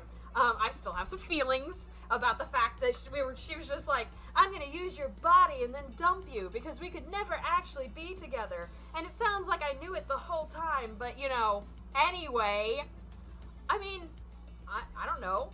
You know, maybe we'll do just like once a month, Dead by Daylight, Hooked on You, whatever, and we'll romance each person. We'll do, you know, Wraith next, or, you know, Huntress, and I guess eventually try to get with Trapper. I don't know. What did you expect from the emotionally unavailable goth girl? I expected love and devotion, B. That's what I expected. Oh, totally. I was like, yeah, I don't love how she ended that with us. Like, you could have done it before. Like, I feel like taking that step to just then, break up with us is just, I don't know. You've got to go in with it being like, hey, I totally want your body. I don't want you, but I want your body. Is that cool with you? And if everyone's cool, then it's good, you know? Like, anyway. Well, that was Hooked on You. The emotionally unavailable goth girlfriend, completely broke our heart. But I could see playing this again and trying for one of the other. It was a very man thing to do, right? Too true. I totally see doing this for the other characters, though. That could be a lot of fun. At the very least, I think I'd really love to see Wraith, his little sad boy persona, see if we can't, like, get him to come out. And now that we know that it takes us about 4 to 5 hours to do the playthrough, probably because it just, you know, I've got to narrate the whole thing. Anyway, I don't think there's any end credit, anything. Behavior interactive, thanks. Can we just skip? There we go. You didn't die, which, to be honest, I think might be the best outcome in this game. Right? I was wondering, because you can totally die. Like, that I'm confident about. Link account? With what? Oh, shit! Claim you're hooked on you, a Dead by Daylight stating sim rewards and Dead by Daylight. For who's this, Felix? Oh, it is? I think it is Felix. Oh! Okay. Yeah, I could actually, like, link my Dead by Daylight account and get a skin for owning this game. How interesting. Alright. Are you sure going to exit the game? Yes, I think I've had enough of that. Thank you. Well, that was a lot of fun. I had a very good time with that. And I love how into it you guys were as well. The guy you ate? I think so. I'm pretty sure that was Felix. Which is awesome and hilarious.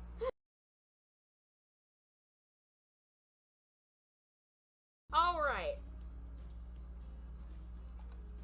So now here's a question, right?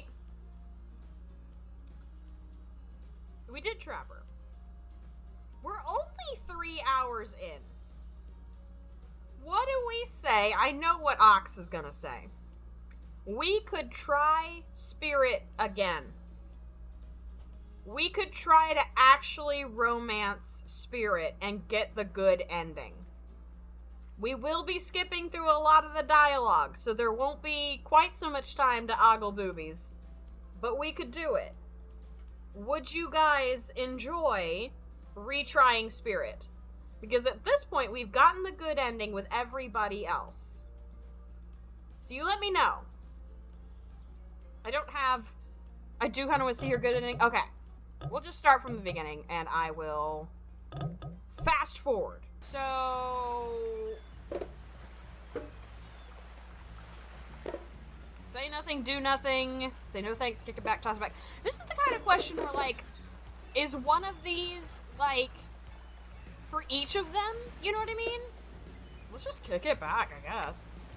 You swing your foot and awkwardly strike the volleyball, sending it bouncing across the sand towards Huntress. It doesn't make it all the way. Everyone stares at you, silently observing your unsportsmanlike shame. Okay. They must be wondering, have you ever seen a volleyball before?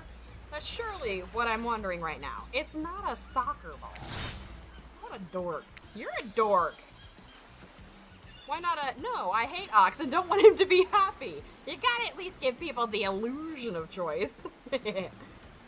You feel so awkward that you can barely see straight, but through the haze of your embarrassment, you catch Wraith looking at you from the corner of your eye. No! Of course! Huntress jogs the rest of the way to grab the volleyball, and they all turn and head back to the court. Alone again, you look across the beach at these strange residents who casually bat a volleyball back and forth, happily ignoring your intrusion into their private beach. She wants to hang out by the pool. No, she wants to hang out at the cabana. Alright. If we're gonna do this, we're gonna do this right.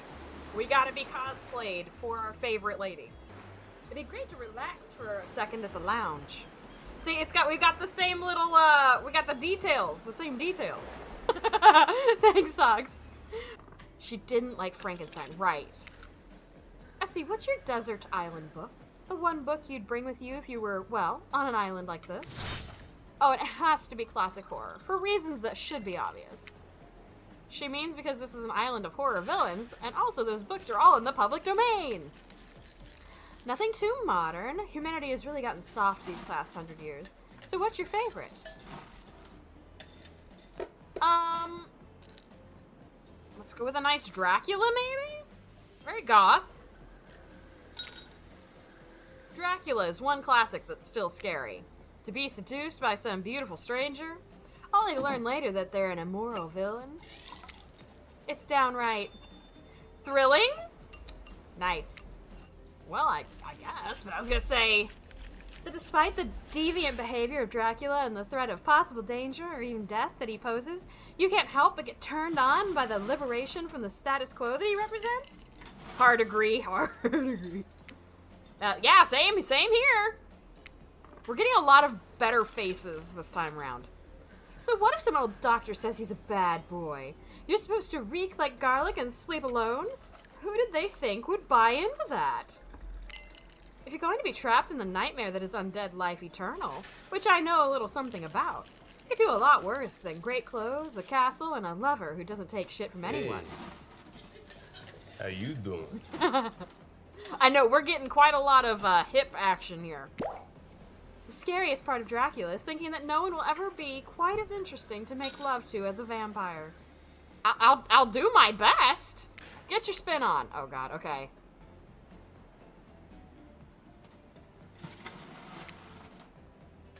Anybody but Trapper. Okay. No, God! Okay. Trapper is your true match. Ooh. Just this morning, you were waking up on a strange beach, surrounded by strangers with murderous intent. Now you're looking across a beach towel at Trapper, lust in his eyes, sweat glistening on his skin. Your heart races. You can feel your pulse pounding in your ears. It's me about to pass the fuck out. Trapper takes you by the hand as you sit face to face at a private section of the bar.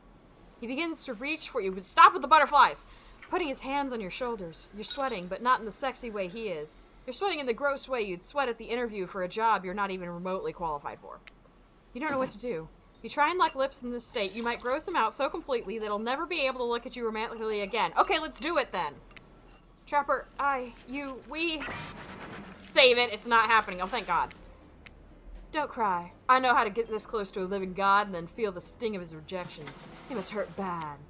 Don't take it personally. Well, do, but use it to make yourself stronger. It's not because I don't want to. It's because you haven't earned it yet. You might. Later. For now, it can't be that easy. Sure, maybe with one of the others. They're weak, sad, lonely. Not me, I don't need this. It's mine to give or to withhold. And I happen to know you have a sparkly Speedo on under there. You really dodged a bullet. This means you'll have a chance to present yourself in a bit more flattering of a light later, assuming you survive. Oh, that's fascinating, right? I'm not ashamed to tell you that I think you're cute. Really? I would make out with you so hard your heart would cave in if I wanted to. And I do, but I still won't. Okay. Tell anyone I told you this and you died. They die, and then I have you all revived and kill you again. If anyone asks, I was the best you ever had. Which I might just be another time. There's a trickster ending, kinda. Okay! You wake up to find Spirit holding your limp body, gingerly pouring cool water into your mouth. Don't you just love the ocean at night? I do. Staring out over the vast darkness of the ocean really validates the feelings inside me. They were all truly insignificant, and the only thing worth pursuing is revenge. I have to wonder, how could anyone believe anything else? You look out into the darkness of night and ponder her question. Well, it's a simple question. How could they? How could anyone not feel small and alone in the face of such massive nothingness? You found someone, I used to feel that way, small, unimportant, alone, but lately I'm not so sure. I started to feel different. I've started to actually think that maybe this island is where I might meet someone special. You look at Spirit, who has turned from the ocean to look at you while you speak on this topic she's clearly so passionate about. A friend? Perhaps something more? I don't know what this island has planned for me. Ha! A friend? Friends are just cowards who seek comfort in numbers. I had friends once, back before I was trapped into a bunch of pieces by my father. Friends aren't what's keeping me held together.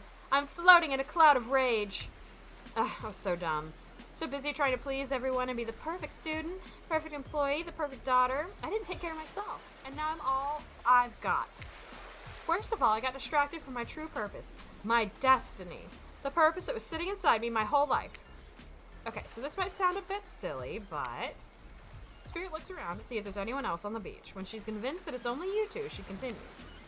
There's a dragon that lives inside me. I've always known, but I've tried to ignore it. When I couldn't ignore it, I tried to push it down. I'm so stupid. You're not stupid. That sounds badass. Right? But I didn't let it out, and then I, chop, and now that dragon is pretty much a one-track revenge beast. But enough about me. What's inside of you, stranger? No dragon, just a lot of fire. A raging inferno, in fact, begging to burn this whole place down if I let it out. Maybe I am the dragon. I'm sorry, but you're no dragon. And breathing fire, that's some hobbit-type nonsense. I'm a descendant of proud samurai. Our dragons are on a whole other level. It's a very adult story for a child to dream. Do you believe me? I mean, yeah. I know we just met, but yes, I do believe you. The way you told that story, it clearly came from someplace deep. Fool! Who taught you to trust a stranger? Maybe we need to restart again, because obviously I'm making the bad decisions with hers again. You're going to get hurt if you don't learn to take better care of yourself. Now you got me wondering, do I believe you if you believe her or not?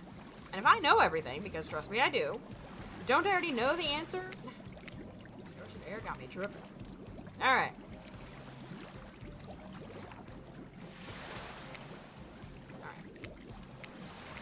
Find certain to someone stand. Okay. Sorry, kids, but it's time for bed. I might be the youngest one here, but I'm no kid. I do, however, love being wrapped up in a fresh, clean towel. My mother used to help me wash my hair when I was young. She'd comb out all the tangles and tie a ribbon around it before sending me on my way. I miss her.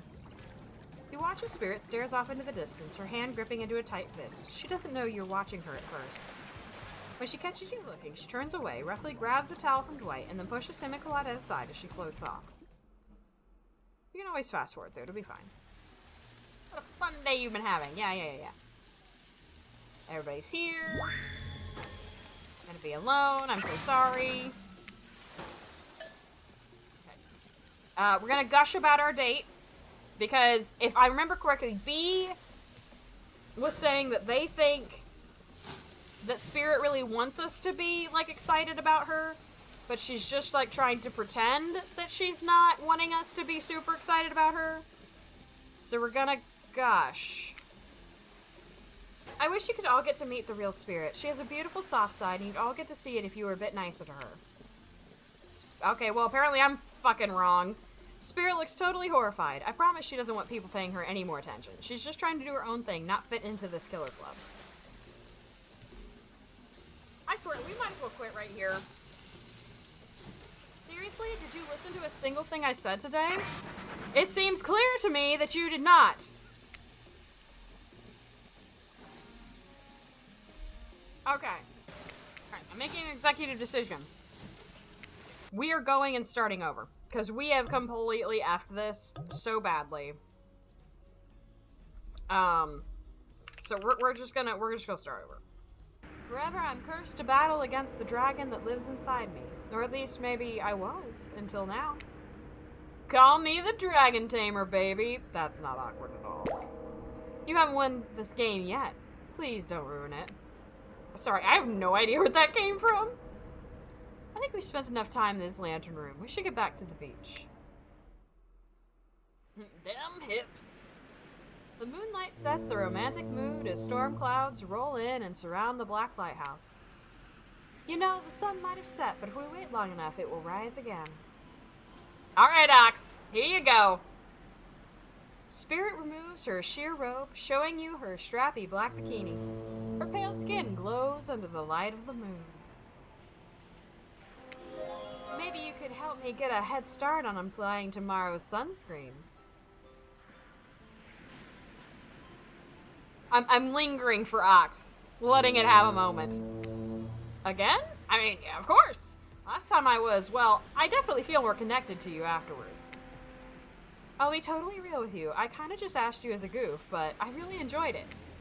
I swear, though, if you tell anyone about this, I will not be labeled as a foot freak.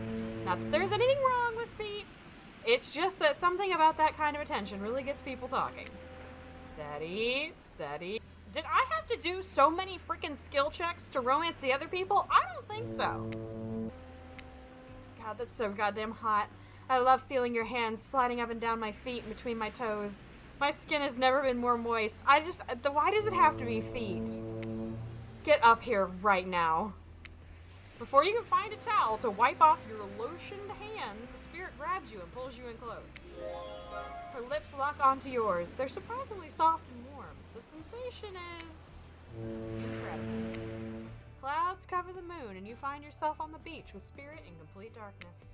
You can feel the narrow straps of her bathing suit come undone and come to life, snaking through the air, wrapping around your body, lifting you up off your feet. Come here, you. So this is what it feels like, to fly. As Spirit pulls you close, you feel bits of glass press into your flesh.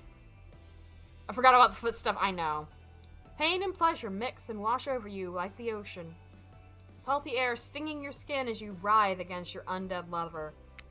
The lighthouse howls. In the darkness, you're pretty sure that Spirit lets the dragon inside of her take over. If it kills you, you're sure it will have all been worth it. The clouds part just as you manage to pull yourself exhausted away from Spirit. Oh boy! A chunk of broken glass is lodged in your shoulder. When you pluck it from your skin, it drips blood. Sorry, I think this got stuck to me when I was having the best night of my life. Spirit drags her fingertip over the sharp edge of the glass shard. Keep it. Consider it a memento. Best stream ever! I've got plenty more where that came from. Ox, just so you know, I am judging you a bit.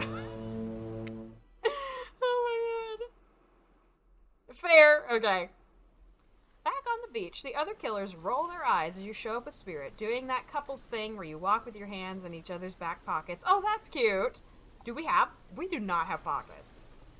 You know it's obnoxious, but love will do that to a person. Last day, you beautiful piece of meat. What do you mean? You've done so well. We're almost at the finish line. You didn't think I brought you all this way without a plan, did you? What kind of sinister body of salt water do you think I am? Essie, Spirit, welcome back. Since you're both still alive, we can assume you had a good time. You point to the many open wounds on your body, complete with bits of sand and dirt stuck in them. Yeah, you could say that. I think some of those might be infected. You should really get them checked out. You're probably right. If you're actually going to go through with this, the thing you should get checked out is your head, my friend. Spirit is obviously nuts. You won't survive a week dating her. I wouldn't survive dating you, you psycho. Didn't you just give us your blessing, like 3 scenes ago? You might think she's all sad and introspective, but the truth is she's a demon hell-bent on revenge, who will ultimately stop at nothing to satisfy the lust for death that courses through her veins. Uh-huh. I can't get her out of my mind. Well, I'm sorry, dude. You had your chance. You had first dibs, so... I know all of that, and I think it's hot. She's the goth girlfriend of my dreams, and you're just jealous you lost her, so you're trying to run me out of town. Well, guess what? I'm not scared of you. I'm with Rin now, and she's got my back. Literally. She carved her name in it with a piece of broken glass. Damn! Thank God it was only 3 letters long. Alright, we get it. Everyone is super tough. All you do is kill, no matter what. But we got a show to finish, and this is the finale, so we need you to hold on for just a moment longer. For what? After all, that was the point of this whole experience, to give even the most demented killers a chance at finding love. And it worked! To think my official bio called me distinctly below average. Well, look at me now, world! I'm about to officiate the wedding of 2 complete maniacs. Please, Spirit, take this bouquet and prepare your vows. Oh, are we getting married right now? Oh, shit. As soon as you both say, I do, we can send you off on your exclusive honeymoon. Hold up! Nobody is saying I do today. Yet nobody is... Wait, what? Marriage is an archaic social institution put in place by men in power thousands of years ago to maintain their control on the world. I am not interested in playing their game.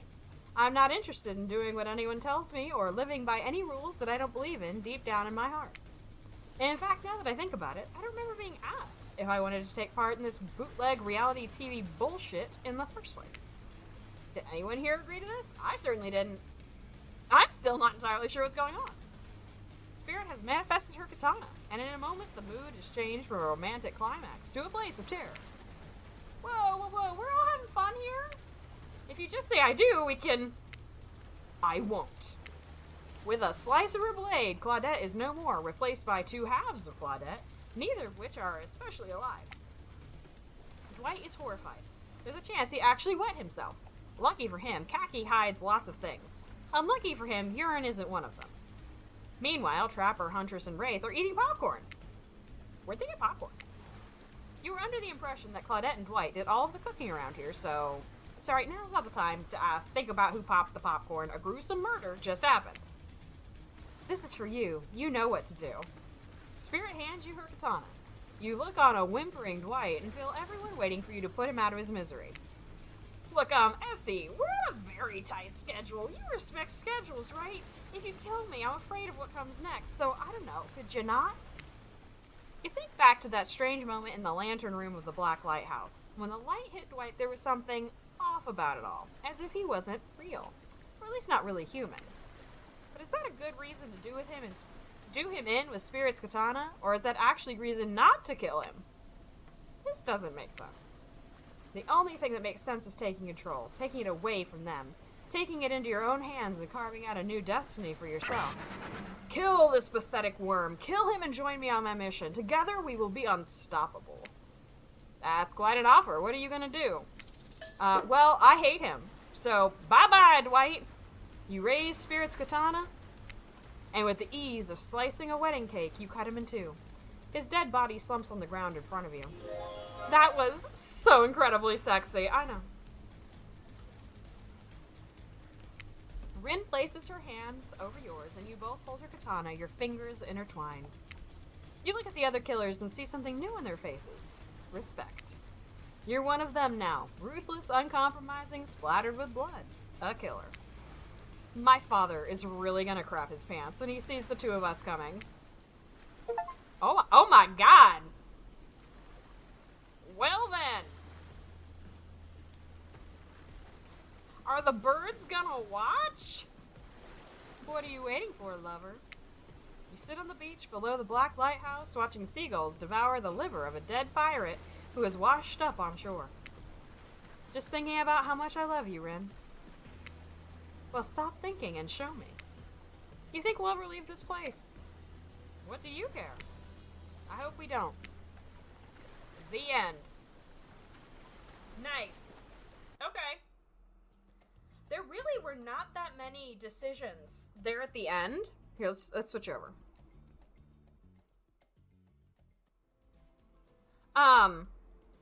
Like, really, those first couple of choices that we made were the biggest decisions to be made, you know? Like, at all.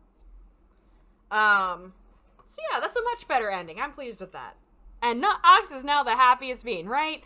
Because I know for the whole time, I was like, we're not going to do it, because she refused us and everything. So I'm glad we had time to do that today. Glad you enjoyed it, Ox. Thank you, as always, for joining me today. I hope that you had a lovely time. Bye for now.